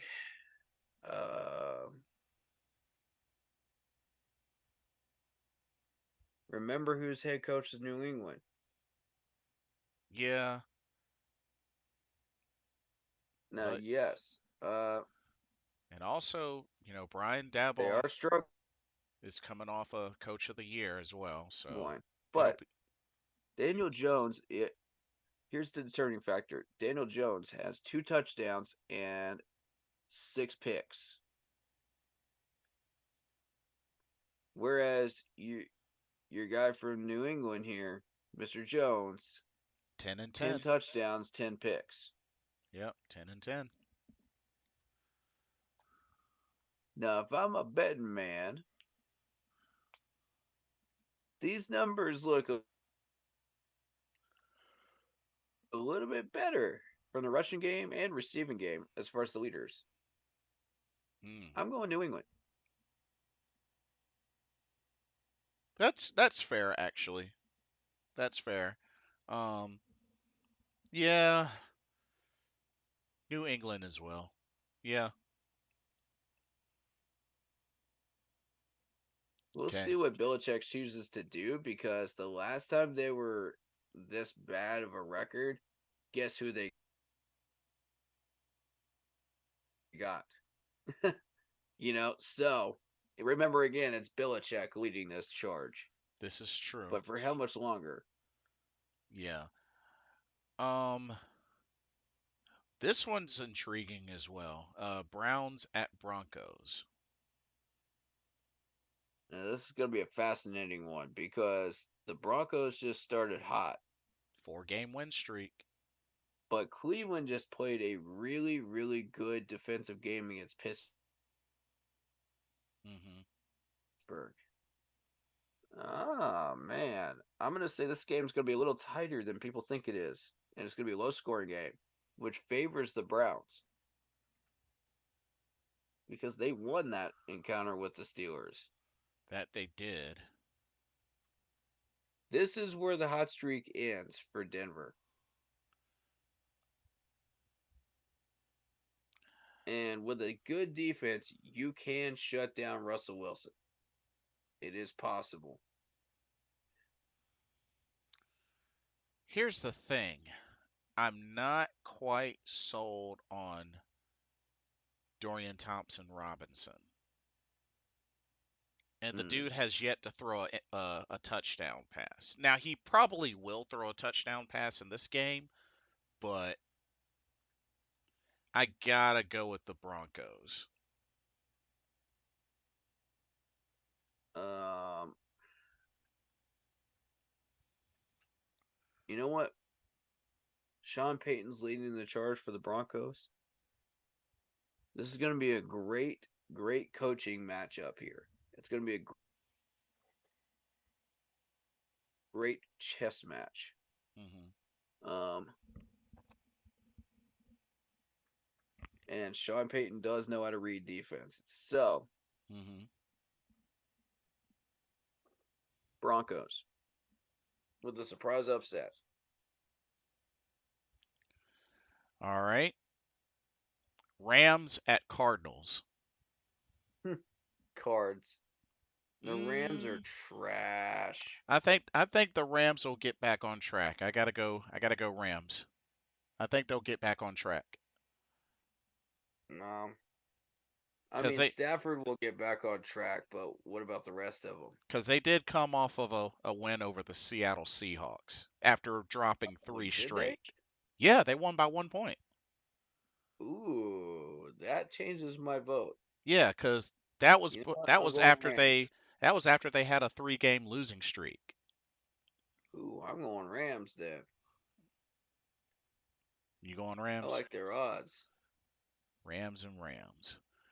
Um, Chiefs at Raiders. Now, the Chiefs. Chiefs lost their previous game against the Eagles, the Super Bowl rematch. They lost. Um, Oh, that's even more reason to go with the Chiefs. but the Raiders are also coming off of a loss as well, a close one against the Dolphins. So both have lost to tough teams. So, The Raiders don't have enough firepower to match what Andy Reid has over there in KC. It's not even close. not to mention the They can Raiders are 4-1 at home. They got a good home record this year. 14-point loss. So KC. you're going Chiefs. Mm-hmm. I'm gonna play it safe and go Chiefs. I mean, it's hard to go against a two-time MVP and Patrick Mahomes, two-time Super Bowl Oh champion and yeah. Patrick Mahomes. Oh So, yeah. um, And that although Chiefs the defense the is on the rise too. although the Raiders' direction has gotten a lot better since they dropped Josh McDaniels. So It has. that's the And the interesting thing is they made all those moves before we made ours. yeah, Does exactly. that tell you something, Mr. Tepper? Yep, Wake up call. Come on, man. And look what happened when they did. They yep. dropped their dead weight and look what happened. Um, Ravens at Chargers. Hmm. Okay, this is in LA, first of all. Yeah, and Chargers are coming off a 2 game losing streak. Don't let that 4-6 record fool you with the Chargers. They are better than they appear to be. Yeah, and Justin Herbert's been playing well. I mean, 19 touchdowns, 5 interceptions, 2,609 yards. He's been playing good. This game could come down to uh, a few things: turnovers, how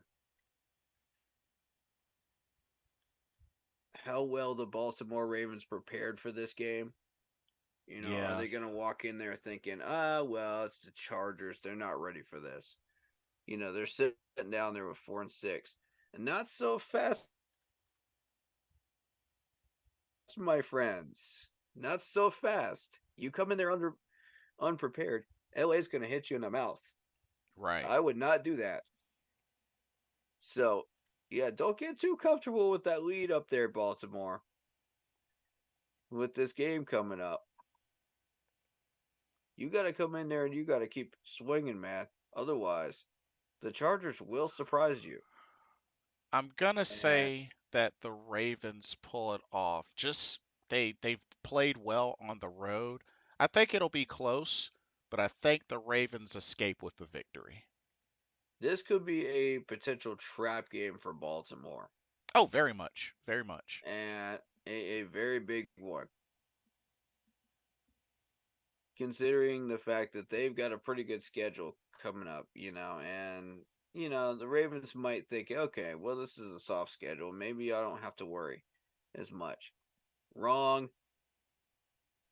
You know, Yeah, the Chargers are one of those teams that will knock you down.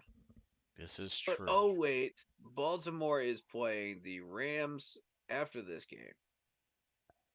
Soft schedule Hmm. on that week. But then you come in and you're back to business because you got the Jags, you got your guard back up, against the Jags. You're playing the Niners that week after, and then the Dolphins, and then a tough defensive Steelers team to finish out the year to Mm, determine who gets that division.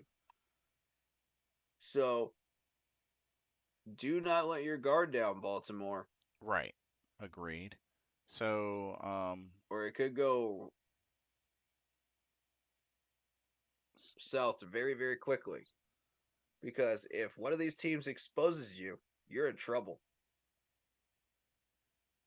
So, I guess, are you still thinking Ravens, or you think Chargers might pull it off? I still think Ravens right now. I think they keep their guard up. Gotcha. They kept their guard up against the Browns, even though they lost, Hmm. and they also um,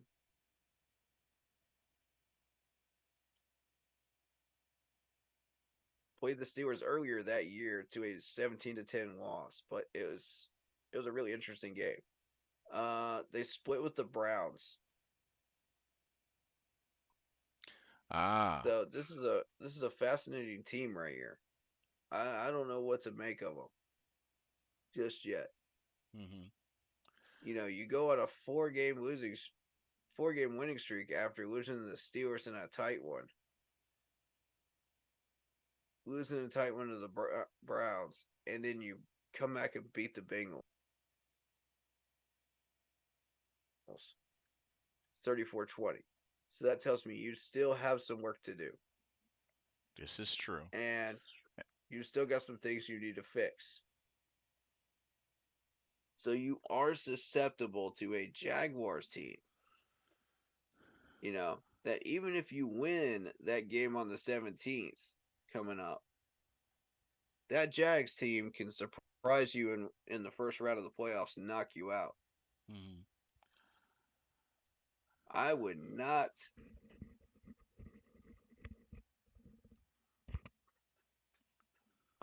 Yeah, if those two meet again in the first round, I'm betting on the Jags. Hmm. I would not put all my faith in money into the Baltimore Ravens if you bet on stuff like that. Yeah, and the only thing, with the Ravens, unfortunately, Lamar Jackson does not have a great postseason record. So, That's true too. Yeah, yeah. and Uh, the Jags are really hot. That's my dark horse. Right. I'm telling you, they're gonna And then go. They may not go all the way, but they're gonna surprise a couple of teams in the playoffs and that then aren't looking for it. the one Monday nighter, Bears at the Vikings. Vikings, Vikings. Yeah, Bears are trash. have to. Yeah, Bears are trash. and even, Joshua Dobbs has stepped onto the scene and has done pretty well for the Vikings. So, but yeah, I gotta go Vikings over the Bears. But that is the rest of this week's games. But should be rather interesting. Like I said, Still just playing for the Bears. yeah, but yeah. So that's the rest of the schedule. We're hopeful for a Panthers win. I mean, Yeah, it's a winnable game, but they got to execute on all cylinders.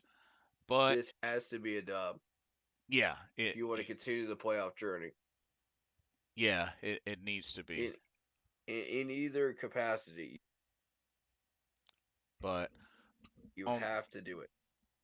but on that note, we're gonna go ahead and wrap up with final thoughts. Because it is getting late and I gotta get rest and get ready to make my trip tomorrow. Um, Yeah, I'm gonna say for me, just y'all, this might be the last straw for this team. Like, if they don't win Sunday, that might be the nail in the coffin that knocks them out of playoff contention. I think it's very possible that could be the final nail in the coffin. But because I don't know too many scenarios where a team with 10 losses has made the playoffs. But, you don't want to bank on just barely getting in. I mean, I understand the division and whatnot, but we still got to do our part, even if the other teams lose the rest of their games. You know what I mean? So we got to get it done Sunday. And this is a winnable game. Frank Wright and company, y'all cannot screw this up. Like, in all seriousness, y'all cannot screw this up. It's already bad enough that we lost to the Bears, got obliterated by the Cowboys, and now you're back to having a winnable game. Y'all don't screw this up. I know this is on the road, but don't screw this up. Y'all have to do a better job at making adjustments. Y'all have won one game and y'all are failing to make adjustments along the way. This has to change ASAP immediately. And if y'all don't do that, it's going to make this organization look terrible.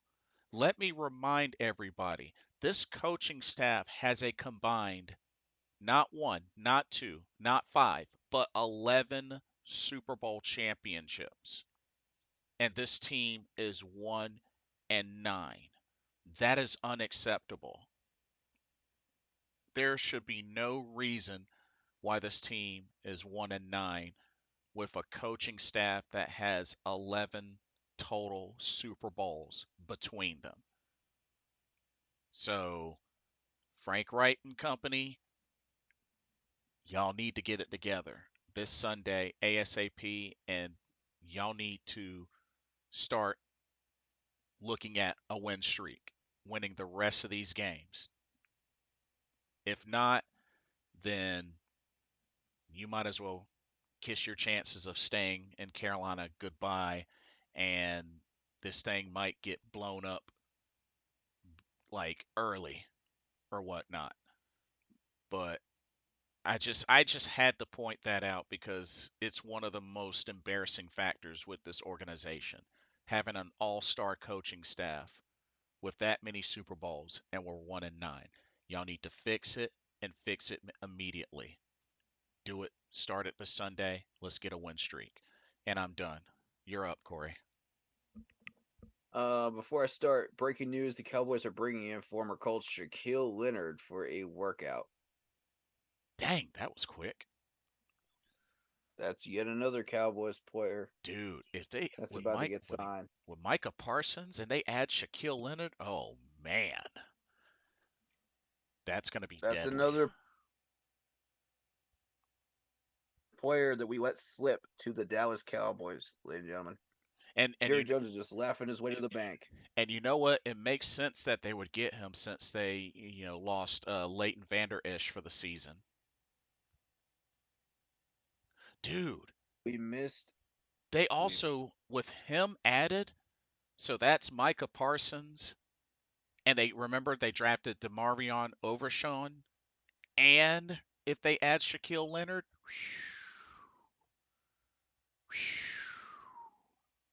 and don't forget Hodges Tomlinson as well. yep.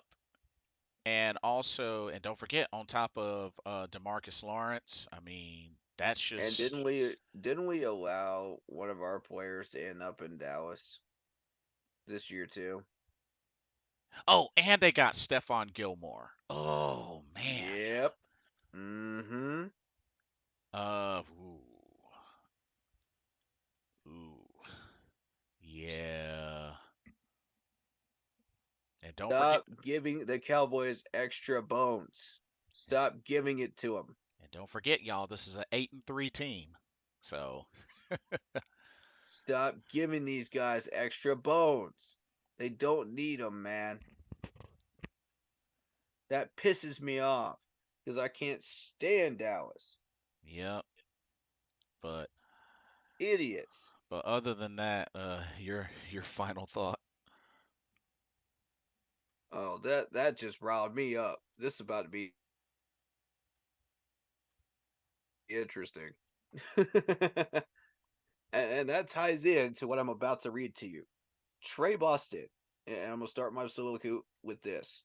Go for Trey it. Boston says, off of Twitter, formerly known as X, I've been thinking all day of the list of players the Panthers organization has traded, cut, or let walk. Cam, CMC, DJ, Trey Turner, KK, Hassan, Gano, Result. It's so many more I want to name. It's upsetting knowing that we have a culture and DNA, and in less than 5 years, we blew that up. Ouch. Oh, and Ooh. also remind y'all, Trey Boston was on the Super Bowl team, by the way. Oof. That hurt my heart right there. And I've been saying it for the longest, dude. Trey Boston just started going in on this, man. But I've been talking about it for the longest. How we have become a player's mill. And I'll cycle back around to this point in a minute Hmm. because it's important.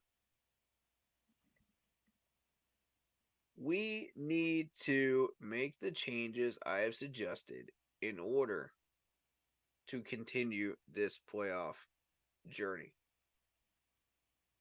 and hope that we have a shot. Hope. Kingdoms are built around hope, man. Hmm. Franchises are built around hope. But if you don't have hope and you have the idiots running the asylum, why are we even. There's no point. This has got to change. And it's got to change before Sunday.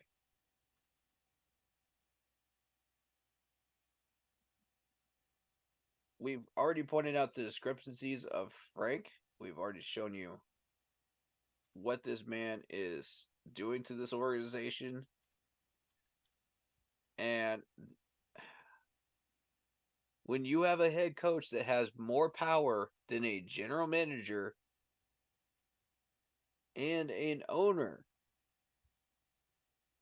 he's like Thanos in Marvel. You got to stop this. You got to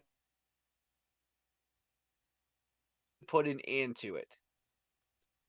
I'm so sick and tired of watching this week after week and letting this man just take over this team and just destroy it brick by brick. Everything we've been building. It's so embarrassing and frustrating to me that we are still here at Thanksgiving and he's still head coach of this team. Still. What is it going to take for you to fire this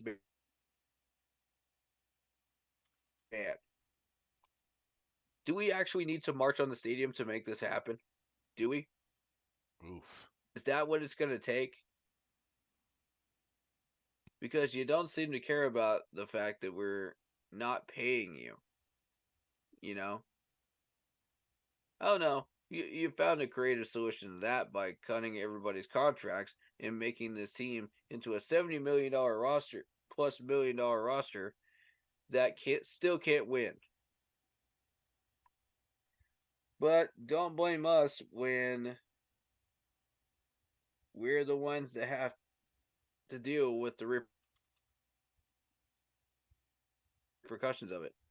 The Charlotte taxpayers are hurting most from this, and the players themselves. How many of these players do you think are going to stick around if we end this season with just 2 wins? How many of them? Anybody take a guess how many of these players we're going to retain that Oof. aren't on big contracts? Because I'm to the point where that list is about to go twice the level that Trey just gave you. It's going to double. These players aren't going to want to stay here. Why would you? Why would you want to play for this? Knowing full well it's going to get worse and worse and worse. Because your GM is still going to be trying to right the ship while being manipulated. Your owner is going to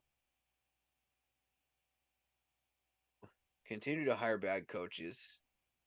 And it's never going to get better until Tepper decides it's going to get better. So at the end of the day, the root of the problem is Tepper. It's always been Tepper. And it always will be Tepper until Tepper decides he wants to get over his ego and actually fix this team. Mm. And realize that he does not understand what he's doing and appoint somebody to fix this team for him.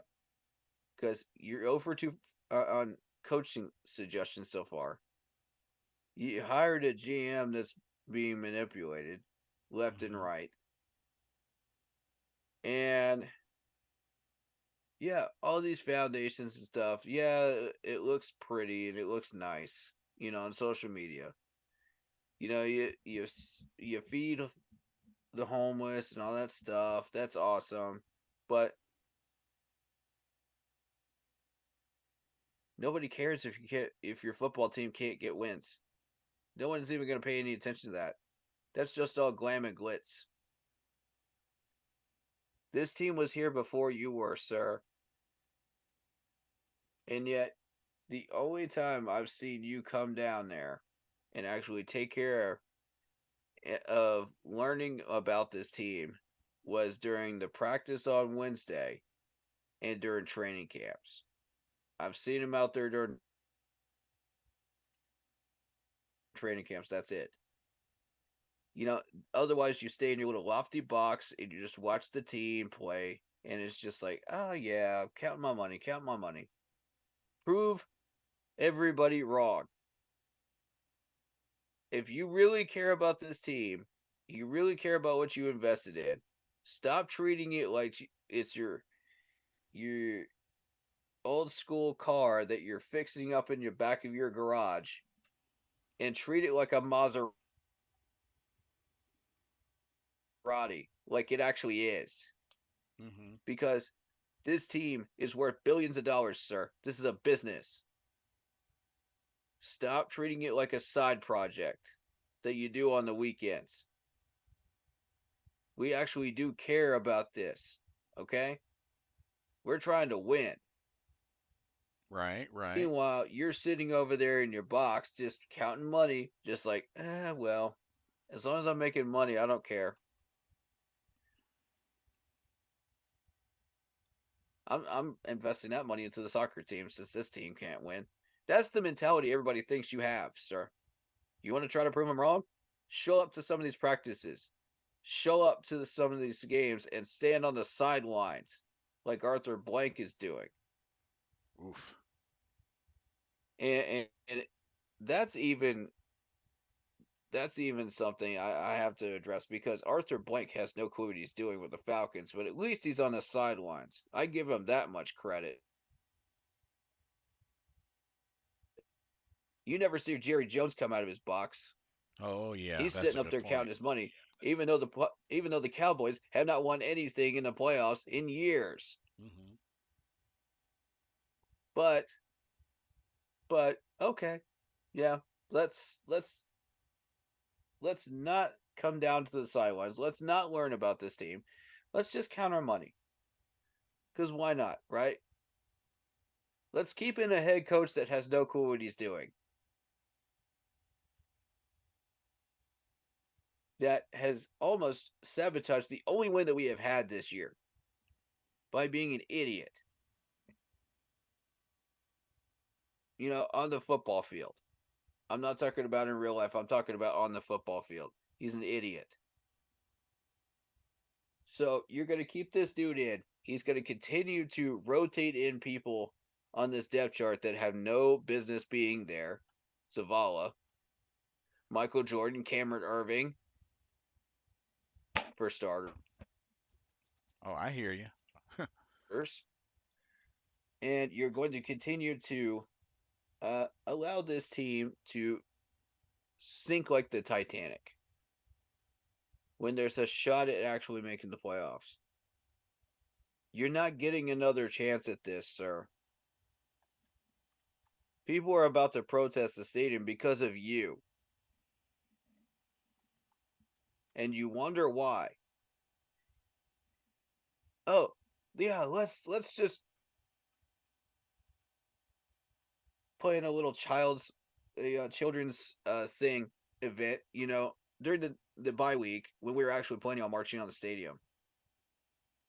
Yeah,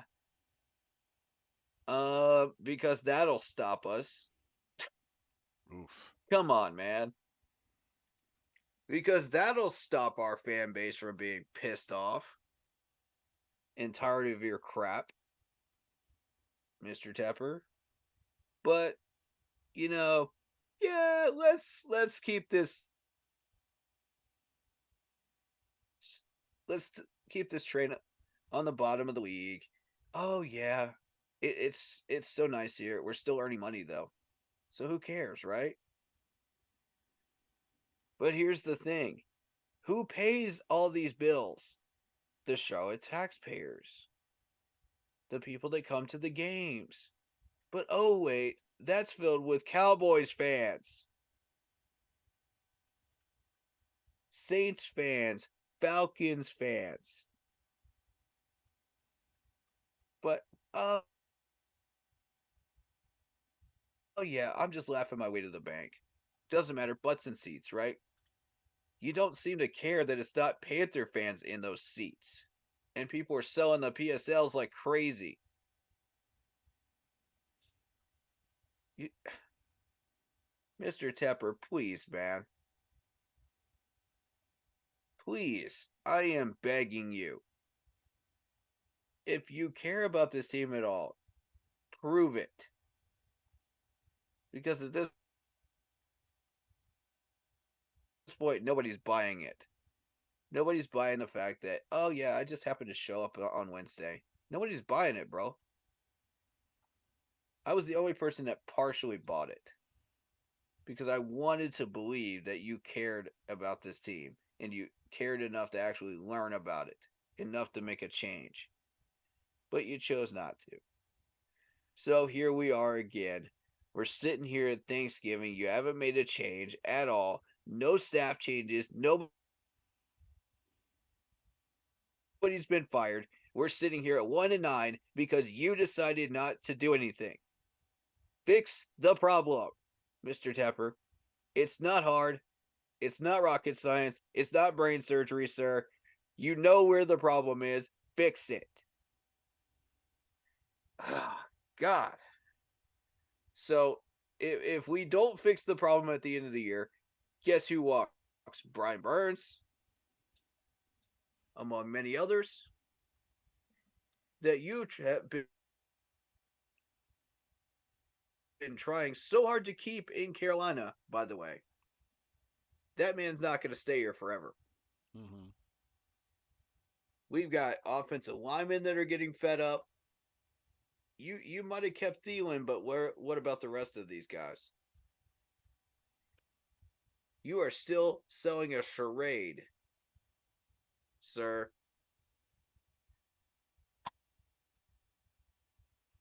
Please, either appoint somebody to take care of this team and make decisions for you that actually understands football, or sell the team Yeah, because we're done exactly. with this. Okay? We're Exactly. done. We're done. We're fed up. This cannot continue. Like, man, we had people from. Look, man, even Micah Parsons was defending Bryce Young. Yep, this is true. Even Micah Parsons. And for once, I actually respect a Dallas Cowboys player, and I never thought I would say that. Greg Olson as well. Yes, Greg Olson, too. You're going to ignore that, too? Cam, You going to Smitty, ignore them, too? Smitty. All the vets, all the people that matter to this team, and you're going to ignore that. And you're not going to even take that into consideration. Now, I refuse to believe that you did not understand about Frank Wright's history before you hired this man. I refuse to believe it. we're going to continue to sit here in mediocrity until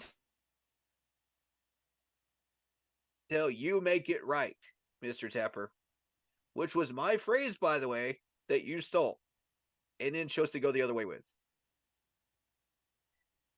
Yeah, you didn't think the chickens would come home to roost, did you? They are. That was my phrase, sir, that you took and you ran with it. You fired Ron Rivera with it, which I actually approved of at the time. But here comes way worse coaches because of what you did. You don't think that's not going to happen at GM if we fire Scott? You think Marty was bad. Just wait. Marty says, hold my beer. Mm. If you fire Scott, that's what's going to happen. Guess who's hiring these GMs? It's Tepper. I've been trying to warn you. But people are hard-headed and they don't want to listen. Nobody's come up with names of who you're going to replace that with that are legitimate names. It won't matter anyway. All of those names are a dummy mission.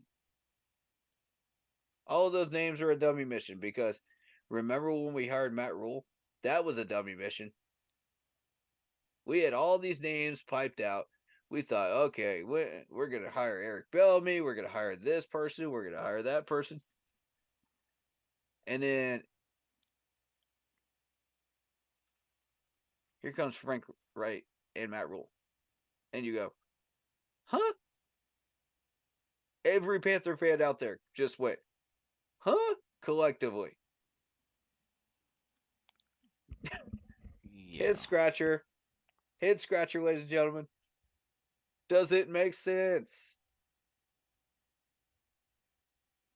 So, now that we look at what's behind curtain number one with Frank, now we understand how badly we screwed up. But, you know, we're here again. All right, so to the players. To the players now. I need you to find whatever inspires you, whatever makes you want to play this game, and I need you to bring that 110% into this game. Don't hold back, bring it. Because this is a must-win game. We have a horrible history of losing must-win games. This is not one of them that you need to lose. Facts. If I see even one hint of laziness from these players, I am going to roast you into next year. Oof. When we do these post games. It's going to hurt. Don't be that player. You hear me? Don't be that player. Because I will throw you under the bus so fast you won't even be able to blink. I don't like doing it. But somebody's got to. I gotta throw these people under the bus sometimes, man. And it's not fun. But somebody's got to do it because it's necessary.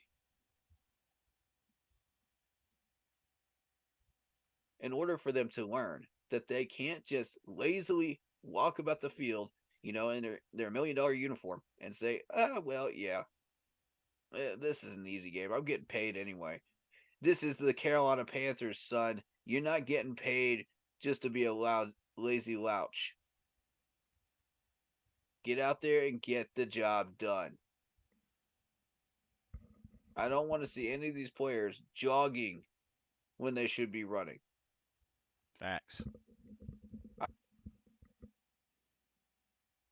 I don't want to see any of these players taking the easy way out. I want to see you guys win the trenches. Channel your inner Luke Kuechly. Channel your inner Thomas Davis. channel your inner Greg Olson. Find ways to get it done.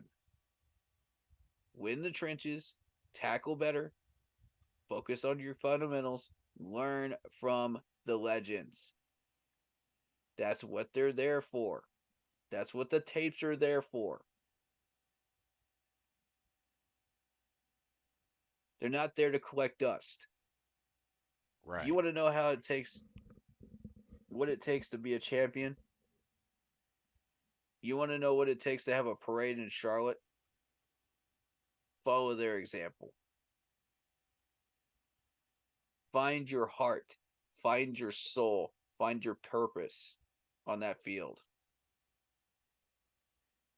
How badly do you want it? Who are you playing for?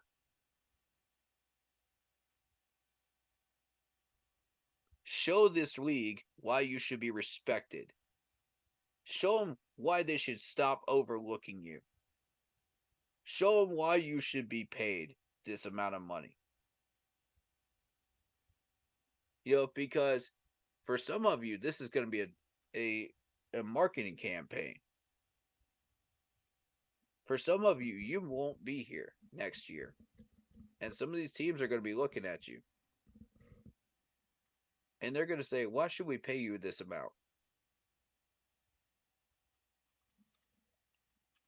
Oof. I'll tell you why. Because I got heart. I got soul. I got purpose. Look at me. I'm not playing for that trash, Frank Wright, man. I actually want to win for you.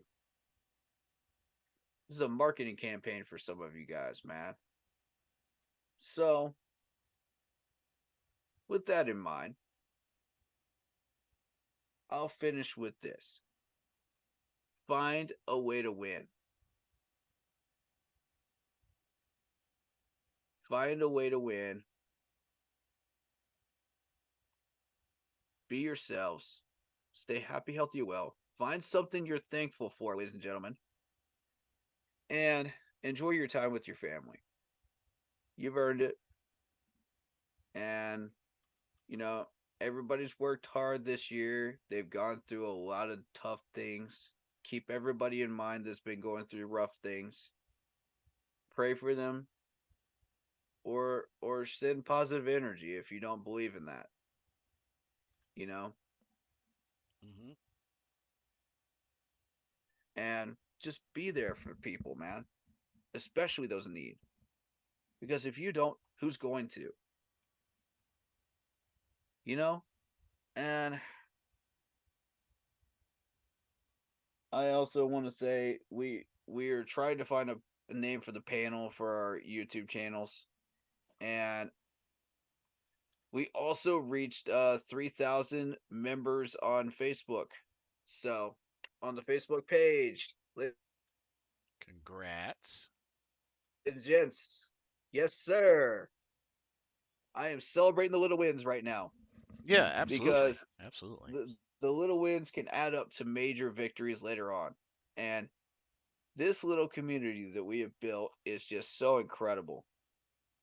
And I'm so proud of this. It's exactly what I envisioned it to be. It's great people that are healthy debaters. It's kind people that really want to help each other out and help each other grow. And this partnership I've got with Blitz here, man, it's fantastic. It's wonderful. It's been a crazy good journey, man. And it's allowed for a lot of opportunities that we've had together to meet in person and just stream from a restaurant for you know uh what was it, Monster Sub and Grub? Yes, yes. Yeah, show them some love. Go get a sub It was really good. Really good from food there, there. man. Highly They're open recommend. year round. They're open year round, guys. Go get some food while you're in Spartanburg. But Spartanburg, South Carolina, by the way. But shout out to the owner. He's an amazing person. And shout out to everybody that's made this journey possible. Like, no matter how big or small a part you put into this, it's made a major impact. And I love meeting everybody. It's just such a huge, huge Mm. blessing. And here's to many more in 2024, man. Here's to many more opportunities and many more journeys together and many more accomplishments. So I am just so proud Mm. and so happy. So, Yes. yeah, Yes, find indeed. something you're thankful for, ladies and gentlemen.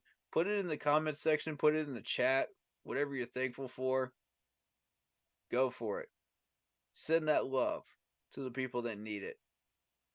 So I want to see some hearts in the chat. I want to see some uh whatever you're thankful for in the chat or the comment section. And let's just show that love. And